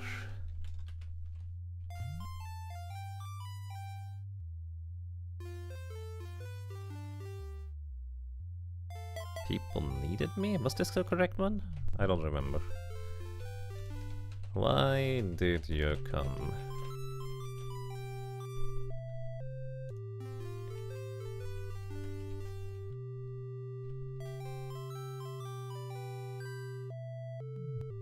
Okay, that was correct. Well, quote unquote correct.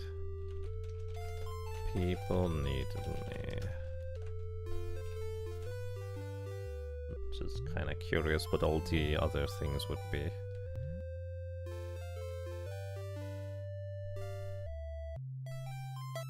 It's all I can do. So the question was, why do you kill? Maybe it wasn't my fault, because, I mean, technically it's true. No, it's actually practically true. It wasn't my fault. What was I supposed to do? I don't want to kill. I don't want to see everyone die. If I hadn't stopped them, somehow more people would have been hurt, right? Oh, that's wrong.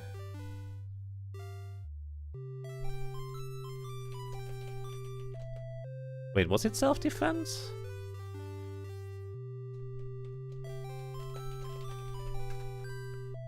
I'm a bit confused there. Maybe there just is no good answer. That is entirely plausible, isn't it? Those people, important. Why? They helped me.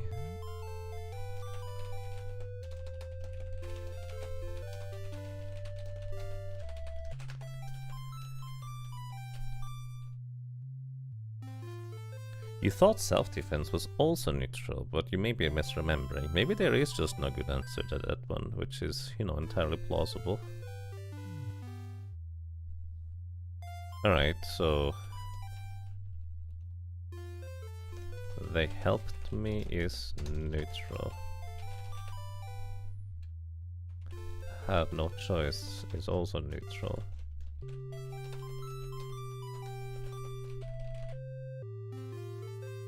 There is a good answer to the kill question, but also your observations are valid. What do you want from the goddess? Help. Okay. I'm actually gonna reset then. This is very fascinating to me, by the way. No. Let's reset my perception of myself.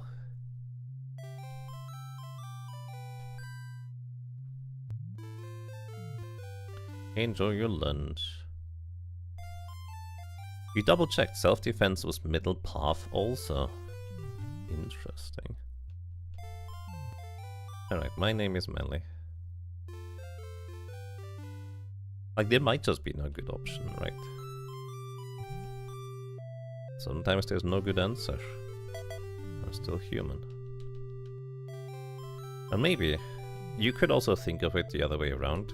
Maybe this is as good as it gets with our mood and whatnot in terms of how the game keeps track of things. Like, maybe my mood is as high as it goes, so it can only open the middle path at that point.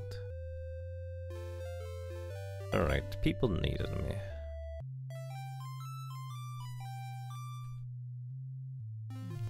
But this is very uplifting, isn't it? So I had no choice was neutral, self-defense was also neutral. It's all I can do, maybe? It's all I can do. I see people being threatened, I want to help them. I see people hurting, I want to help them. But that always means fighting. I'm the one they keep sending to fight. I'm full of Malphos's energy and they never die properly. I literally can't not kill someone if I fight them. Hoo, that's bad. Alrighty, so there is no... Self-defense is neutral. And... Hunter is bad, according to the game idea anyways. Reminds you a lot of the branching path stuff from Dragon Quest III's SNES version for the intro. Wait, what's the question? They helped me was neutral. They're all I have? I would guess this was also neutral. Ooh, no, that's bad.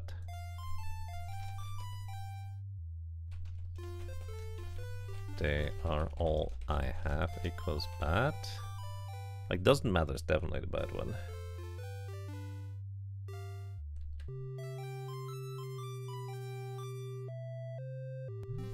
You think they're all I have puts kind of a selfish spin on it? I suppose.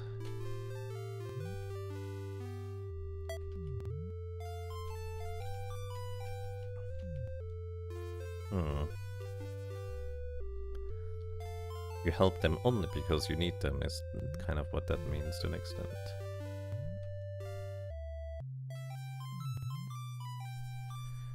Oh well, the limitations of semantics, of me not quite understanding the exact details of it, but recognizing that there are other interpretations for the same words than what I'm aware of. In the end, we're all human, and we're trying our best. At least I like to think we're all trying our best. Even if the best sometimes is a bit more, questionable. Why did you come here? People needed me.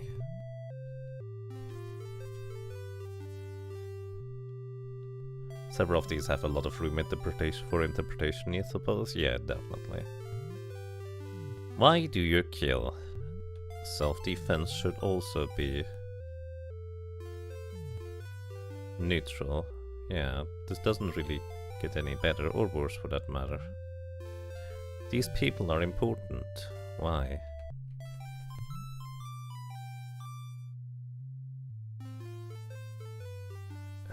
They helped me.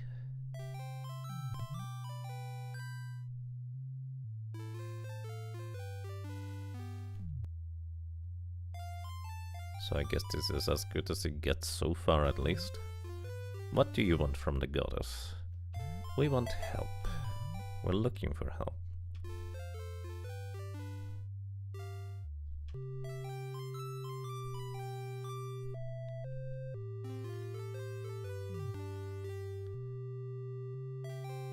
Alrighty, then the last one. What do you really want? I want to make everything better. I really just want to make everything to not be like this. I want to be happy again. I want to feel safe. I want terrible things to not be going on. I want my life to mean something. So basically, my first attempt actually was already reasonably accurate to what you're looking at. So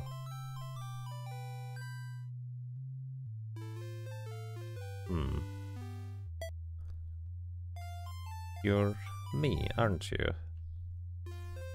Zeke only said I was going to meet someone here, not that I was going to meet the goddess. I guess I need to know myself before I could help anyone else. Your deduction is not incorrect, but please proceed. There is more to say, and I feel I owe you at least that much. Alright. So I think this is as positive as we can possibly make it. Welcome. I am the goddess, and yes, I am also you. Or as much as to say, you're also me. For I created the world, but not out of nothing. I created the world out of myself. Right now it's just the entire story bit and things.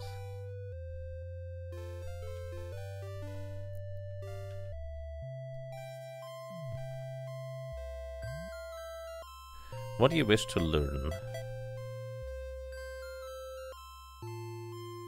Do I need to actually go through these dialogues and learn about them? Because technically I already did that in a previous playthrough. Would be a bit awkward if I just need to scroll through the text boxes again. But some games like to put triggers into this. Which, you know, is a thing. Then again, maybe some people would like to just press the pause button and read it briefly. Because they might not have played or well seen my previous playthrough.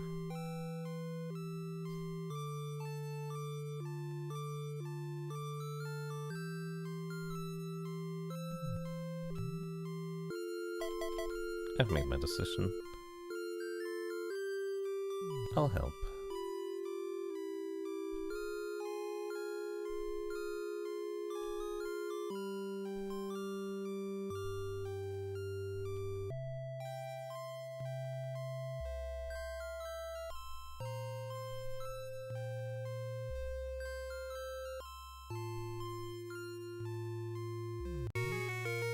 Receive the goddess's blessing. Have I ever played Aquaria? I have not, no. I've also never played Cave Story. All Treasure's abilities are now available to you, but were any other powers awakened? Now go, my child, seek Malfo's seal deep in my own heart, that I may reconcile his will to my own. I shall be with you as I am able. May you bring peace before it is too late. Neat. Right, let's write a diary entry.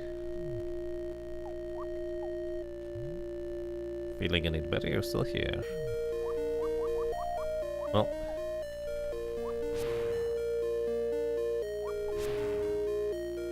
And now shooting just kind of unleashes deadly projectiles. You stole a holy relic from the High Priestess, from the goddess's emissary. It was... I mean, it doesn't actually belong to silence. Okay, Ravien just reacts the same way as she did before, huh?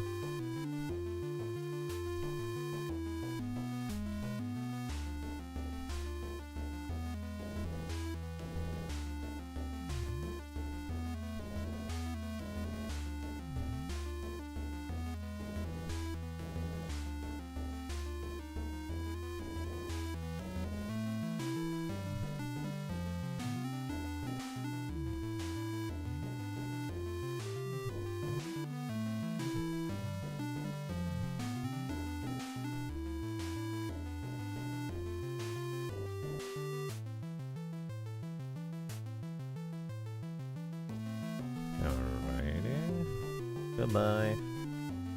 Then he gets real angry because of the corruptive smoke. And then he becomes real tall and grotesque, if you ask me.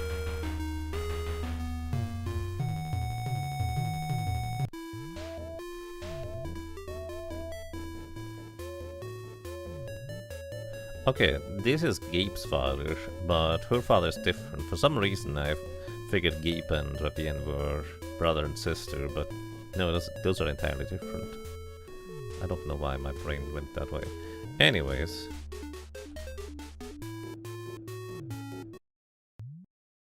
Okay, now I need to make sure to not accidentally murder him. And the way we do this is by going here. He bumps into the ground. We grab his things. Then he bumps into the ground. Grab the things again. Oh, I goofed. I think he immediately begins the battle. Yeah. Anyways. I need to be above him so he goes higher up again. So he dives down afterwards. Alrighty. I need to definitely finish this. Hey Daylai, hope you're doing well today. Just wanted to say you've been a big inspiration or motivation for you to start playing games again. You just finished Trials of Mana and gonna do a challenge run next. Oh, nice. I hope you enjoy your challenge run. And I'm glad I could motivate you. Good luck to you. So, come up here. Then... oh, the wind is kind of messing up things.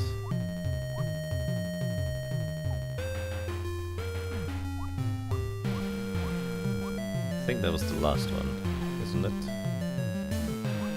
No, it just pumps out only one for some reason, though. Oh no! He bumped into the wall somehow differently? You okay, buddy? Melly, what is even left? I've heard pops. I know the goddess is close to death. I refuse to believe that, but now, here, darkness on her very doorstep. I am no good to her. She will die, and belief in her will have no meaning. The shrine's no meaning. And Malphos. No, even so, I will not serve Malphos. But you, as little as I knew you, as you knew me, you were not unkind. I don't know if you're human or something beyond that. And even if you're human, even if you're human enough, I don't know if you'd ever reciprocate my feelings. But you were not unkind and do like you, and right now anything more doesn't matter. I want to help you.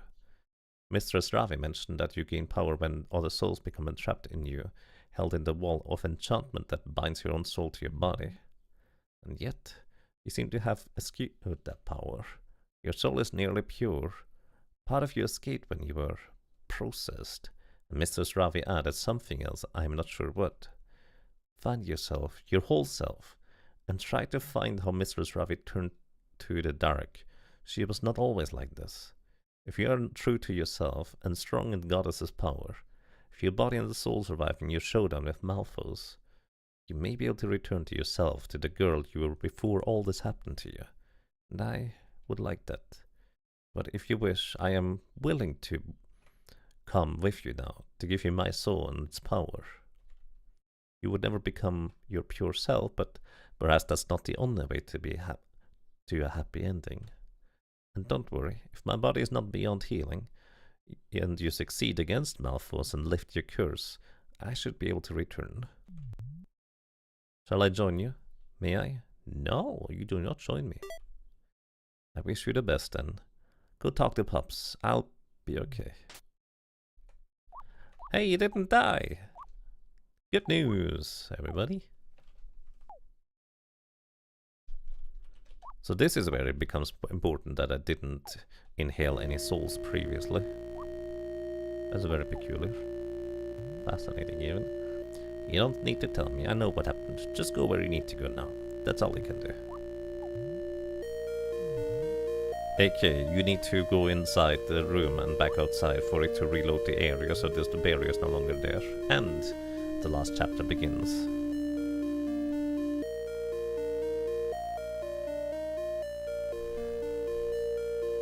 Mere compassion for the world itself.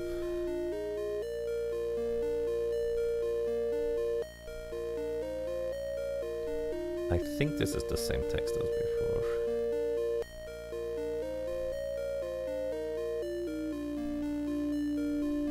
Page turns, the scene continues. Sky Dragon Chapter 5, Worlds of Darkness, finale. Or finally. Alrighty. So, do I need to go out there now and...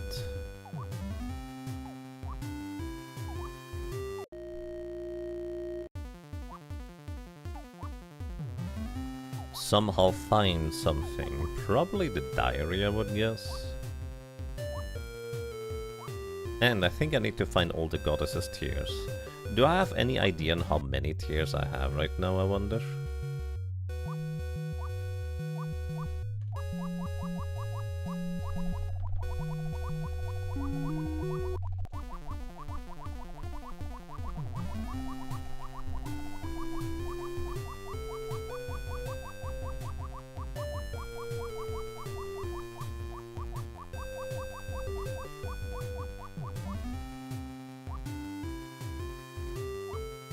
Alright, let's see. Let's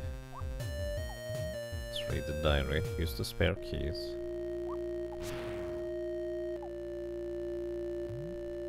It's a diary, but there's no pen to write in it.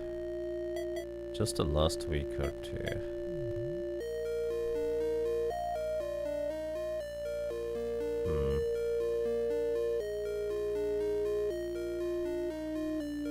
Finale is pronounced Finn, like Finnish, or fish, followed by Ali, finale.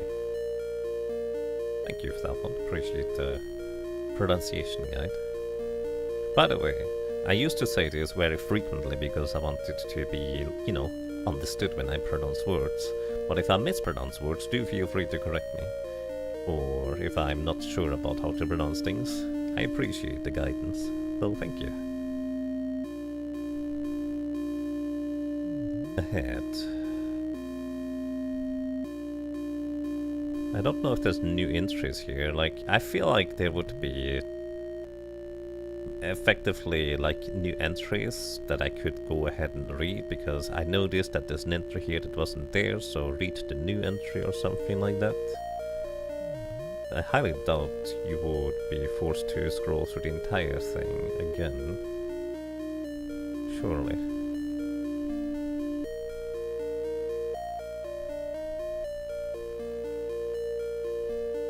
So it's finale. Oh, I said finally, it's finale in this case.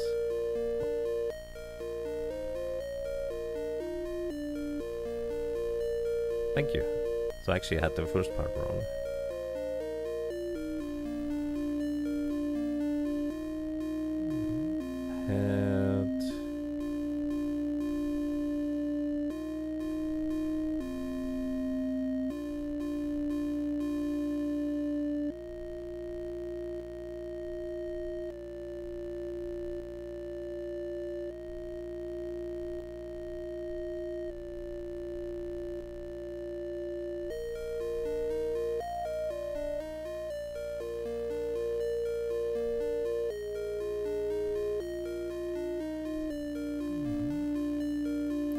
Pages are empty. Alrighty, so yeah, if there's going to be more written there, I think the game would let me know.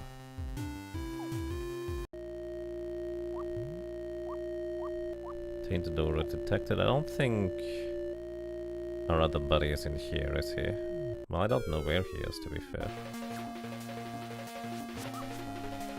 Maybe her laboratory research notes have new things added to them. I would be surprised, but I guess not that surprised.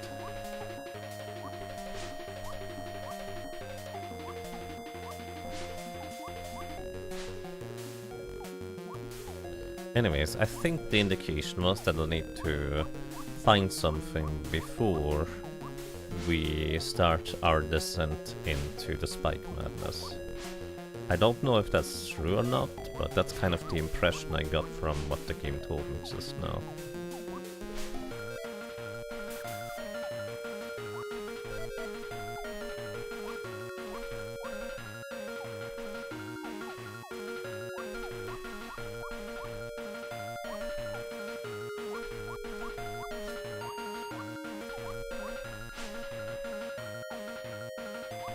Also, my chat just disconnected and is trying to reconnect again. Hello, chat. This place looks a little bit less blue than last time. Do you think we still have a slightly tinted lens compared to where we are supposed to be?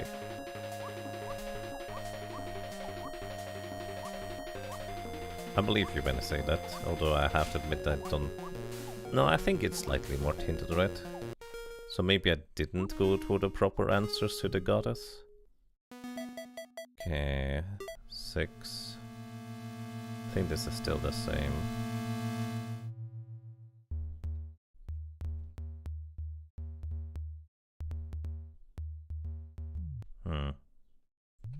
Yeah, I don't think that was anything. I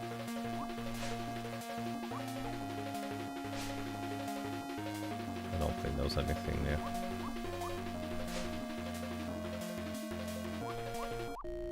Yeah, I think you're right.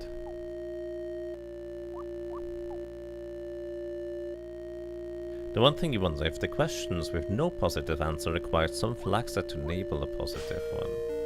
That actually sounds very plausible, to be honest. It's a good point, Alphon. Maybe a little side mission or side thing I could have done previously, or talk to people in order to enable such responses. Actually very plausible, now that I mentioned it. I just hope I'm still on a good enough path. Then again, we can always just revert to saves, because it's easy enough to just reload things, if you will. What's right below here? This is where the shrine is above the water, right? Yeah. So... what else can I even do? There's 2 paths to descent into the madness.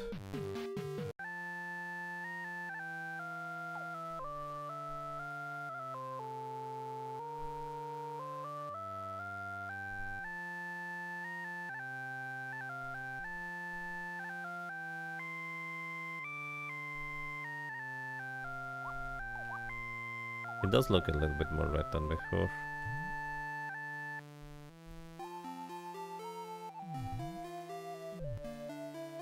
What?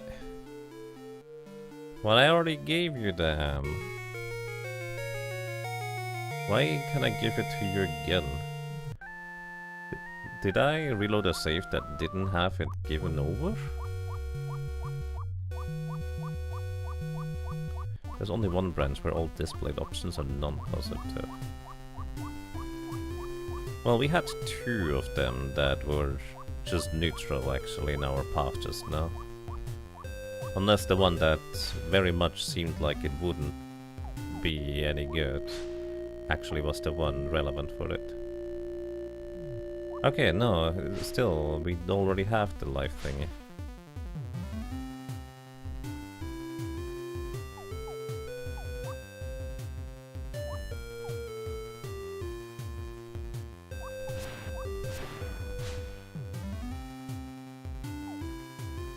Alrighty. Yeah. If a shrine is buried, how can there be an open window by the altar? Oh, you give me different hints now. Oh. Also, I did find the previous one. Okay. Also, yes, this is in fact slightly more red. So, Prof Ness, do I need to reboot and do stuff different first before I can get a less red tint? Because this is all slightly more red than it was before. So does that mean I failed to be on the correct path or something?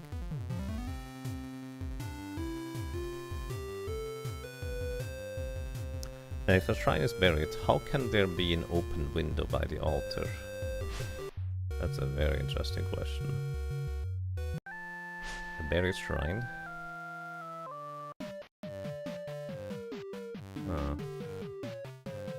Yeah, I had 2 what seemed neutral paths. Technically I didn't try some of the options because they seemed like just intrinsically negative. Like it doesn't matter or something like that. But I guess it's possible. Also, behold the legendary hero of the Gargoyle Crisis, a somewhat newer statue than the goddess. At least the original is newer. I actually made the hero replica first as practice for the goddess. That's our goddess form when she manifests in our world, if history is to be believed. I wish she'd chosen something smaller. I already had to cast these replica statues in sections, but even the goddess tail alone must weigh as much as Layla and I combined. Hey there, haven't seen you around lately. Notice anything different? You made new statues. Anyways, if something is supposed to be buried, why are there windows, eh? That's what the cat asked.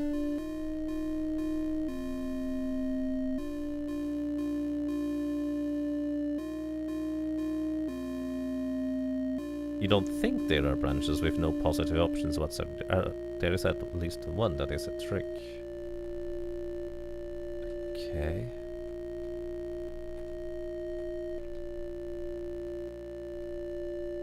Maybe I need to go to the backside again. I assume this is the buried shrine.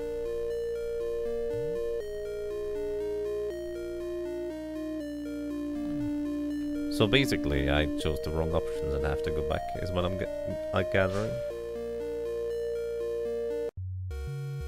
Or rather, a prompt to think a bit harder on.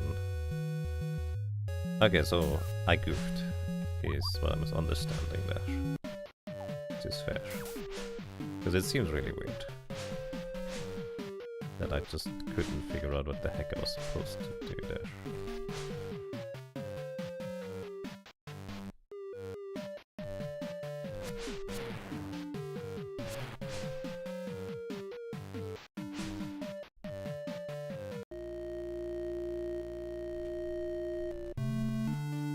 Ah, there we are.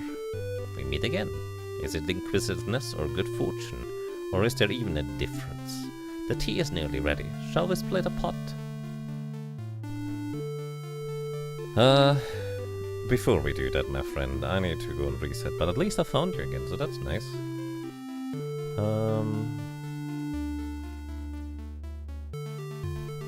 I mean, Gabe didn't need to die there, so I suppose that was reasonably positive. But if you would like to instruct me as to where I missed something, if I missed something, or if it's still fine. Because I already played through the game once. I'm kind of just curious to learn more about the game, its nature and its potential pathing and areas, if you will. Because it's just really fascinating to me to learn on it on a more, like, knowledge-based level, since I just would like to know. I'm just curious.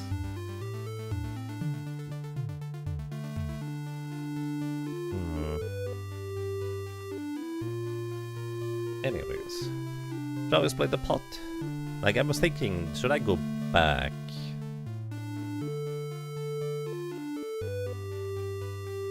You missed something at the kill branch, and if there was another one that didn't seem to have a positive option, we would need to see it.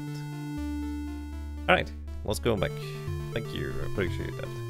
Let's go back by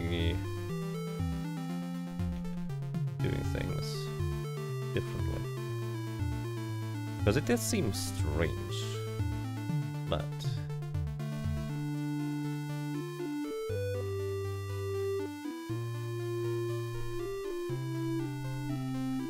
I suppose this should just work if I do this. Paste.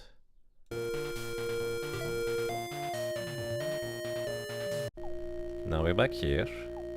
Oh, this is after, isn't it? I didn't delete, or I copied stuff too high up, too low down.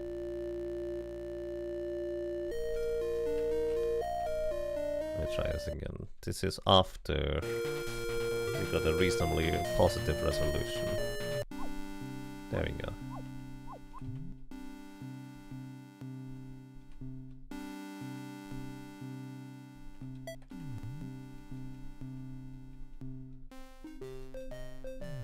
But as I said, the mood pathing does not mechanically obstruct anything, it just makes it more visually difficult.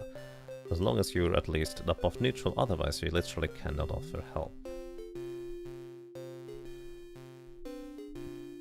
Alright, but I'm just curious what I missed, is what I'm trying to say. Because when I copied over the text from the cat's hint, so to speak, I was kind of fascinated to see that it was slightly more red tinted. I think somebody had already mentioned that the area looked a little bit more red this time, or like slightly different blue. And I didn't initially notice. So I was just kind of curious what that was about. And I'm in the place now where I would love to know everything. But in the end, if you're willing to give up these secrets or not, I leave that up to you. My name is Melly. What up, team? Welcome here. Hope you're having a lovely day today. Let's see. What are you? Let's see. I'm still human. Right.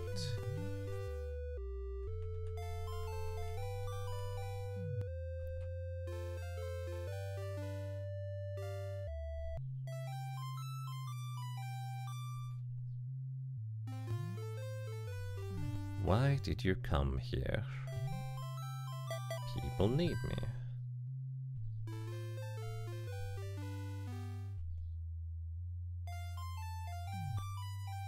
Are you mermaid? I mean, evidently, something like that. No, I'm actually technically a golem, but I guess you're human enough. Why do you kill? I don't know. I don't want to answer that question. Why do you kill? Wiggle, wiggle, wiggle. Wee.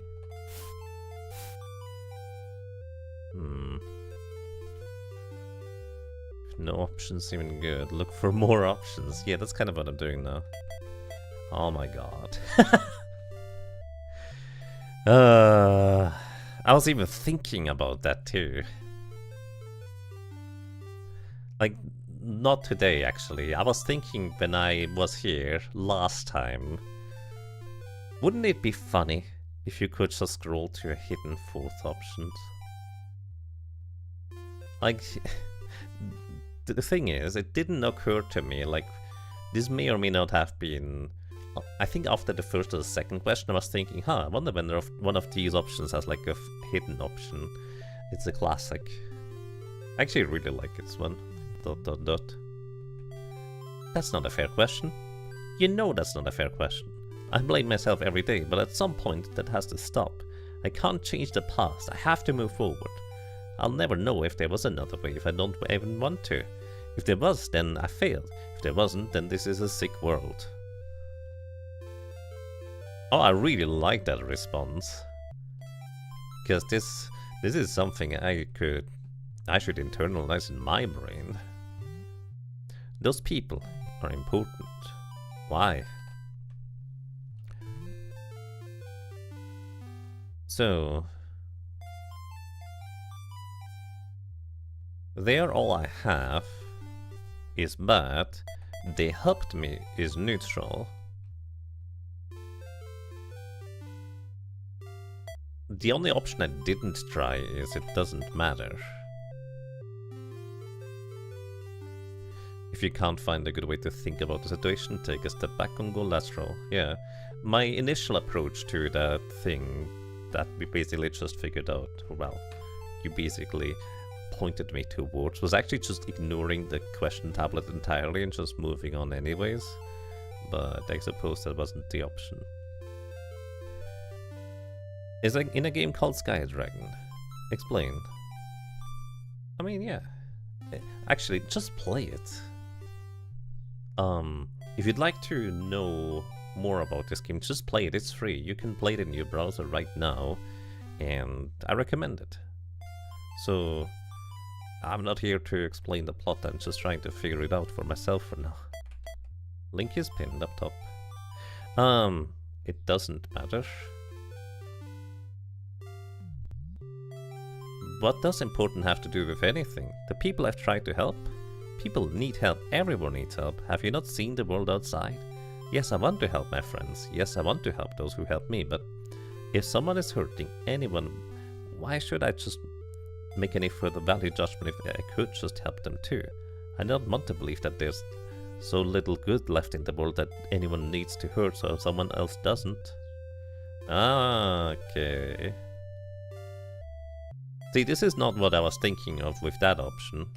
I was thinking this is a more dejected kind of, I don't know, it doesn't matter, whatever, kind of thing. That's what I was thinking with that question. What do you want from the goddess? So this is kind of the tricky part about these simple answers that you might be able to give in order to advance ideas and plots and synergies further. Right?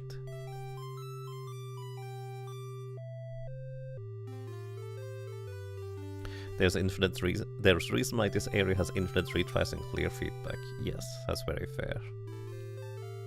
What do you really want?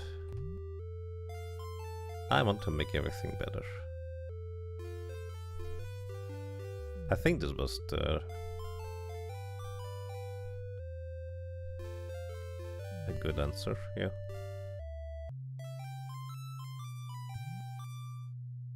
I think I know you. You're a goddess, right?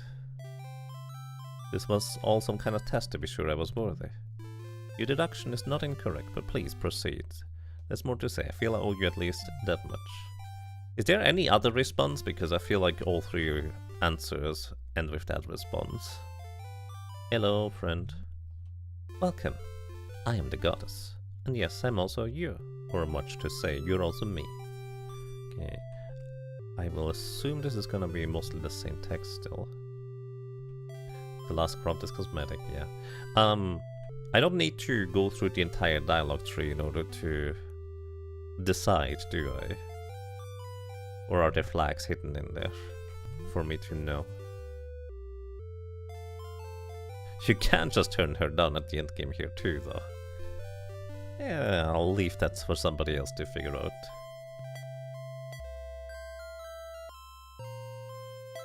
No flags, just optional lower dump. I'll help.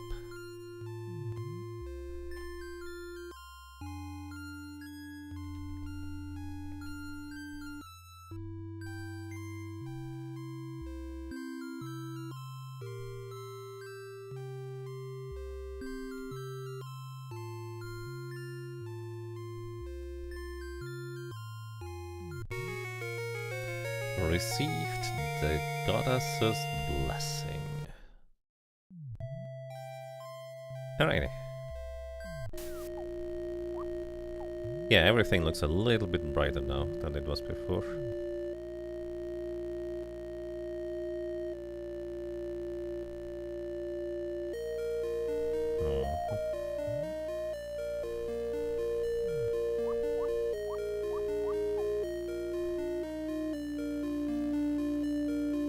Also no, this is not full start game brightness, but it's the best path.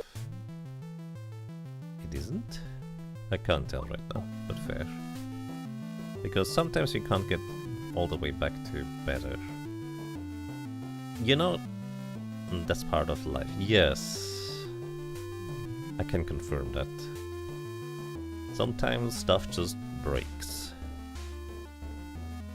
And part of wrestling with, let's say, mental issues as well, or largely mental issues, is that you need to realize sometimes you think there was a way to go back to how it was before, but realistically there isn't. And part of learning how to deal with things is accepting that it's just gonna be different. But different doesn't have to be necessarily bad. Sometimes you just have to, well, now deal with stuff that you didn't have before. That's part of life. There's no exclusive liquid path for you. But all we can do is just our best from where we are. There's no point in dwelling on the past for that matter. Outside of learning not to repeat mistakes, I suppose. That part is important. Anyways, let's not accidentally shoot any beams that instantly kill Pierre. And just let him crash into the floor. At least I think that's the easiest way to defeat him. Alrighty, so if we just sit here, it's not gonna be able to hit me. 2 clouds appear, then we go up and above, then we go down, sit here, he crashes down, up and above, and repeat. Ow. Only have 1 extra hit. Oh no, he's doing that thing again.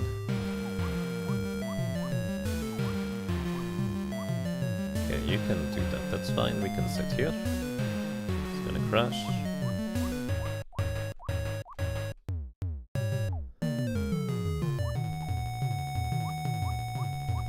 That's fine. I think he specifically has to crash into the barrier, doesn't he? It seems what it is like. Oh, I didn't do that right. Oh, I don't have the dark shot right now. That's interesting.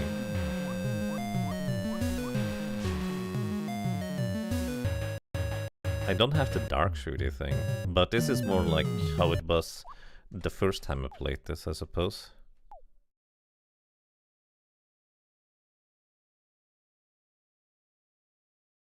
Well, melee.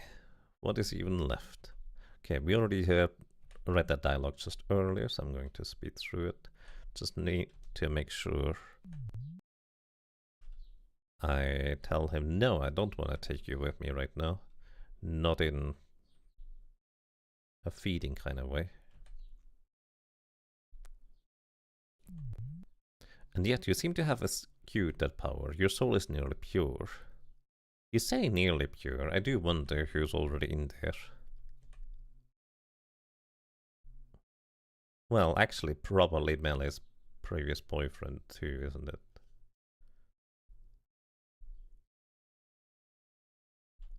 Whatever.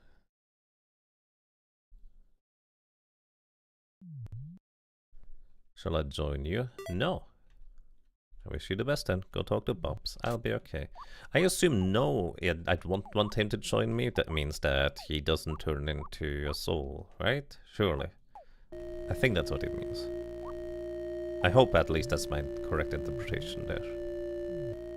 Anyways, he's just gonna tell me, hey, you can just go, it's fine. Alright. Also, now I have the dark shots. I think that's just that weird kind of thing where initially you don't have these. This is the you're on the low percent route and I'm not going to ruin it for you, branch. Okay. Works for me, thank you. The page turns, the scene continues. Wait. Alright, let's go. What even are these blue things below these platforms?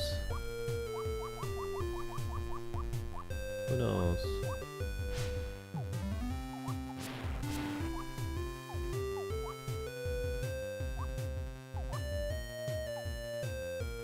Oh, these are the platforms that lead you to the shrine, I see.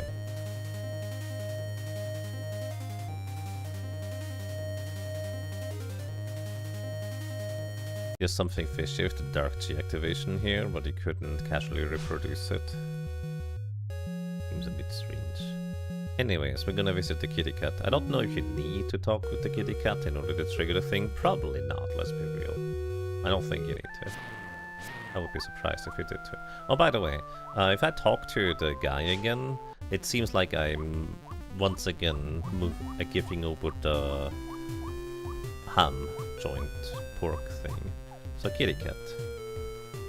If a shrine is buried, how can there be an open window by the altar? Right. And we're immediately going to investigate this one.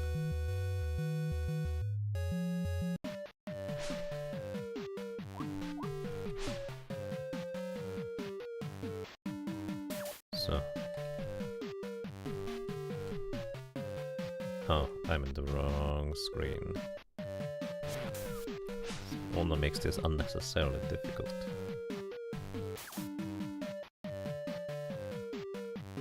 I guess you can see like the outline of the area a little bit. Alright. Now I'm gonna read this one. We meet again. Is it inquisitiveness or good fortune? Or is there even a difference? The tea is nearly ready. Shall we split a pot? Okay. They say that logic did not come about in search of truth, but rather in search of power, in search of influence. Think about it. When you rationalize a decision, what do? In some cases, arguably, you have the luxury of previously experienced empirical outcomes. You have the knowledge that one course of action necessarily leads to a particular result due to immutable laws.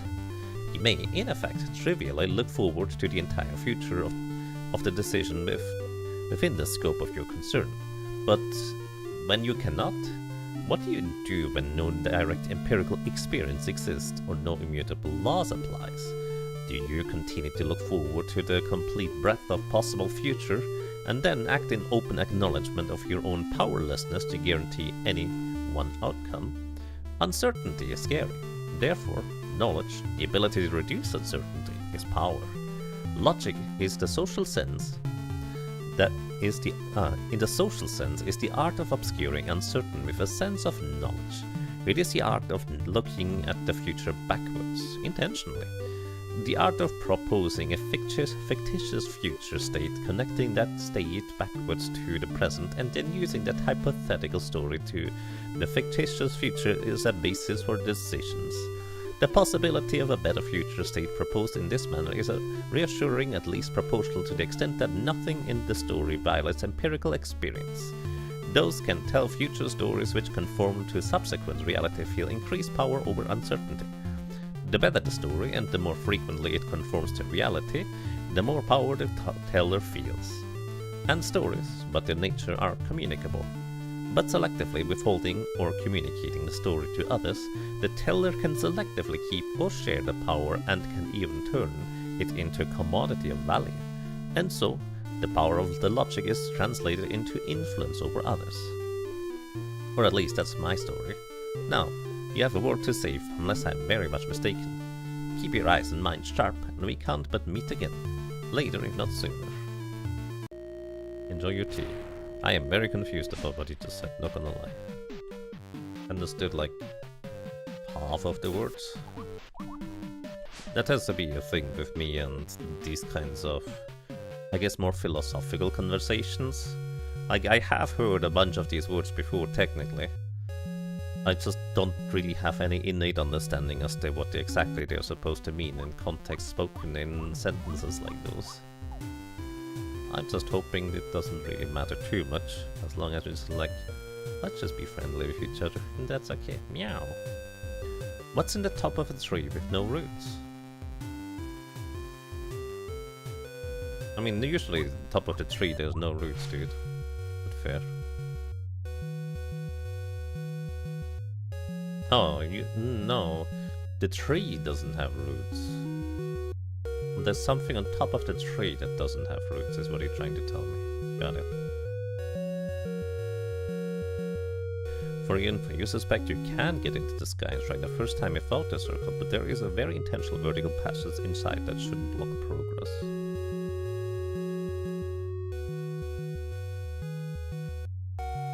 Oh, I know which one. Okay. So, we need to find a tree that doesn't have roots.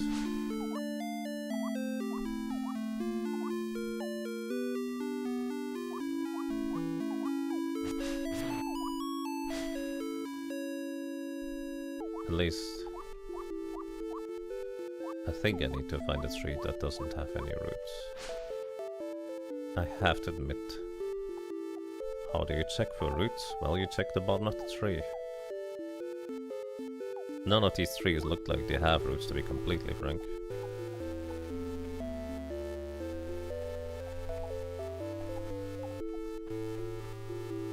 And I'm just murdering the insects now, instead of punching the corruption out of them.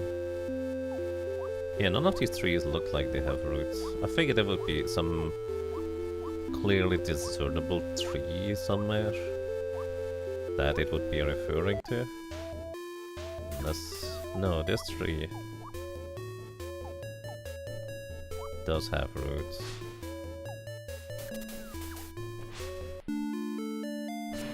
Yeah, I mean, arguably these roots were here before this tree grew, right? What's on the top of the tree with no roots?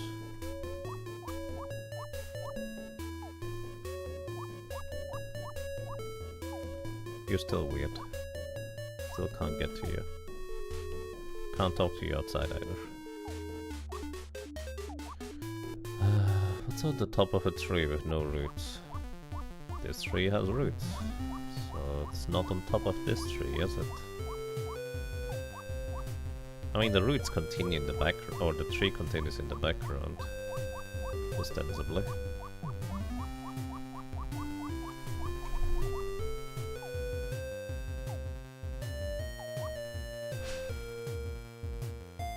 What other trees are there in this game? Are there any other trees? On top of a tree with no roots.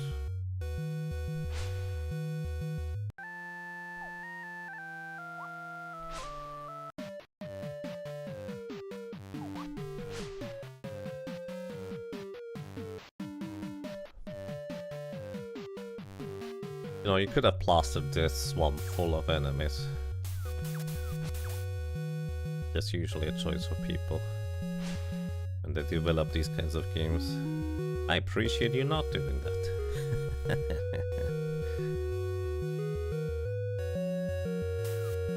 You got lazy? Yeah, it's fine. Prefer it that way. Okay, on top of a tree with no roots.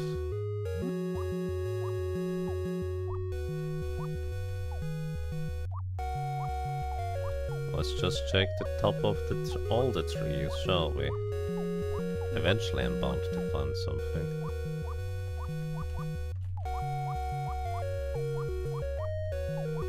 I mean, this tree was kinda weird, wasn't it? Oh, it's this one. Can I ever get to the right side here? I don't think so.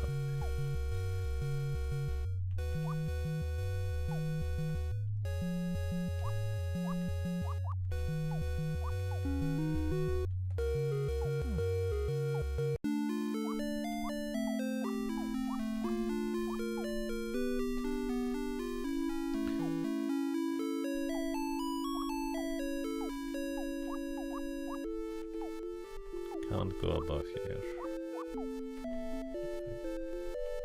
Oh, I can. Expanding the interact button there. Nothing is happening.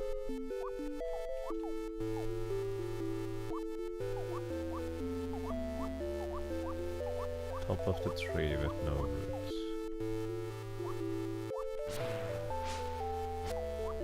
Also, I guess that tree thing there doesn't really mean anything. At least it doesn't look like it.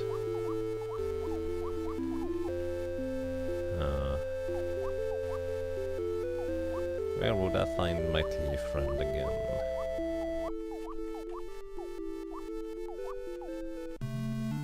Oh, there's my tea friend.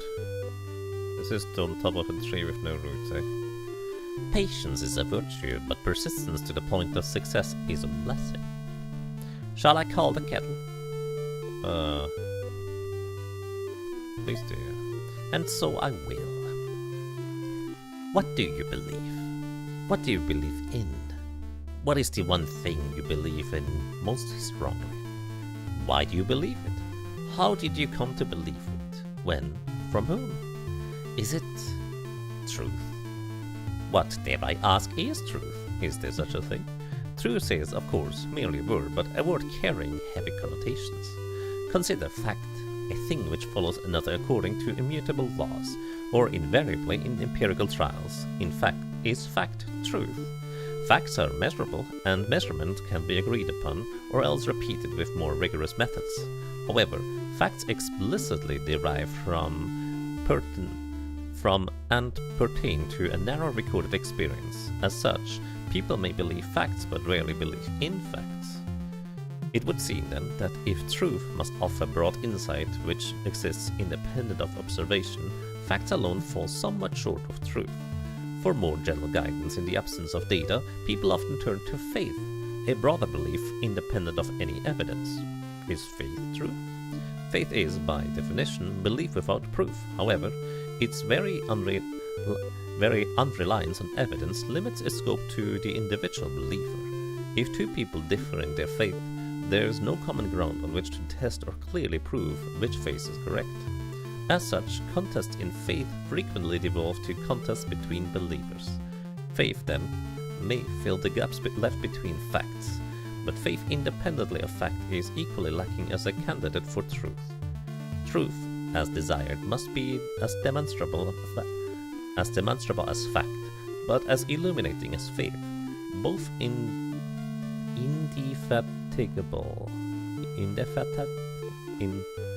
like, is that the opposite of fatiguing, indefatigable, and applicable to any context. So in what realm may the demonstrable it be used to illustrate the unknown? This, if anywhere, is where truth must exist. And yet, have we not already discussed such a realm? Replace the concrete future point towards which the social power of logic aims with a more abstract faith, but still employ empirical fact in this illustration. The resulting narrative is a communicable belief which translates empirical experience into reassuring guidance. Moreover, that guidance in turn provides direction to seek additional supporting experience, thereby sustaining itself irrespective of the teller. I have the slight suspicion this is building of what we talked about before, and I'm not really understanding anything more. But I like the little tea kettle animation, that's kinda nice. Anyways. If this is not truth, it is at least generally demonstrable and illustrative. Attacking an individual fact within the narrative is ineffectual, as the narrative provides direction to further fact by which to sustain itself. Attacking the narrative independently of its fact is tantamount to attacking the teller, the original source of what filled the gaps between the facts. To do so, one must attack the very structure by which one has attained social power. One must attack those who share this power and unnaturally devolve oneself to primal uncertainty. Thus, once it is held, attacking this narrative from the inside in the name of self-enlightenment is self-defeating. Attacking it from the outside necessitates bringing down the whole society whose shared power shaped the narrative. If this is not truth, it is at least functionally indefatigable once instilled. Is the narrative of our own beliefs actually truth? Is it distinguishable from truth? If it is truth, is it correct? Does it have any righteousness but self-righteousness? If it is not truth, can we test the truth of something we believe by convincing ourselves of something else? If we can't convince ourselves of something else, does it mean that we have found the truth, or merely that our understanding is inferior to and incompatible with truth? ... It's something to think about at least. I have no idea what the heck you're talking about, not gonna lie. Attention is the most valuable resource, and I don't want to wish to tax the generosity of your payment. I'm trying to pay attention, but I have to admit these strings of words mean nothing to me in the context, because I tend to think about these things. So, oh well. Keep questioning your world, and I trust you can find your way to me again, later if not sooner. Maybe this is interesting for somebody else though, so let's keep finding the friend. A lingering aroma remains. So let me actually see, is this basically the tree without roots? What does that mean? I mean, this tree has just as little root as the previous one, I think. So... like this two trees together and another tree to the next side that kind of form this amalgamation up top. So I don't know why this is a tree without roots. Look closer at the top.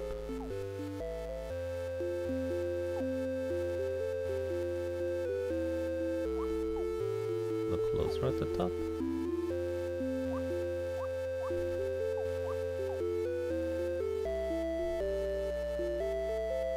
Friends, don't let friends become infinitely powerful, infinitely bored beings.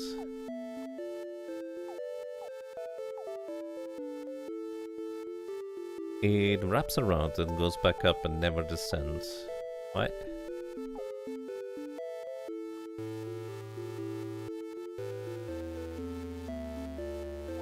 I don't get it.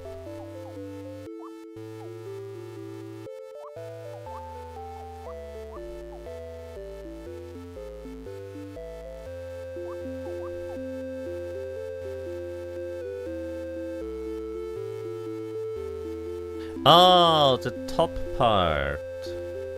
This part I'm standing on is not technically part of any tree from below. It's literally just on, kind of sitting on top. Alright, thank you. Because I would not have figured out what the heck that was supposed to mean if you didn't tell me. It's one of these things where I do this in La Mulana. Well, I did this in La Mulana quite frequently, where I figure out by trial and error, and then try to look back and try to discern from there as to why things seem to be the way they are. Alright, no more stinky cloud for you, Mr. Pig. You think your brain automatically connects it to the pillar going down, but it isn't actually connected? Well, you say your brain automatically collects it. My brain just sees a mess of branches and trees that are loosely connected to begin with, because the details of the polygons and the assets that you'd work with could just have like little errors here and there, and I just tend to ignore those. It's rare that you find a game that actually has paid enough attention to these kinds of details for it to actually be an intentional choice like that, in my opinion. Hello, meow. The grass is always greener on the underside of the stone. Where can that be said? What? On the underside? I disagree.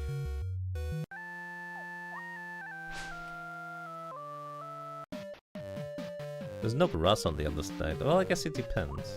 Anyways, this suspicious stone here.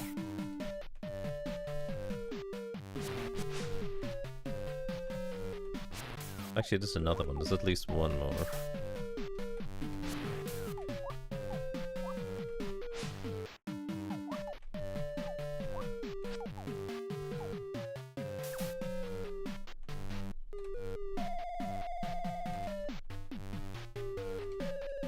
I think there's a passage in here somewhere.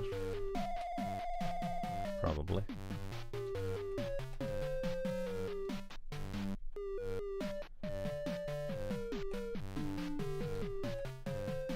You sure there's no passage under there? I might have just not found it properly.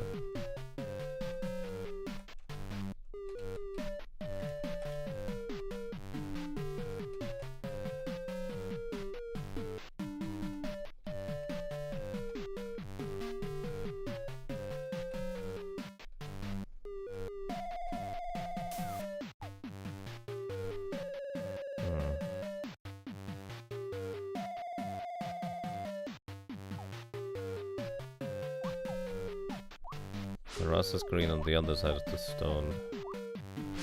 Where might that be? Is there another stone? There's two.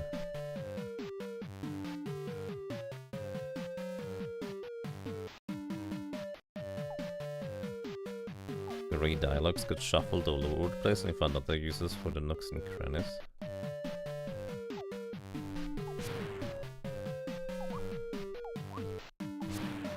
I guess it's probably down here, isn't it?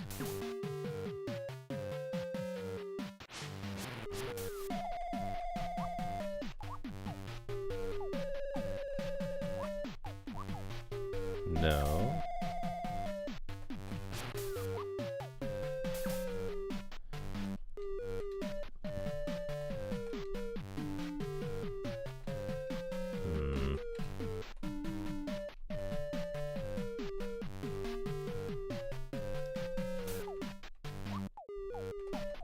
I mean, I guess there's also stones up the mountain.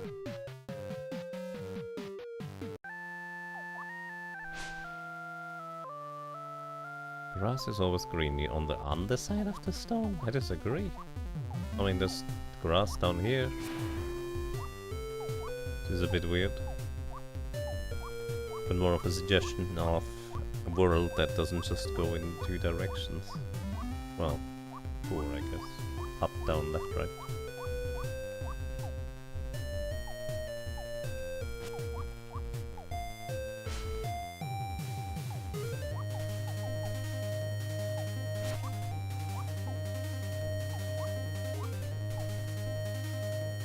I mean, this looks close enough on what it could be, right? This... Honestly, I would have bet like $5 that it would be here. Maybe this is the underside of the stone?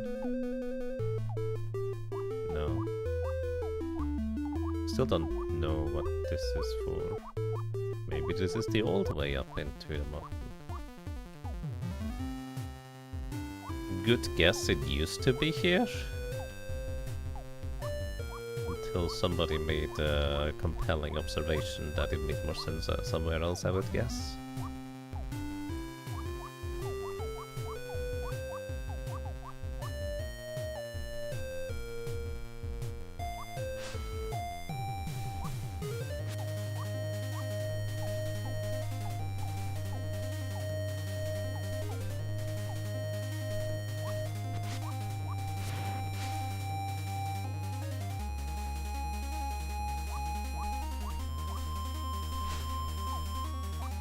Okay, that's just the outside. Let's stick to the inside for now.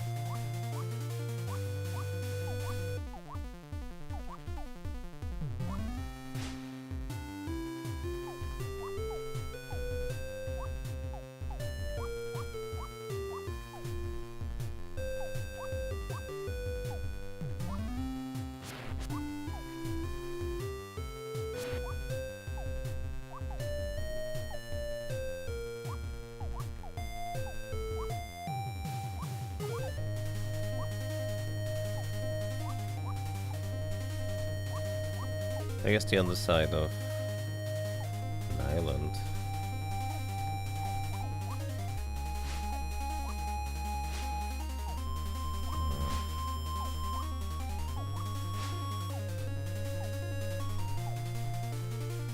This one? There it is. I see. You're here again? Or is it you who sees I am here again? Or indeed, were either of us ever previously aware of the significance of this location with respect to the other?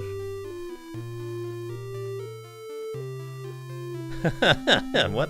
I am but a bowling ball dreaming of sashimi? Why, sure, I'm but a bowling ball of dreaming of sashimi.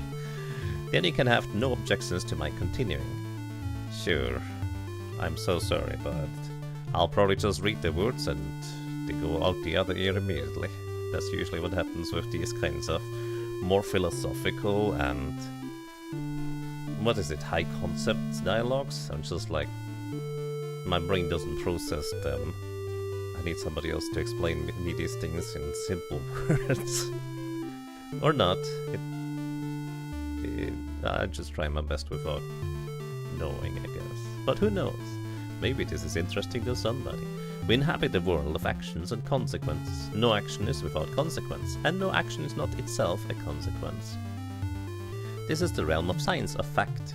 This causality is not problematic, save that it occurs on more levels than any finite mind can fathom. Humans are typically aware of only a handful of causal threads leading to their singular present state, and at best of a vague handful of the most prominent threads they spin by their own action. Count is rarely taken of a number of molecules exchanged in a given breath, and calculation rarely made of how a footprint on a beach causes eddies in the very wave which obliterates it. The heck is an eddy? And yet, these actors persist at least classically. The air, the water, the sand all have a past, a present, and a future. Paying full and proper attention to every detail of every interaction, could you not infer the footprint from the beach? The secrets of the enclosed room from the breath exhaled in speaking them, the existence of the water from the drop of the ocean even years later. What limits you, of course, is your perception, your own personal truth and story of which interactions matter and why. Your own unwillingness or inability to observe and retain information with sufficient precision to make use of it. Alright, I understood that last part. That is me.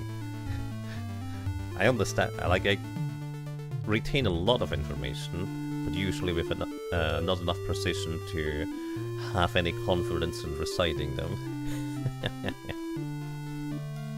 And what limits your perception?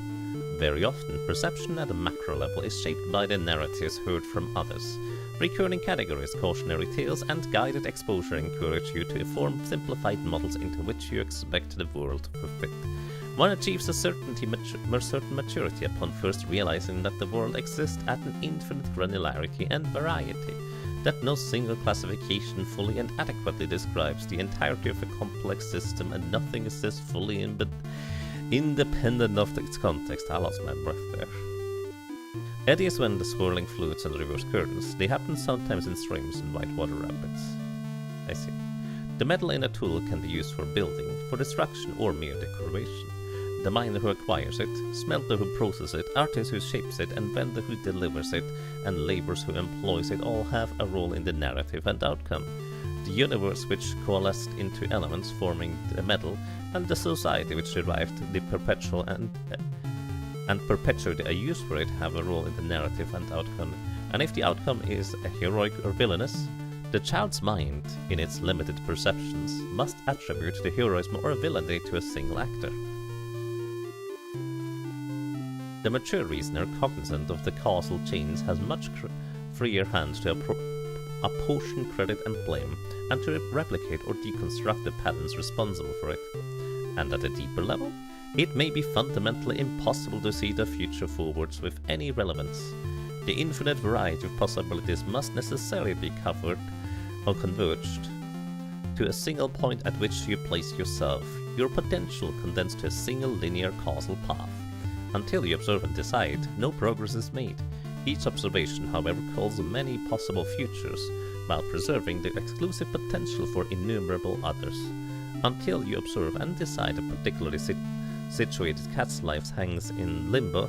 The acknowledgement of a single particle resolves the narrative into where the cat survives, or another where it passes on. This is the ultimate perception filter. Your knowledge of the future is uncertain until you observe enough to collapse it into an understood state. And yet, ironically, your knowledge of the past is equally vague for all the effect it had between the time the cat was situated and the time its fate was determined. Any number of possible explanations would have been indistinguishable. A single observation in the present ripples back causally, even constrained only to the threats of which you are aware, determining for all your intents and purposes the way the world was as you previously lived it. So, if you did ask the air or the water or the sand to give up their secrets, would they even tell you what they knew? Or would you rather be the one making them decide how they must have been?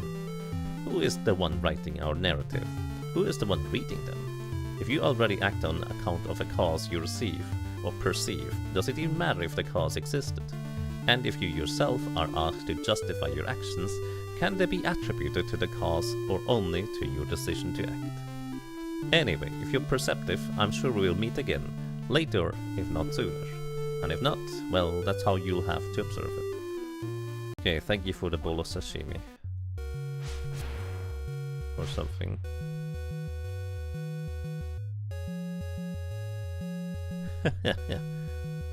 For reference, the only drug I have ever knowingly taken was Earthbound or Tonelica series, says Prof Ness, the creator of the game.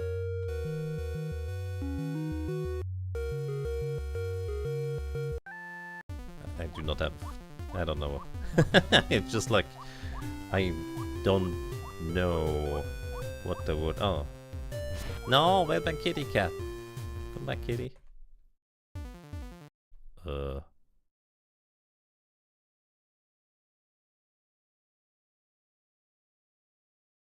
Kitty? Are you the kitty cat? Hello. And so we dream, and so we follow, And so we find. Welcome, friend, to my ultimate arena. Does the citadel hold a purpose? Would you impose purpose upon it? Would you infer who I am and challenge me nonetheless? Who are you again? Who am I again? Why to be again? I would have needed to have ceased being at least once. Okay, that's actually kind of clever. Who are you again? That is a very literal interpretation of trying to find an answer to the question of who are you again. This is not what the asker usually intends to ask when asking these specific words in question. I assure you, summarily, that I have done no such thing ever. And so, you desire a battle? To face me one-on-one? To the death? For ultimate control of the boundless possibilities of the universe? Then who would make the tea? I am immortal. Then who would make the tea? Besides, if my future is to be my choice, why should I choose a battle to the death for control of possibility? How will another death improve my ability to shape my perceptions? Is the future so narrow that it cannot sustain my life, my will, and those of another? This world has enough death, enough people believing they've lost control. If there must be an ultimate contest, why can it not improve the well-being of all involved? Why can it not be, say, petting a bunch of kittens and getting ice cream? You desire a challenge? To pet all the kittens? For ultimate adorable softness and boundless ice cream? Yes. Wait, is this the exact same yes we have in Final Fantasy V for the PlayStation?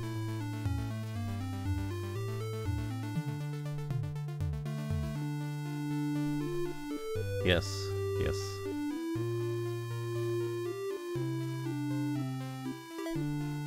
You have chosen Fluffy!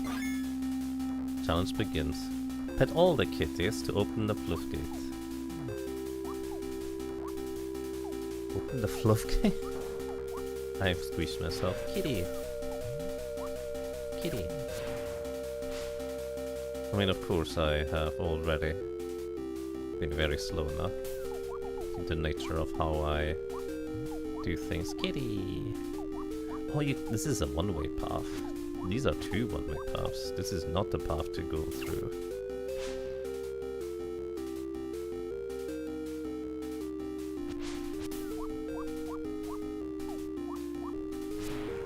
Every kitty needs to be pet. Kitty!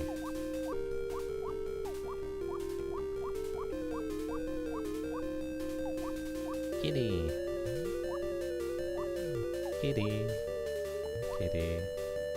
Kitty!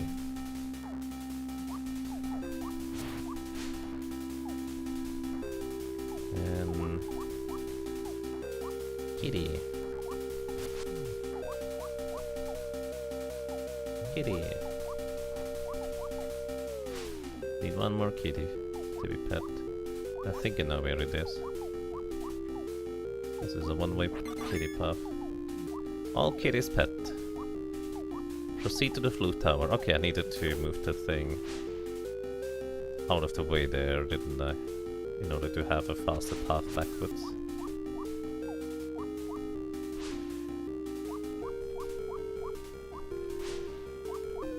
You know, I absolutely adore this kind of challenge. Glump the floof. Floof demands glump. Glump. No! I need to pet all the kitties! What does glump mean? It came in conjunction with floof, so surely glump is a good thing, right? Anyways, pet the kitty contest.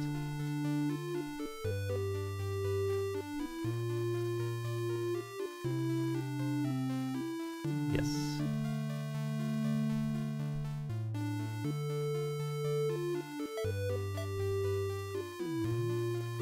I was choosing the same options. Glump is a super enthusiastic hawk. Aww. Alright, we just need to do this To pet all the kittens. It's like you read my mind. You have chosen Fluffy.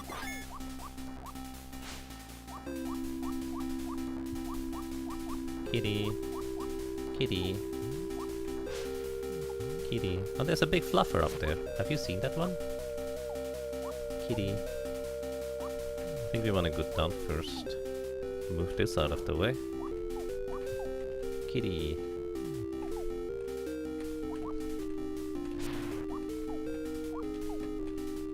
Eh. Okay, it's fine. Kitty. I don't know when I was supposed to get to that kitty to be faster. Kitty.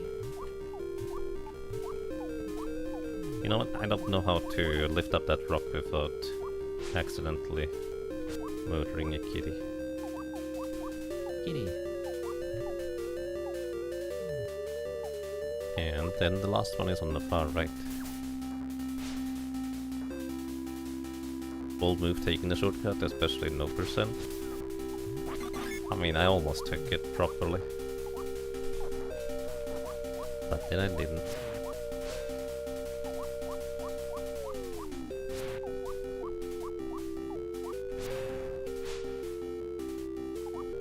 Alright, now we go to the Glump Tower of Fluffy McFluffy. Fluffy!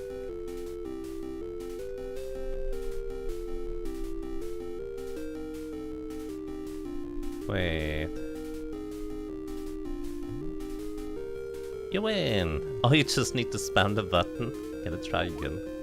I wanna be faster. Well done, well done. Why, of all the adventurers who have ever challenged this course? But who does these things competitively anyways? What would be the point? You get your ice cream either way? Yeah. Eat the ice cream. I wish I had ice cream right now, dude. There's still more left in the bowl. Cool. You get some too. The gate over there will send you back outside if you don't want to bother with the whole obstacle course again. Don't forget your reward. I already got it. Pet the big bunny. Pet the big bunny.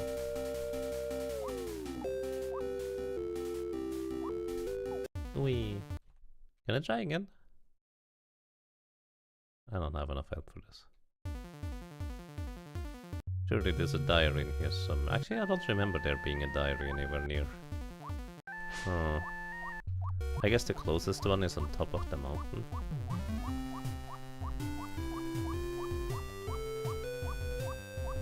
I'm gonna try and figure out a route and then do what I would consider one clean run. And if somebody wants to challenge my time and beats me,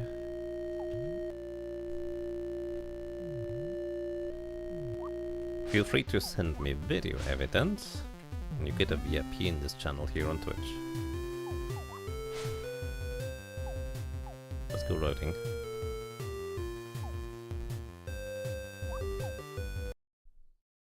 Fluffy. Alrighty. I want them. I want the kittens. So be it. Grand unto thee, the kittens of glorious flute. Alright, so let's see. We go down here. I'm pretty sure it is much faster to then go subsequently down here. To then subsequently go down through there in order to get to the left over there. But the kind of question is whether I still need to go... Well, my end goal is going to be near the Tower of Flufindin. I need to make a map of this. So be it. Alright, challenge begins. Open the Fluff gate. Alright, this is where we begin routing. So, we could go down. I think at some point we have to come down here to the right side anyways. We can't technically do this. No, actually we have to do this on the way back anyways. So we don't go down on the right side. We always come up on the right side. So that kitty over there. Then we have, generally speaking, two choices where to go. Up feels like it makes more sense because we have to go up here anyways. that's all of the kitties right here. So basically we would begin kitty, kitty, kitty, kitty, and that's all of them. Then we need to end up over here in the end for what it's worth. So this kitty is going to be the very last one we're gonna pet for what it's worth. We could go down here afterwards. And we need to get to this one in particular at some point. Instead of going up first, we could go down and then ascend from here instead. I think technically what will be the fastest is to go... Oh, you know what? We don't have to go... I just realized we don't have to go through the bottom path at any point anyways. So maybe the correct way is to grab this rock, get it out of the way, pet the kitty as the very first action that is. Then we go up here. Then we go and pet this kitty. Then we go down here. You think you need to move that rock, but you have to go in and get the kitty since you have to loop back through after. Yes, I agree.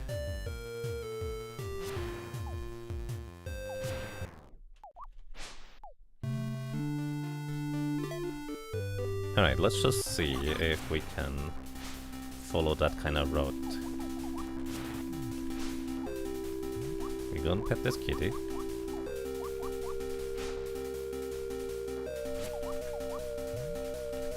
And we can dash over there immediately to the left, or try to anyways. Do you think it's more correct to go...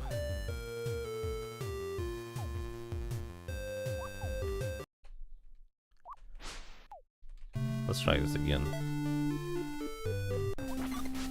Also, I guess we should talk to this guy while being as close to the gate as possible for tiny optimization there. Then do this, move this out of the way. I guess I don't need to pet the kitty at all here because we can just go afterwards. Then do we go up here? I think this is gonna be the final path, isn't it? Because we will have to go through here for this one. And then afterwards, we pet this one. Oh. Wait, how did I get past here earlier so fast? Oh, you just walk. Okay. Then we go pet this one, and then we go up and end it here. So we want to end here. So, consequently, I think we need to go up here anyways. To pet all of the kitties right here. And then we end here. Wait, where did I miss one? Oh, I can then afterwards go down here. Pet this one, go to the left from here. But we would kind of be missing this one. This is an interesting routing conundrum. Because we kind of want to come down here for two different reasons. We have to go in here. Oh, it's the other one that I'm missing over there. We have to go in here as well. So basically, we need to go up there. We need to go over here. And these are like one-way paths. There's like just one way in and out, so it doesn't matter from where we arrive. The only thing that matters here, if we go in here, is that we need to remove this block here, otherwise we have a long way around. So I don't think that is the way to go. You think you need to move that rock, but you don't have to go into kids into after. Yes. Your own route was most probably counterclockwise, and then so can the time to climb back up the middle.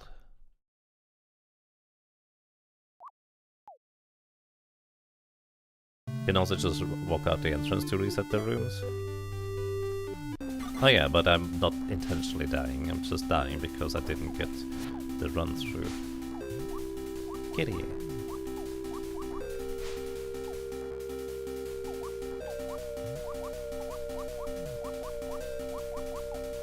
this is not it, is it?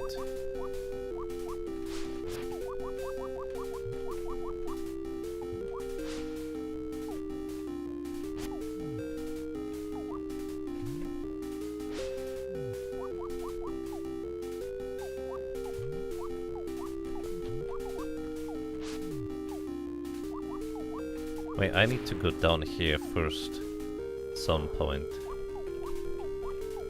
Come on. Oh, I don't need to pet this kitty because we need to go around anyways.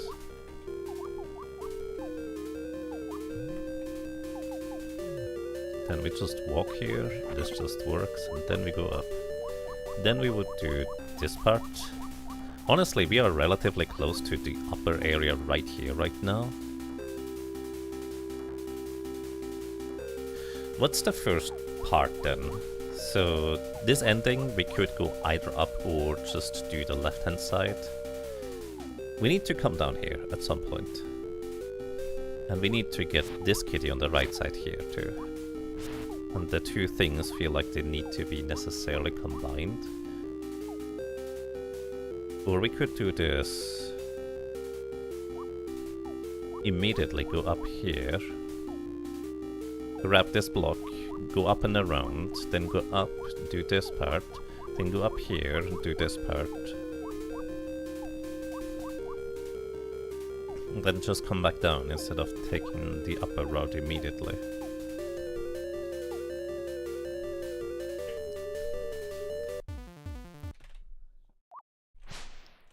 Alrighty.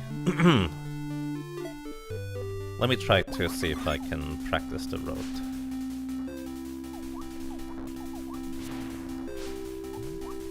I think this is always the first move for me. Yeah, alright. I do kinda wish there was a save point over there, so I could just retry. But alas, I chose to do low percent. So I have to bathe out the consequences.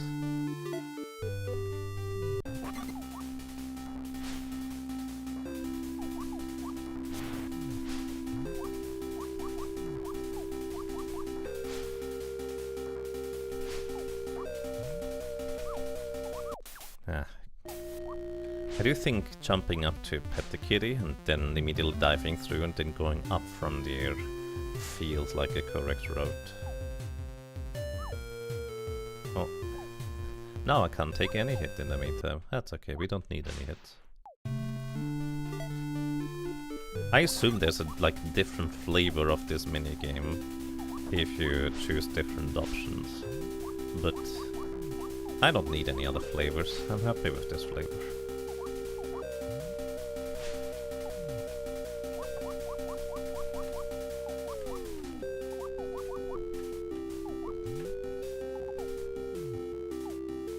Come on.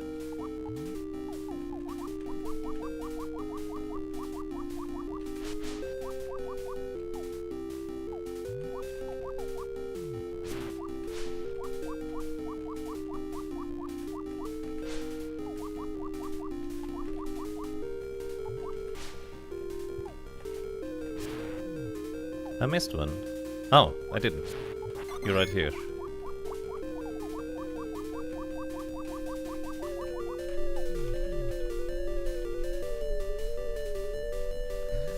You kind of get sunk straight into the bunny. I only just now realized that cactus just disappears in the floof as she's petting the big fluffy bunny. That's amazing. Aww. Look at that, that's amazing.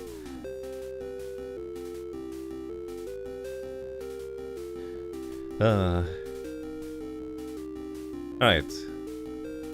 Let's do this again after eating the ice cream. We ate the ice cream, but there's still some left in the bowl. Fantastic. Alrighty, let's do a proper run of this. I think I kind of like the route. There might be a faster one, but I want to get a good run in here. Or what I consider a good run anyways. This also only requires one pass through the spikes, which is reasonably desirable. .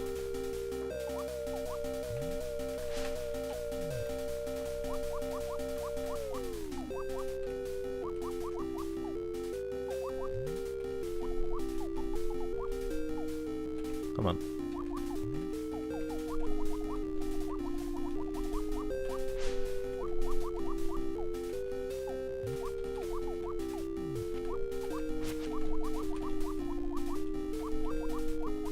I don't know if spam jumping is faster or if I'm supposed to just hold jump. Because technically I'm kind of cancelling some acceleration there.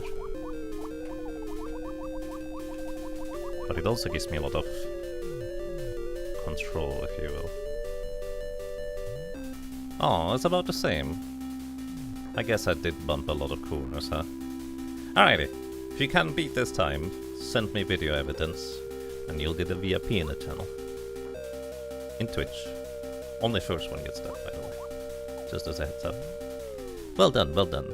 My of all adventurers who ever challenged this course. But who of these would do these things competitively? I don't know, but I get to eat more ice cream.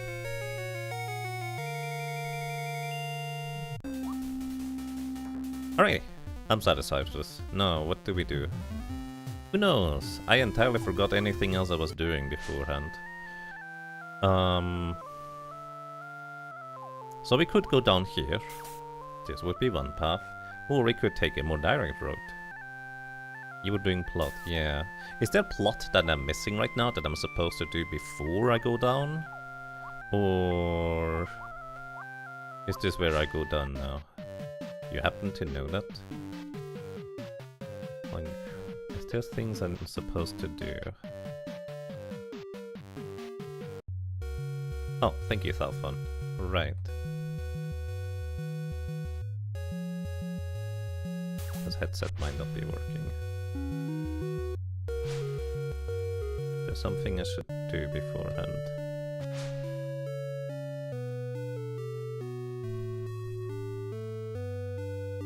Great question for 2022, Prof, but I don't think so if you aren't going 100%. 100% implying that... Alright, so there's probably nothing to do. I imagine there's a difference between low percent of not getting all of the... Well, I mean, there might be tiers missing. How do I know which tiers I have and which ones I'm supposed to get yet or not? Like, there might be some goddess tiers I haven't picked up yet. That is ostensibly also different. But also, our soul is relatively pure, if you will, right now, so...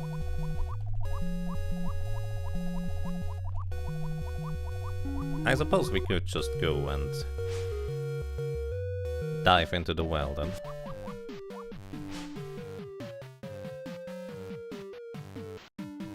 And go down that road. Worst case scenario, we can just climb back out anyways.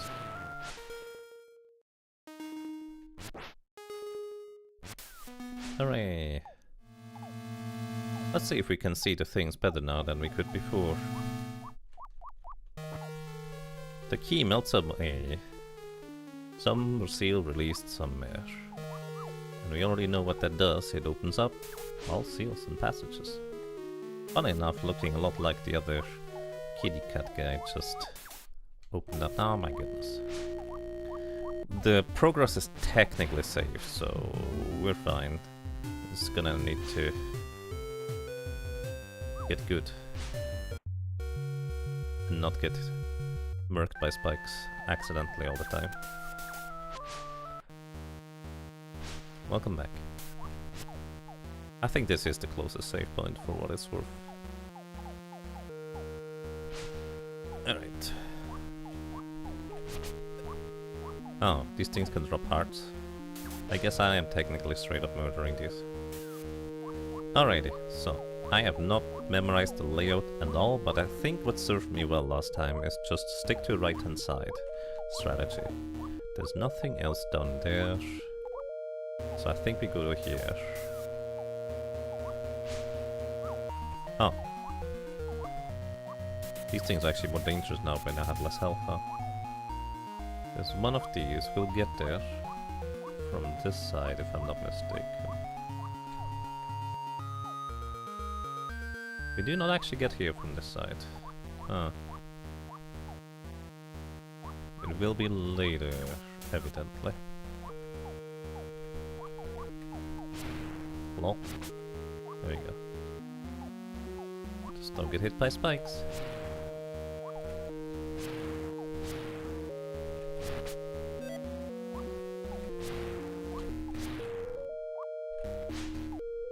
It's fine, let's just ignore these guys. Ah, no! And then he walks into spikes. Still hard to see. Much less difficult to see than last time, to be fair. But still hard to see. Whee!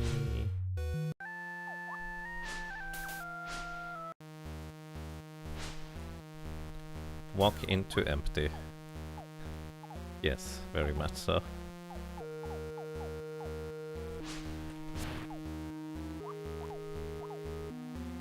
Maybe let's see if the right hand, or well left hand side relative to our character is gonna be easier to follow in not dying. Anyways, this is definitely much easier to see than last time where everything was just red tinted.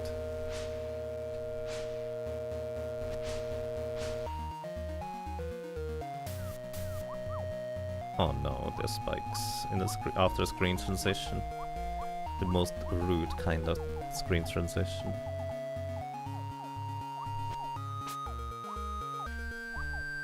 Well, where's the guy? Did I get him? I guess so.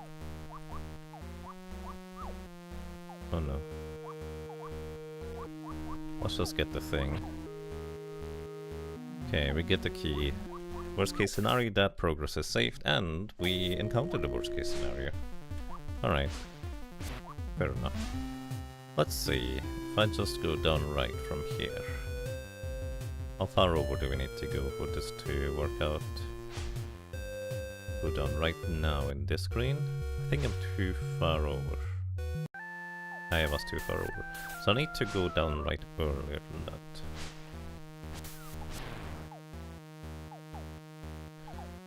Alright, how many keys was that so far? 3? Something like that.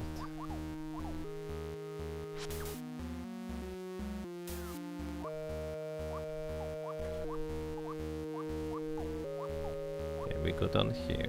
This is the path. Let me tell you, Undertale Pacifist was way easier. In my opinion. I could be wrong about that though. Okay, that's not done here, we keep going. Ah! I don't like these guys. I never spot them before they hit me.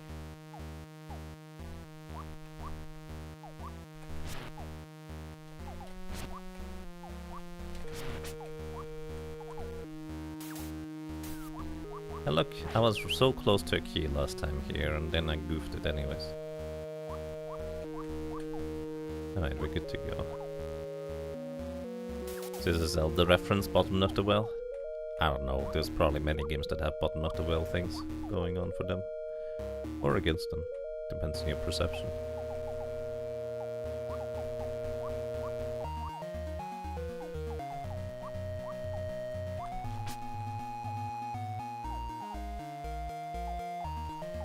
Alright, let's keep going. There is a path to the right here. I think that path to the right here was important, if I'm not mistaken, so let's go and take it.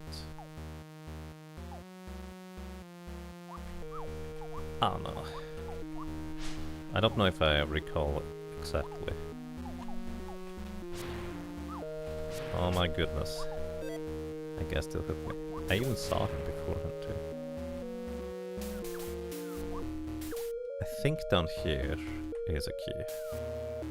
Yes, alrighty. So this is the last key I got last time. It's kind of in the middle of things. So I needed to acquire it, well, differently than I did initially. Oh, previously. I have 1 health. Oh well, we'll just redo or go back here. But I did remember that this is where we need to proceed. We can go grab this health, go out in the next room and just repeat. Since I don't have that much health, this doesn't take long to just get back. Welcome back, Rogness. A bit easier when you can see. Yes, it's way easier, but still not particularly clear at times for where the spikes might be. But yeah, I was basically playing this on hard modes before. Now I'm just playing this on low HP mode. It is anybody's guess which one is more difficult. Because I don't know. This is fine. You could go to the right here. Is that relevant? No, this is just leading through a corridor. Let's go down first. Oh, well, that's just health. Not like I can use that many hearts. I think we go down in this room, was it? Or was that just another one of these heart rooms? It was just another heart room. Don't mind me, just ignoring the big face.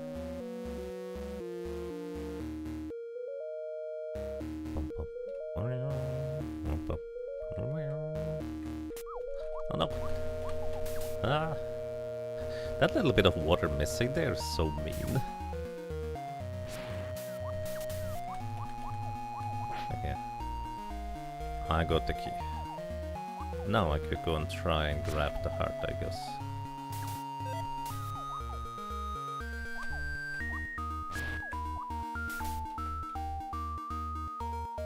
You know what? I need one more heart to survive one spike hit. And I almost hit those spikes on the right side there. Alright.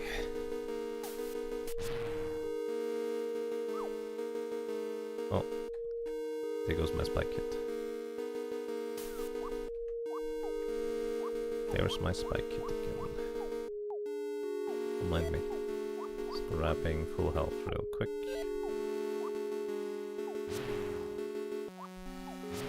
Right, these guys just dodge anyways. I don't know how much damage they do. I'm not too keen on figuring that part out, to be fair. Let's go down here. Seems easier than going past the face thing. Wait, isn't this where... No, it isn't. Actually, this is the place where we go at the end, isn't it? Oh my goodness, these guys.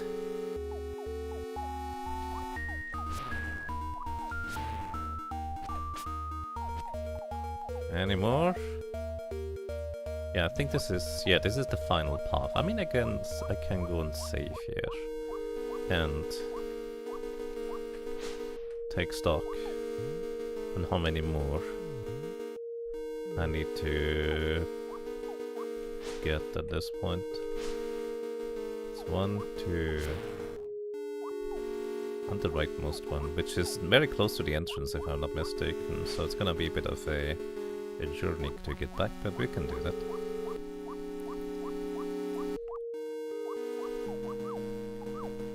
No. These things were not that big of a deal when I had proper HP, but now 2 of these hits and I don't survive a spike anymore.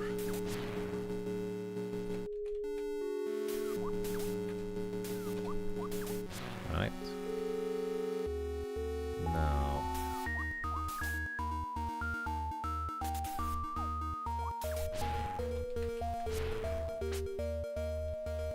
couldn't dodge that.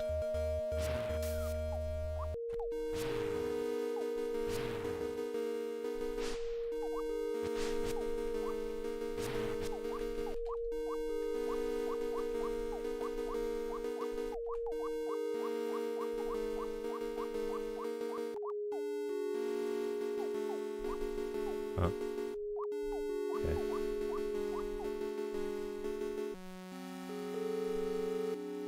You try to make each catacombs a different style of challenge?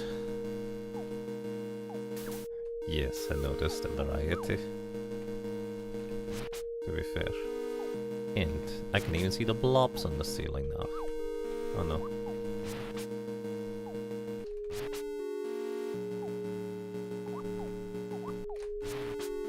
I hope it doesn't count as against my low percent assimilating these guys' hearts into my very being.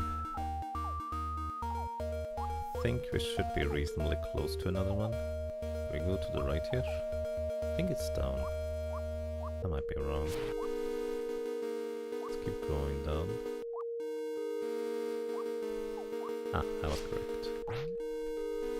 Alrighty. One more seal. Which one is it? Who knows? One I haven't got to yet. Probably on the right side, realistically, because I haven't explored a whole lot on the right. Can go on the ceiling here. It's just a heart. Om nom nom, small creature souls.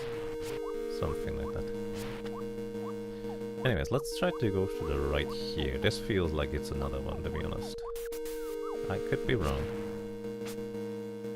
Om nom nom.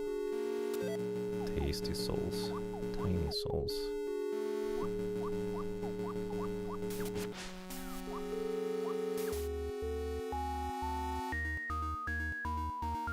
I wanna go up, maybe. Although I feel like this leads back to the entrance for what it's worth.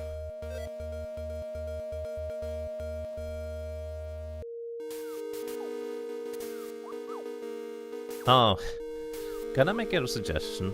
Don't have spikes here on the ceiling. Jumping through a thing like that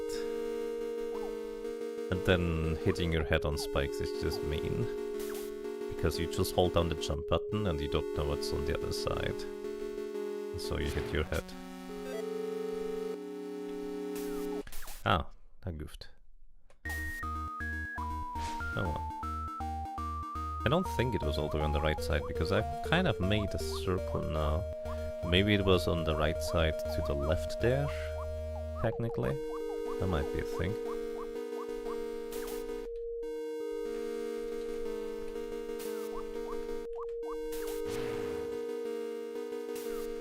Can I actually dash through? No. 3 damage too, by the way, in case you're curious.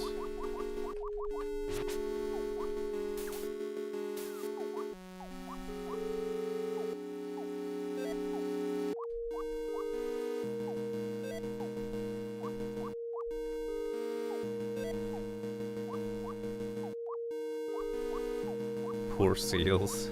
Well, me releasing the seals, it's fine. You're helping them, surely. I mean, this is supposed to be a labyrinth. This just makes sense. On that side. Okay, I'm going back tracking now. This is not going to be terribly helpful. I was hoping to avoid that guy. That's fine, we don't need the extra heart.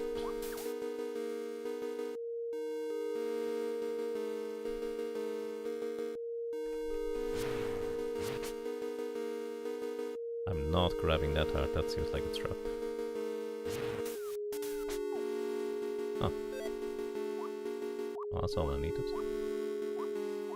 And we are at the entrance, basically. This is where you get the junction, left or right at the very beginning. Which means we go the other way. Doesn't seem right. That does not seem right.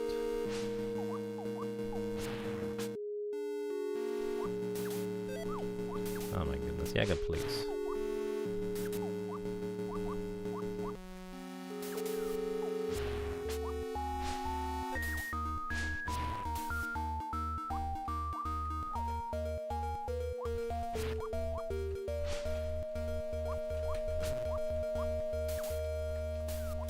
This is the entrance, right? Yes, that's correct.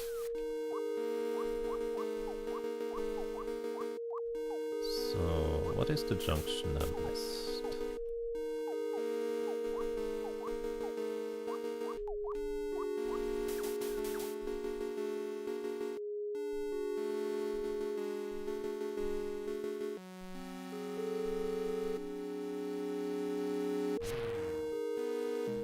To be fair, true low percent is not a category expected to see played. You made sure everything was doable piecewise, but you can personally come nowhere close.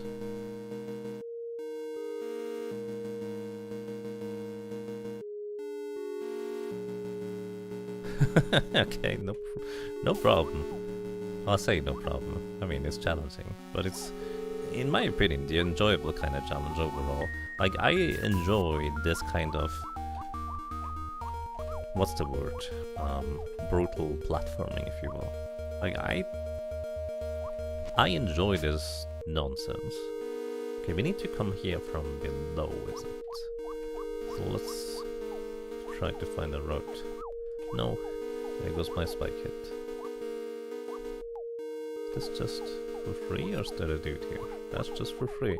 Well, I guess the way out is a bit tricky. Oh, this is it. This is where we need to go. I think I found the last one. So, do we take the easy way out, or am I trying to do my platforming way back?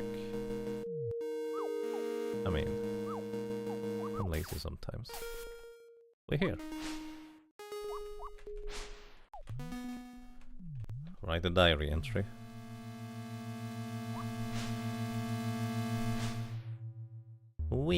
Let's see if we can make friends with Ravian. I didn't eat any of the souls, so hopefully this is fine. Also, I am curious.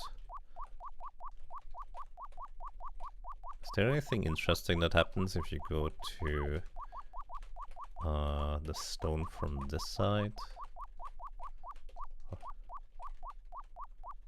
Who needs hearts? It's fine. Just don't get hit. Forehead.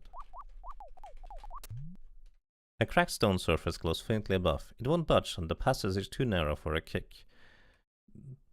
Where might the passage emerge? Is anywhere else dark and scary enough to connect with these catacombs?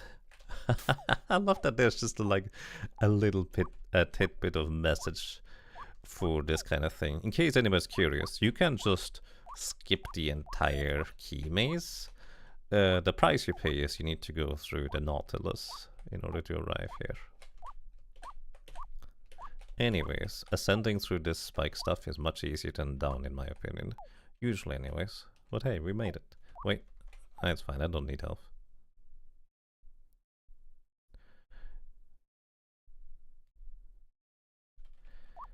Hello. Hing. Rah! Why won't you open? Keep it up! Hey, we have another option here, instead of snickering. You're amazing, keep it up. What? Did you just... You told me that once, remember? Don't bother with the details, just know I'm amazing. I might be paraphrasing, but that was the gist. Am I wrong? Are you for real? You tell me. You made me, didn't you? I've only ever wanted to know who I am, how I could help. Everyone kept telling me I could do things, and I believed them. At least until you took that away. Tch. That was hard to recover from. But I had to believe that I had some value, that I could do something for the goddess. And the goddess needs someone right now. The way I feel about me, the way you feel about you, that everything is wrong and nothing is enough, we can't do anything right. That nobody appreciates us for the right reasons, and we've already given everything we have to show the people what we are and how good the world should be. It's more than good versus evil. The way we feel about ourselves is the way the goddess feels about herself, about Malphos. Malphos is part of her, making her feel this way. Malphos is part of us, making us feel this way. Making everyone in the world feel. This is Malphos' power, a reason to despair, coupled with an ability to destroy. I have that power and I hate it, but you made me, and you liked your power. So your power must be more than mine, and you must be more confident in it. Anything I could do to that seal, you can do better and faster. I'm redundant, really. Maybe you were right. Maybe my only reason to exist is to help you. Maybe I'm even useless for that now. But I can still offer encouragement, right? If it's too distracting, I'll stop. But someone needs to help the goddess. One of us needs to get past that barrier. So, be amazing. Damn it! Damn it, damn it, damn it, damn it, damn it. I can't with you. this close, feeling like... Melly, I may regret this, you may regret this, but you're leaving me no choice. When I made you, I carved off a piece of my soul, not because I needed to, but because it was in the way. I gave it to you to make you a failure like I was. But you're using it and using it and using it and using it, and when you do in me, where it's missing, it hurts. You are hurting me constantly, physically, in a place that shouldn't even exist because it's gone. And I'm telling you this because I know that knowing this will mess you up the way it would have messed me up. And I want you to suffer that. Before I sob, before I take it back, I take it back. ...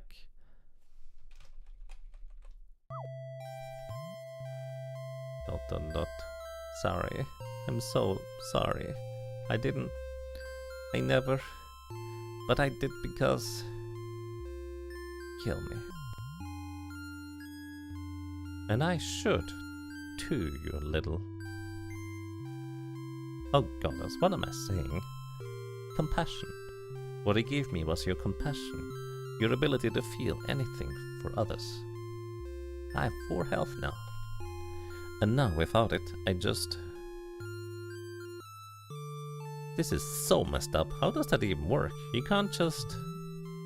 I know, but it's possible. Malthus did it to make his golem, and I did it to make you. Pieces of souls cut off, cut up, quilted together to bring out the desired traits. I did it, and I could again. I'm the monster here. You're just...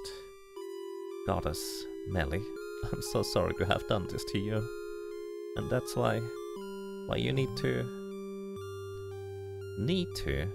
My left ass.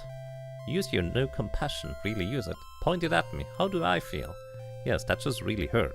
In a way, and a place I didn't even know existed. But can I be mad? Mad that you had to change of heart?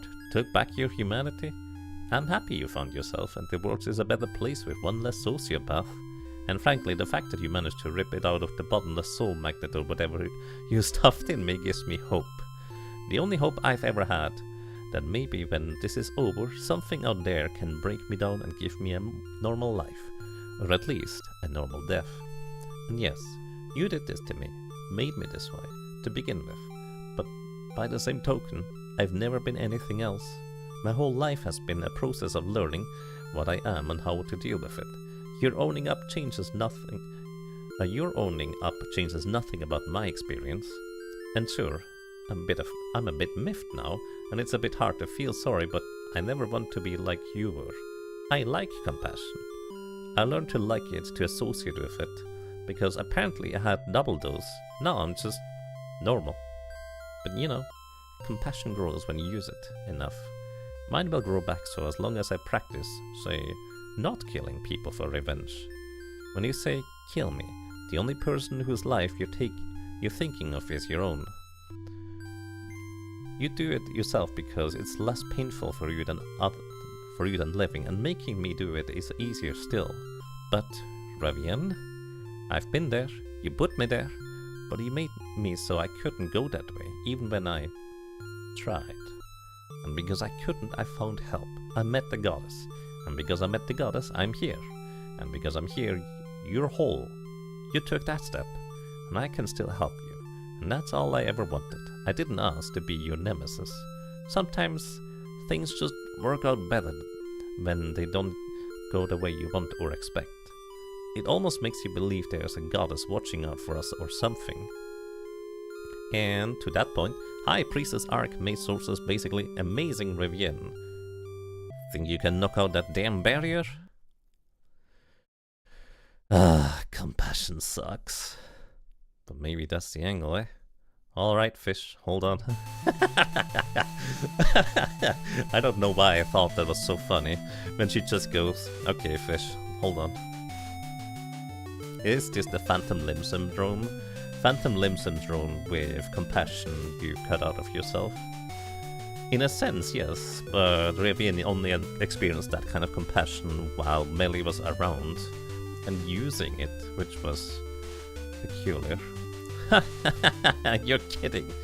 That was all it took. That should never have... I mean, who would have... Unless I didn't act...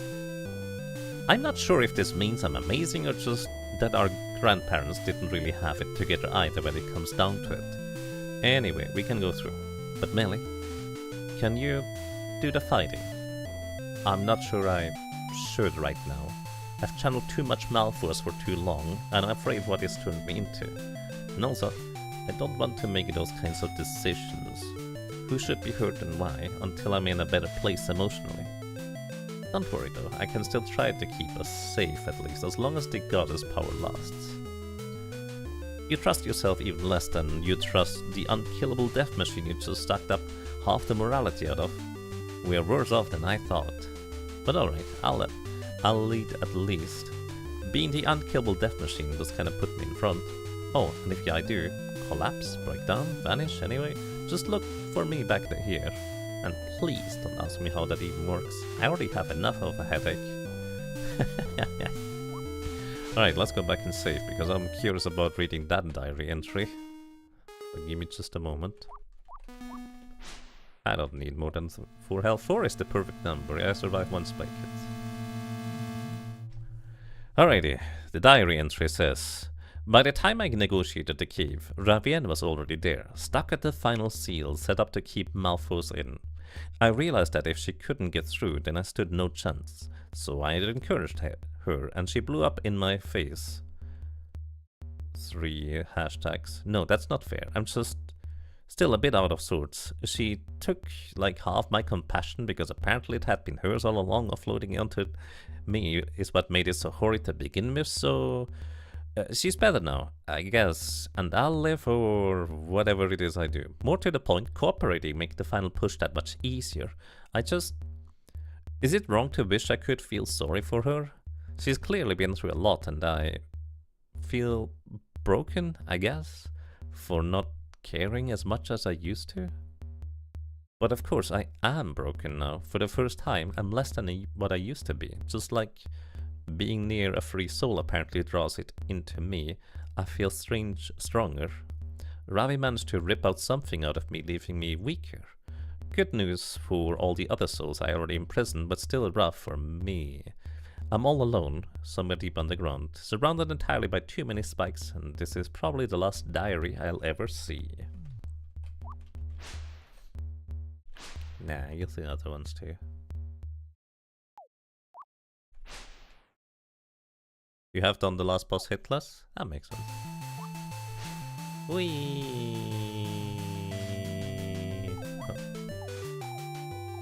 We have teamed up now. Great success, everybody.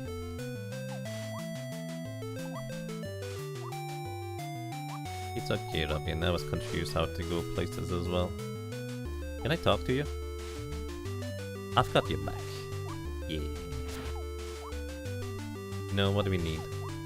We need to convince Malphos to come to the bunny cave and try and beat my record. He's not gonna be able to do so. In time, anyways. Do you look different? Maybe you just look different because the tint is different. Ravienne? Hi, here. I've got you back. Hello. Malphos? Oh, why hello there. It's not often I get company down here. Come stay a while. We have much to talk about. No, Malphos, I know you. I know your influence. You've corrupted nature, set my friends against each other, and screwed up my life for the last time. Whether the goddess approves or not, this is where it ends. Such animosity from you, such beautiful animosity. And do I detect a hint of disdain for authority? Yes, you're everything I should have expected. Ha! You would know, wouldn't you? Playing Ravienne like a puppet to go kill some poor sea child and turn her into a mindless slave for your own errands. There's one thing you seem to have missed in your self-righteous machinations. I'm still me. Speaking of me, Melly specifically, we have 4 hearts right now. One is Melly. One is probably her boyfriend. Who are the other 2? Why do we have 4 hearts instead of just 2? I guess it doesn't have to be necessarily a full person that we absorb, just part of their being, like compassion. That assumes each heart is one full soul. Yeah, no. Considering that it was just the compassion that Rivienne got out of us and we lost one heart, we just kind of got a piece out of her, huh? The goddess and Malphos are within us too. You know, actually, that's true. Malphos is in there, and the goddess too. Actually, you know what? That adds up to 4, doesn't it? The goddess, Malphos, Melee, and her sailor boyfriend.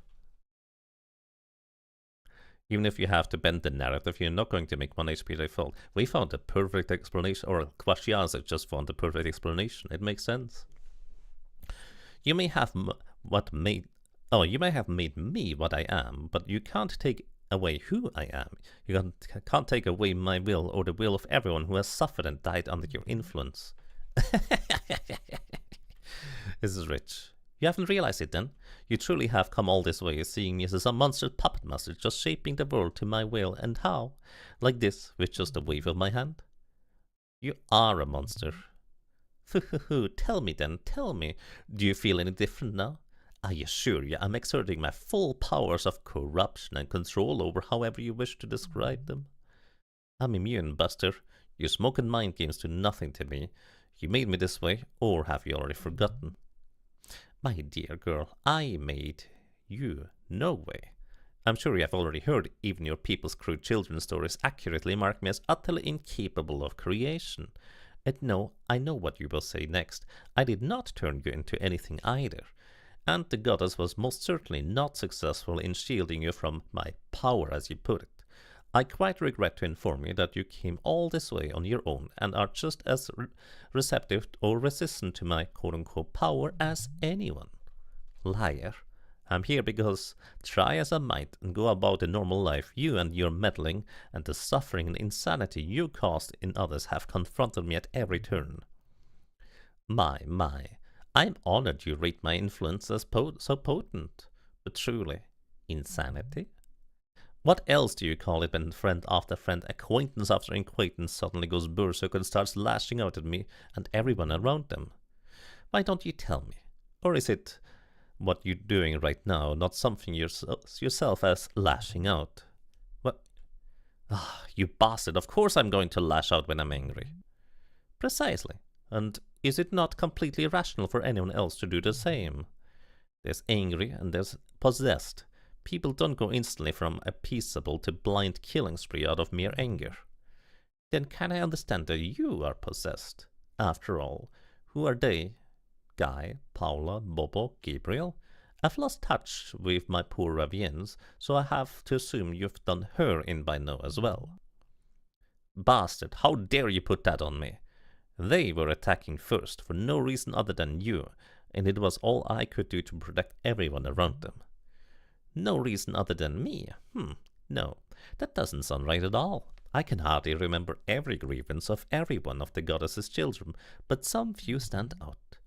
Guy was deeply attracted to you. Well, and apart from being more generous with his time and accommodations than any amnesiac vagabond such as yourself had any right to expect, when a crisis erupted and he began getting anxious, he chose you to go do and one simple thing for him, and in his mind you bailed. You went to the shrine and stayed there for your own safety. He was angry and hurt, and then you killed him. Paula had spent many years haunting the Nautilus, lost and alone, until she met Grace and experienced the energetic friendship every child deserves. A big, scary earthquake happens, and suddenly Grace stops visiting. She's alone again and afraid. And then Grace shows up with you, her dear new inseparable friend, only interested in Paula for her possessions. She was angry and hurt, dead at age 7, then kicked out of her social circle and beat up by the popular older girl. Wasn't that a bit harsh of you? Bobo led a carefree and simple life until Ravienne's regrettable intervention. Ravienne arrived, wanted something of his, played him for a fool and wrecked his village in ways he was powerless to stop. And then, only hours later, you arrived. You wanted something of his, you pointed out his foolishness, and then you caused further damage to his village. No, I didn't actually talk to him at all, buddy. You're wrong. I literally just ignored him and moved on. A leader who can't help himself, let alone his subjects. He was frustrated and ashamed, angry and hurt. And then, of course, you come back and off him in front of his peers. Gabe spent his whole life studying the goddess, trying to be an ideal and trustworthy acolyte. He even took great personal risk to assist you in your time of need. But who does his dear goddess choose as a hero in crisis? Who does she empower with unprecedented trust? An outsider, sustained by the energy of the most abhorrent entity he knows, and who has already used the goddess' power to commit 2 murders. Such unfairness. But truly, by then, why should he have stopped at 2? He knew that he was getting what he was getting himself into. And Ravi, such a pathetic bundle of neurosis. That woman. I don't even know where to begin. If you ever find yourself in the Sky Shrine, you simply must read her diary. Of all the souls I have associated with, she needed the least encouragement to manifest her frustration. At least she did properly try to kill you, while I wasn't even looking before you returned the favor. So, do you not see? If I am guilty of anything, it is merely of offering those who are suffering the clarity to focus on their own injustices, permissions and strength to find retribution as they already see fit. Enlightenment and empowerment are those truly criminal to offer. Great goddess, you make me sick. And you are no different. I merely offer you clarity as I have all along, to understand and focus on your predicament. I merely grant you the power and opportunity to take such action as you see fit. Your modus operandi is attacking what you perceive as evil. But if this is evil, then given your present attitude, I see no course of action by which you don't voluntarily further that which you rally so hard against. Unless that is you wish to turn back now, to take the self-righteously noble approach of not giving in to your anger, to merely turn coward and seek alternative solutions, as your people so love to phrase them, or to perhaps allow your murder of your friends to be avenged by your own destruction in a martyrdom nobody will ever know about. ...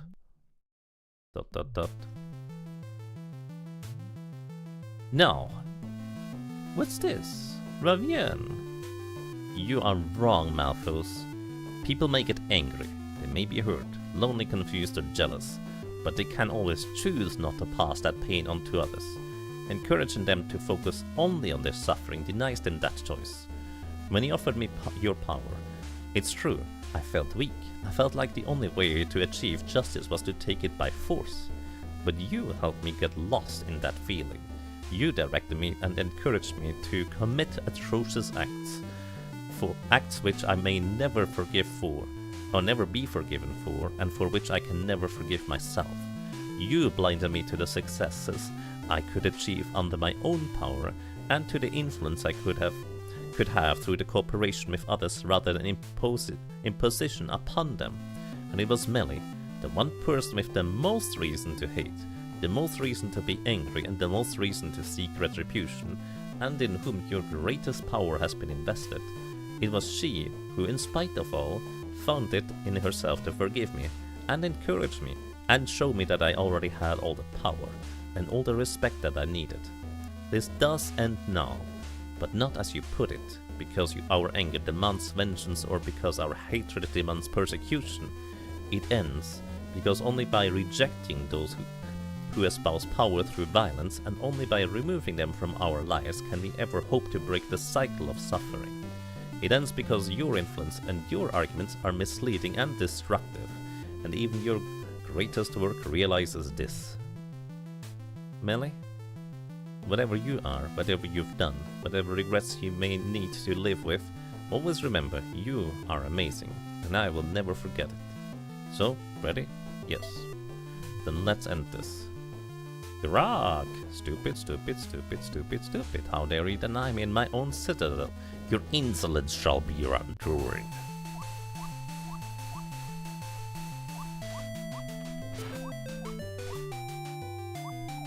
Welcome to the final fight. I should be able... Oh, I think his projectiles are faster? Maybe I'm just making that up. Anyways. Oh, I took 2 hearts of damage there. thought you were protecting me.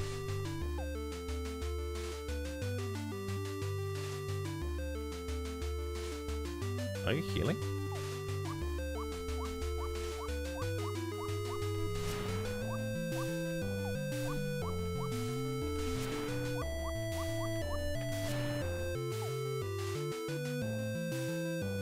We're charging up something. Or is this a shield? Blocking projectiles?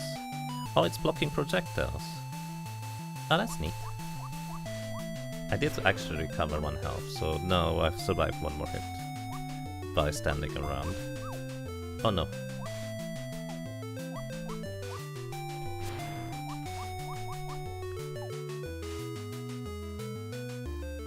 I think she might be spent. I used the entire shield, didn't I? Oh no, we're getting back some. Why did you turn around on your own volition there? You didn't do that before. I'm just gonna sit here. My health is back.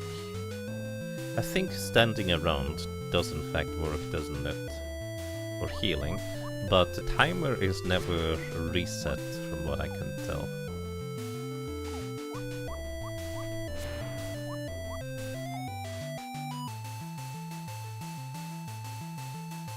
Yeah, the shield comes and goes as her power improves and wanes. Don't mind me, I'm just recovering health. Now that I know what the Ring of Life thing does, makes it a lot easier to work with it. He once again just turned around on his own volition there. I don't feel like he did that before. Maybe he does it because I'm more protected now, thanks to having Ravien on my side, instead of the first time where, well, I didn't.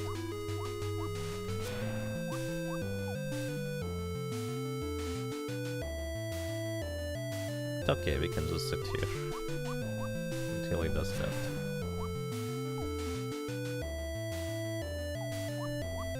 He's gonna turn around again, isn't he? He didn't. Strange. Now he turned. I think I'm too close to him, aren't I? I think that's the problem. I'm too close to him, and that's when he turns around.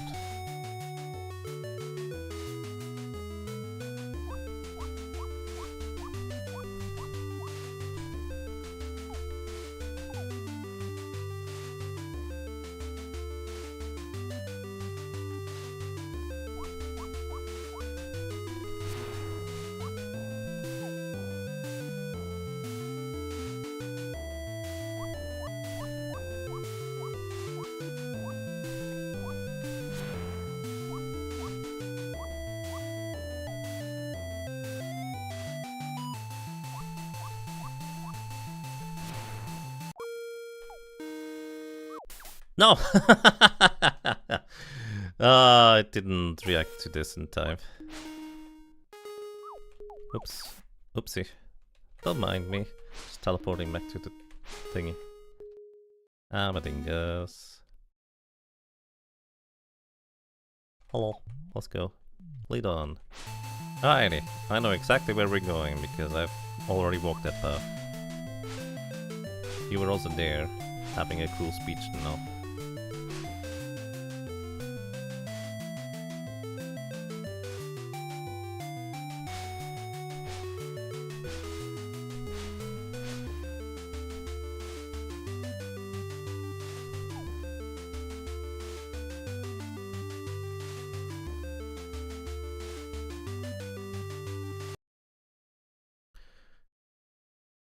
Ravi sees herself. What am I?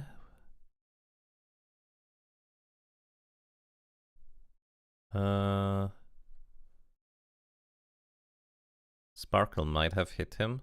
At least you don't have to prevent Ravian getting hit. Oh, the sparkle is hitting him. And that's what made him turn around. That's what you're saying. Okay. Last time I did this first try,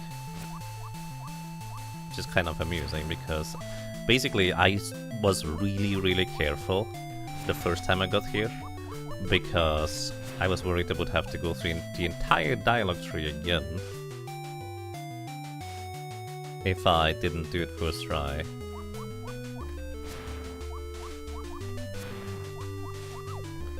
Oh, it was too close.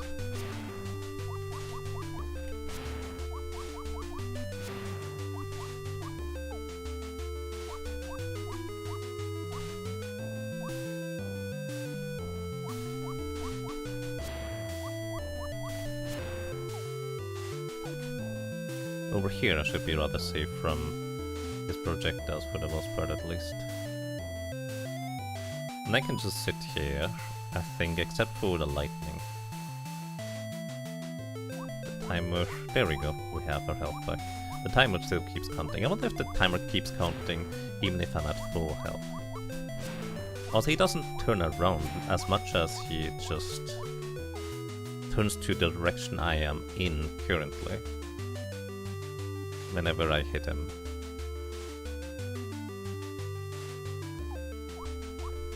Yeah, this is just awkward to try and hit you up. You're gonna stay here though, aren't you?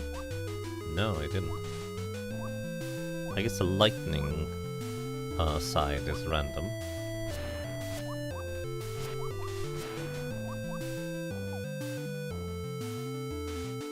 The shields are nice though. Entirely unnecessary, I think. For the patterns for now is simple. Actually, no, you know what? These shields are gonna be amazing for phase 2. For when the little stalactites are heading his way, and I'm probably just gonna see or miss them, so to speak.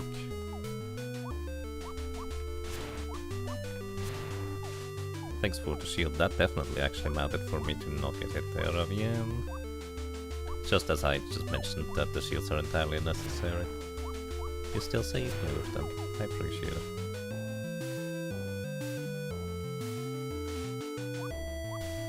I mean, you know what? I should have just kept standing there.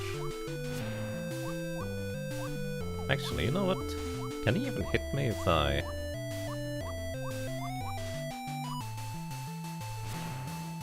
If I sit here, can he even hit me?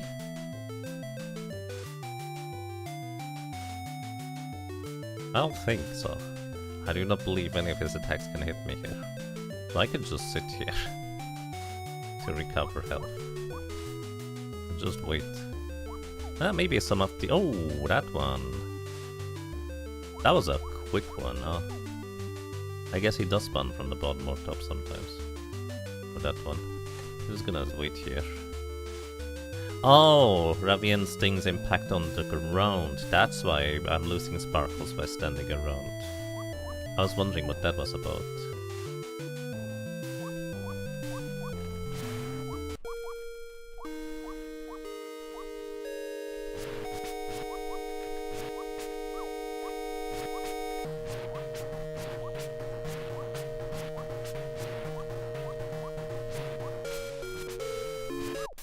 No! I was trying to play too aggressive. I was wondering whether I could hit him, but I assume while he is flashing like that I can't hit him. You think it's actually the spike that they are getting soaked by, not the ground?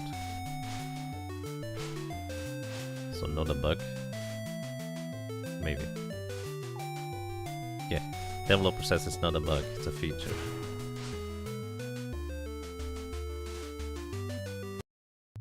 Hello. I'm back. Don't worry, I'm gonna win this time.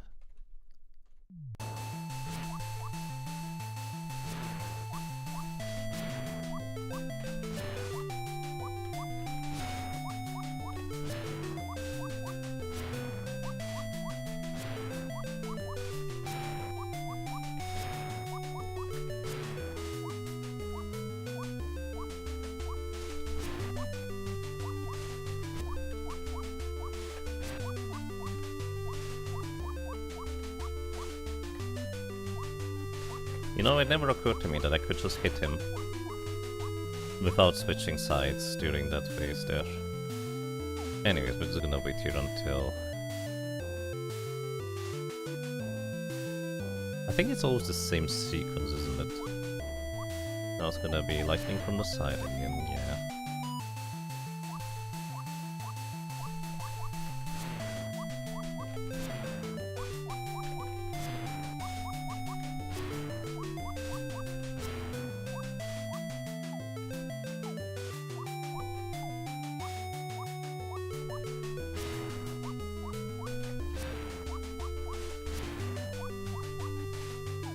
Okay, now it's gonna be the spray. Oh no, it's the lightning. Oh.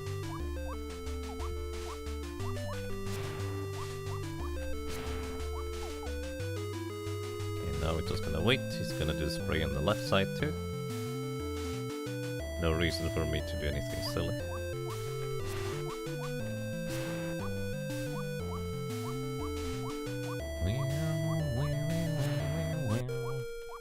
Alright, now this time I'm going to just wait until he finishes transformation here.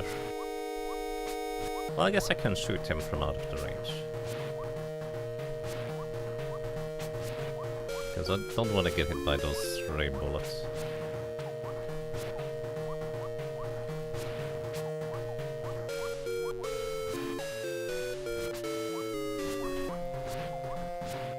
So basically we just need to hit him once. But the problem is, of course, the spikes absorb the shots.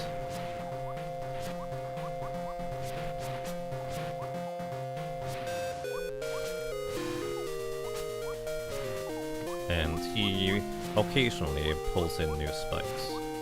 I actually don't want to sit on the ground here this time around because of the spikes absorbing my shield. And sometimes the spikes that fly back in to reinforce his shields are really hard to see. So I kind of want to keep Ravien's shield around for that, which actually reminds me, or makes me think, I wonder if I had enough health to damage boost in there and could hit him that way. If that would work. Or alternatively, if I...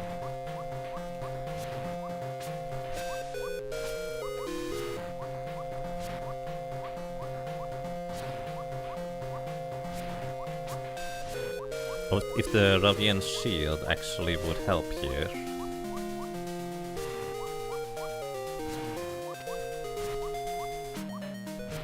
Like if I basically fly in, would all of her little sparkles remove one of the stalagmites each?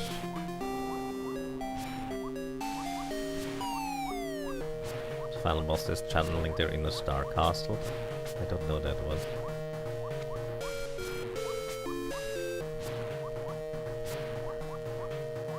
It's technically a very predictable pattern.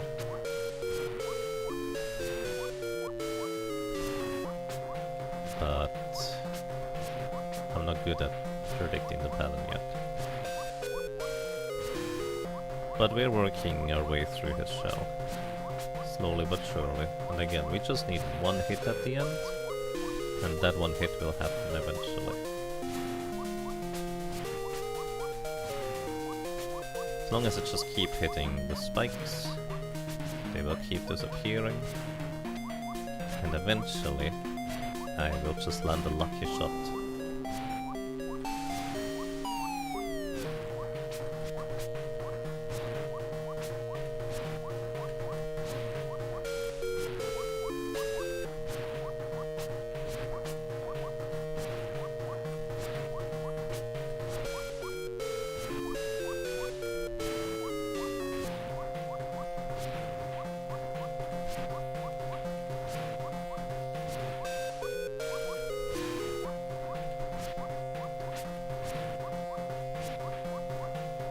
We're getting there.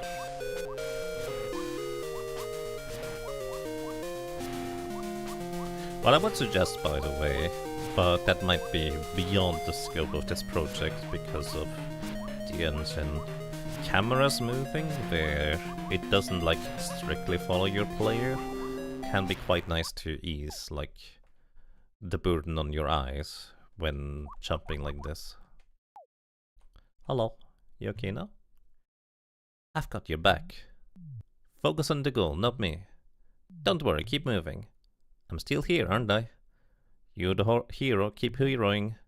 I don't desert his attention. Fine, stay close and I'll help more. Really though, the goal is Malphos. ... Millie, your current side I'm touched, really, thank you. Now, how does this feel? Did you just kiss Millie? Yep. Wait, I can get hearts from her? That's amazing. I meant to talk to Malphos, but then just decided to keep talking. Well, I figured out how to regain life more quickly than otherwise. This is great. How could you? Do you have any conception of why you're here? By whose power? On whose authority? Who is giving you the right to live, to resist, to fight? It's over, Malphos. No more arguments, no more distractions. You give no rights, you grant no powers, people have no need of you. All you do is harm and convince others to harm for you, and die for you. Even the goddess, she is nearly dead from the poison you've spread into her world, into her very being. You may be right, I may be no different, no more noble than any of your other wronged and disgruntled ancients. I may only be living out my own story from my own perspective. But it's my story, and I choose to live it, and I will be responsible for what I destroy. And Malphos, today, in the name of Goddess, I will destroy you. That's pretty awesome as a speech, honestly.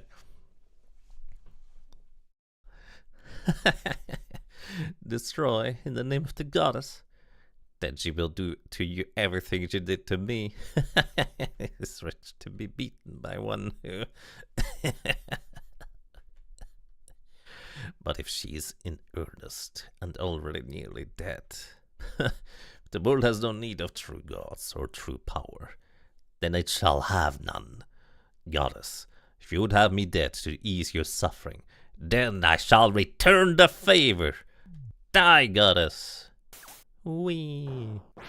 Donk. Then he gets hit by the ceremonial trident that apparently is just a regular trident. Oh my. Rather a poor choice of exits, wouldn't you say, Malphos? Does nobody study their history anymore? Since you assume you're still bobbing around here somewhere in incorporeal shock and perplexity, a little refresher.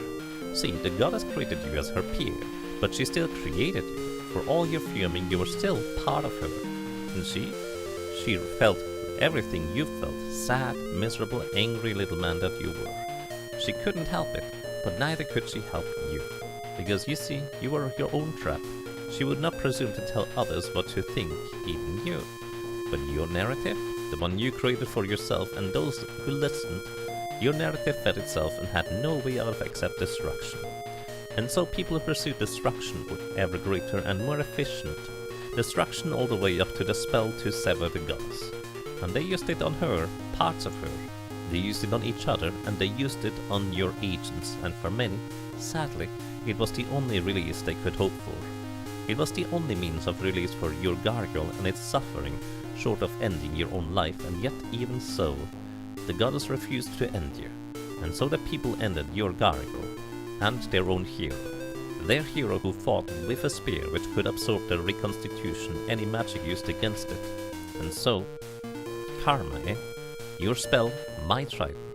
Now you have what you always wanted, an existence independent of the goddess. Of course, that means your access to her body, her world, is by invitation only, and you are no longer connected to the thoughts of all sentient life through her. But I'm sure you won't be missed much. Now bob along wherever you wish. If you see the Raftman on the grey one, do pass on my apologies for being late to their tea party. Goddess knows I was early for the last one.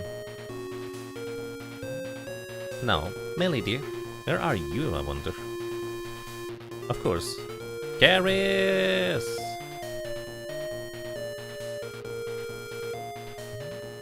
Yes, I heard the blast. Sorry, it took me so long. Are you alright? Goodness is. Just the body, don't worry. It is just the body, right? Yes, it is, but how? Don't tell me you actually used... How did you even... Goddess, help me. Kids these days, does nobody study? Come now, Garrus, who am I? You've seen. Do you truly think I need the bracelets after all these years? Alright, I get it. All heroes never die, they just come back and go crotchety like everyone else. But then why the shouting? Well, if he is severed, then... Melly? Oh, Goddess, you're probably right. And so I'm going to need that artist's eye of yours. Hopefully she's still coherent, even if she isn't bound anymore. And... Oh, alright. You can also give me a hand down into the gaping hellmouth that has opened under my front step. I'm not as young as I used to be. Melly? Melly, tell me. You're not. Please? Not after everything. Melly! Oh. You're... I swear I didn't. Malphus took off through the ceiling, and seconds later she just... Melly? Come now, girl. No games. If you're here, stay with us. I wondered when I put you back together, what was keeping the you attached? No single invocation will hold the soul that long, no matter how powerful the caster. Indeed, whatever else he did, Malphus was just as invested in you as the goddess was. She preserved your body, but after losing his cargo last time, he must have made a point of personally maintaining your soul attraction and binding magics. Hedges upon hedges. If he could control you, he'd get the treasures, which might not have been as useless to him as we think. And if you turned against him, well, he might always break through the seals and give him an escape route. But with him severed, goddess? Hey, goddess, down here! You're severed too, remember? She probably can't sense when you're outside your shrine without the treasures. Bugger. Goddess, if you're out there... No, I know you must be everywhere. Goddess, I'm not the one to ask for much, and you know I could have, but I'm here with Rinda and... no, I won't lie. Millie's body's here, but I don't think she is, if she ever was. But Goddess, if Rinda deserved a second chance, then surely Millie... Caris, my child. You know death as well as anyone. You see what happens when a soul chooses to stay permanently changeless rather than accept growth and death and renewal. I thank you for your resolve in accepting death, and for committing yourself to capturing life and memory for those who remain. Your memories are every bit as bright as your vision. You don't need to see Mellie's spirit to give her the legacy she deserves. But Goddess, Mellie, it was not her time. It shouldn't have been her time. I took that from her. She should never have been involved. If anyone deserved to sacrifice or be sacrificed on account of what we did to ourselves and to you, then it's me. Please, Goddess, take what you need of me, but help Mellie. Message, no mames. No mames? The Mexican Runner, thank you so much for the raid and welcome everybody.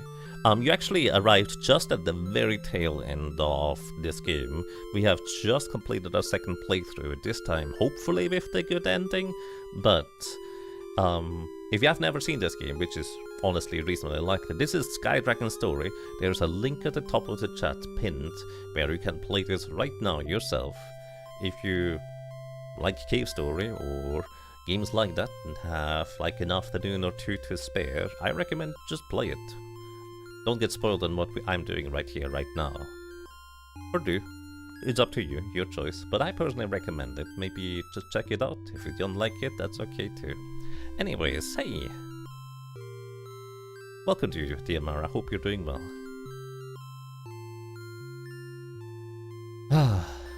It should be one good ending of 2 or 4. See, there's even more good stuff or endings that I haven't discovered because, you know, there's a bunch of branching decisions and things you could do.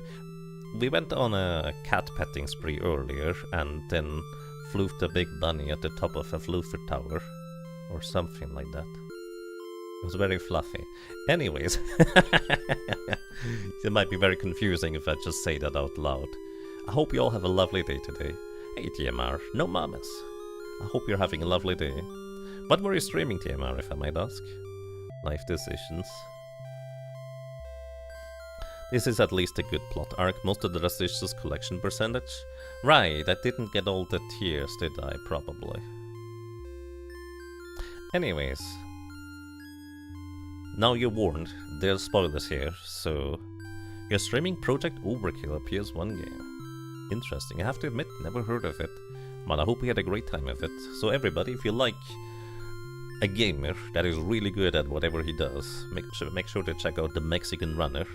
He is one of the very best top class speedrunners of Cuphead used to be, well, at least he still has crazy good games in Contras and a bunch of other games that he speedrun, and, well, no PlayStation stuff. Looks like StarCraft Herons. Project Overkill? Interesting. Alrighty. Spoiler warning over. Let's continue here with the story. And again, I do recommend if you are interested in remotely, just play it. Just try it. It's free. Ravien, you have suffered. You still suffer. And through suffering you learn. That is your penance. Life is sacred, yes, but few get to choose the manner of their death, and fewer still deserve it in any absolute sense. If your actions have helped you understand why they must never be repeated, by you or by anyone, then you have my forgiveness. So please, forgive yourself. Don't prolong your suffering, or mine. Alright, very politic, very polite, very diplomatic, but I'm right here. Legacy in memory, and who should suffer for one? That's all very nice and high concept, feel-good messaging. I should know, I used the lines myself. But this isn't a children's sermon. This is a direct request from your last hero regarding your new one. I may have died in your name, but Melly, she lived in your name. I got beat up a bit. She suffered in mind, body, and spirit. I volunteered. She was conscripted. Was it a mistake then, letting me come back? Be reborn outside the public eye? Keep all the nice toys? Nobody's asking you to completely rewrite the universe in front of everyone. Just one more once-in-a-generation miracle. To show you care. And that we aren't all ruled by cold, callous causality. Rinda, my glorious hero.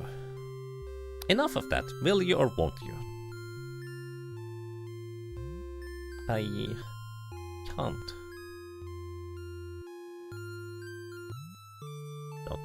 Come again? Fashioning new bodies to house willing souls is what I have done for eons. As you are willing and intact, your return was simple, even severed as you were. But Melly's soul was cut up and long housed in a trap set to consume all souls around it. While it remained miraculously untainted, the untainted pieces were ever divided. She will never find herself, and even if she does, or has, she will also need to be willing to return. She may not be. ... I can renew her body to be a proper vessel, more than a mere necromantic golem, but I cannot call her back to it. She is cut off from me, and I will need to gather herself and find her own way here, if she even wishes to. Do you wish to return? Come now, girl, the second time isn't as bad as the first. I didn't get to choose, by the way. There was a yes and no option. I might have been too slow. Besides, I won't be around forever, and the shrine doesn't tend to itself. ... Bugger. All I'm not used to having to ask for things, and I get sentimental, but I guess what I'm saying is, I want you back, child. There are few people I've come across to respect more in this little time, and most of them are here in this room. And I need someone who knows what it's like to be in my situation. It's not bad, but it can be alienating. So please, Melly, do an old lady a favor. Do you wish to return? I cannot, in fact, select yes or no. Melly, I honestly don't expect you back. Maybe it's just looking at your empty vessel and not seeing you there. Realizing that you have what I always saw in you, what made you different, amounted to being bound against your will. I see a great many things between my living eye and my spirit eye. Many of them are terrible, but few are as terrible as that. But Melly, for what it's worth, there's good in the world. There really is. The bad doesn't go away. I literally can't even close my eyes to it anymore, but you can train yourself to see the good around it, some days. And sometimes just being around is enough to bring good that wouldn't be there without you. So, I can't in good conscience ask you to come back to this world and everything that's so wrong with it. But, well, There's good in you, and there always has been, and it would be sad if that happened to disappear so soon. Do you wish to return? I cannot select the bottom options, I just wait. Ravian says ... Melly, I can't speak to all the terrible things I did to you. I don't think I've had the time to process them all since taking my humanity back. And I'm not sure I'll want to. No, I know I want to keep going when I do have the time to feel it all out. Even if nobody else knows what I did, what I turned myself into living to old age as if it didn't happen will be harder in its own way than if everyone knew and punished me as I deserve. But that's not my choice to make. I think that's what the goddess would have me accept. I can only hope that I can learn to forgive myself as you forgave me. Not ignoring the wrong I did, but because, as Keris said, as long as we're here, we have the capacity to go on and do good. I want to see you again, Melly. I want to show you that I can be a good person. I want to show you what I learned from you. And I guess I'm selfish too. Like Rinda, I just want to know someone is out there who understands. I don't have friends like yours, or at all anymore really. And even if I did, they wouldn't... but what kind of friend would I be if the first thing I did was coerce you back against your will? I've put you through enough. This has to be your choice. You wish to return? I can choose now. Part of me wants to say no, just to see what happens, but I can't do that. Yes. Are you sure? I want to live. Hello. We're back. Yeah, look, the goddess's tears. I assume I didn't get all of them? Or maybe I did. And so Melly returned and her story drew to a close. But something was missing. Someone. Hers was not the only life taken that day when everything began. And if the goddess could simply restore her, then surely this power she'd accumulated would be enough for her in turn to... After all, what good is a story if you can't share it with your friends? Oh, that is full of tears. Deja vu all over again. Fighting back her own anxiety, Melly allowed herself to fall back into the body waiting for her, into the life awaiting for her. It was not going to be an easy life, perhaps, but for once, it was a life she chose. A normal life. A chance to play, to make friends, to learn, to grow up and to grow old. You definitely have stale scripts, I don't know what that means. And it would be her story this time. Not the girl once drafted by fate into a war against evil, but the girl whose heart originally took her far from home, and into the arms of a friend who, even now, she would feel awakening at her side.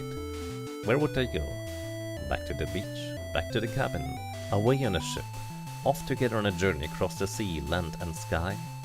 Perhaps all of the above. Or perhaps merely their separate ways. Only the goddess and the creator would know for sure. But she wouldn't dare ask either of them to spoil the ending.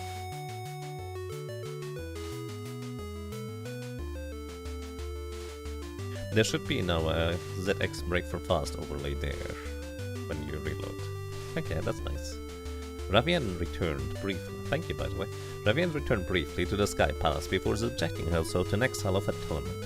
Her whereabouts at any given time have proven beyond the ability of any willing diviner to track, and willing diviners continue to become unwilling within months of taking up the attempt. Nonetheless, several pieces of credible correspondence from Melly indicate Ravian's visit to her are quite common, almost too much so to merit mention. It has thus been posited that anyone who wishes to seek out Ravi should first seek out Melly. Practitioners of this approach have so far encountered one particular immediate difficulty. Nonetheless, Ravian appears to be in reasonable spirits, having with some frequency submitted arcane but enlightening riddles with even more arcane seals to the newly formed Advanced Holistic Arcana departments of preeminent academies, provided such academies admit women as students and instructors. One proudly patriarchal college did air a public complaint that such discoveries and their benefits deserve to be shared among all with sufficient skill to appreciate them. Said college subsequently received exactly one missive and spent a full year attempting to decipher the first seal.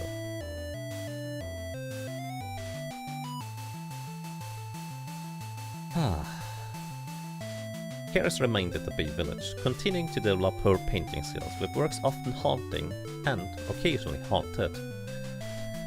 Alrighty. After finishing her version of Smelly's story, Layla continued to document and conjecture upon Ernest's archaeological findings, and was more surprised than dismayed when the old metal took him and her off across the world. Coincidentally, her books became progressively smaller and lighter in her later years, while containing no less information.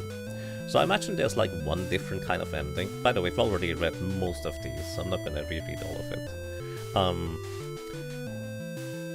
I imagine there's like one extra character that could be at the very end there.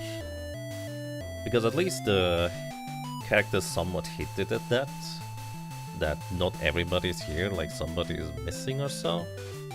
Could I have Gabe in there somewhere?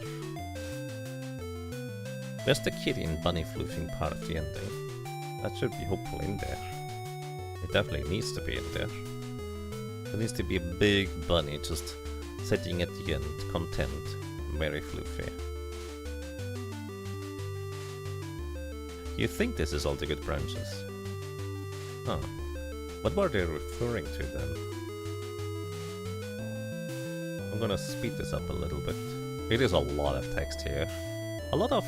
You know, I'm actually a big fan of these kinds of ending slides, where you just have a little bit of closure on all sorts of characters that you have come across and got to know over the course of the game. It's one of my favorite things about Skies of Arcadia, where you just get a little bit of continuation of the story of the characters, a bit of closure even at times, and stuff like that. I really appreciate these slides. But, well, again, I did read most of these anyways, so feel free to pause to read if you'd like to.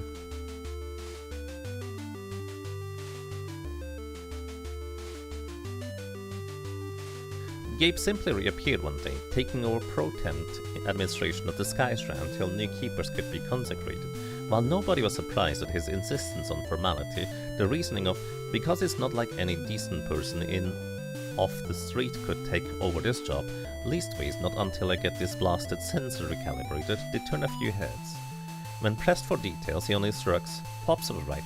The goddess is big and real and out there, and we don't get to know how she works. But if the old stories contained everything we needed, why would she keep making new ones, huh? He still hopes to see Melly again someday. I just missed one addendum to Rinda's. Oh no. Oh, it's fine, I can just read it later again. You're not going to tell me to play Dimensions again. You should play Aquaria next.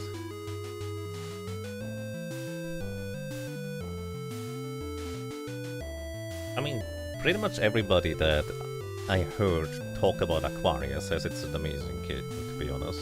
It's one of those very old indie games, you know, cave story kind of old type of deals, where it was before like the indie scene really properly took off. It's one of those games that I occasionally hear about and people recommend. Play Aquaria. Well, it would be an idea, huh? And her piece was the world's piece. So, Prof Ness, by the way, in the chat here, also known as Sean Kelly, she made this game here, and if you're interested in playing it, once again, there's a link at the top. There's more to be seen, more to be found, probably, that I didn't. And if nothing else, I'm curious how your story would play out if you actually played it yourself. And the offer still stands. If anybody beats my time in the floofing petting the kitty contest, I'm not joking, by the way, you get a VIP. Just send me a little video with it. Or maybe if you just say that, hey, I beat it. If I already know you as a member of the community that has been around for a long time, it doesn't need video proof. But other than that, video proof would be just fun to see what the kind of route you come up with. Anyways, Thank you for creating it. Thank you so much for watching, everybody. And I do think we really need the big fluffy bunny here at the end, just kind of sitting below. I don't know, maybe munching on some grass or carrots.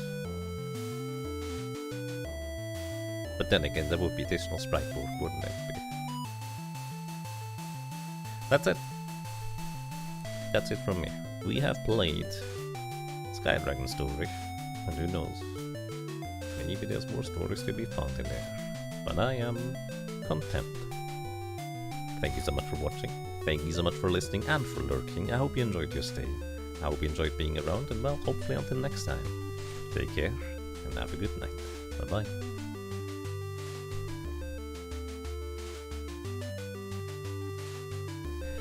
That would be great to have fun.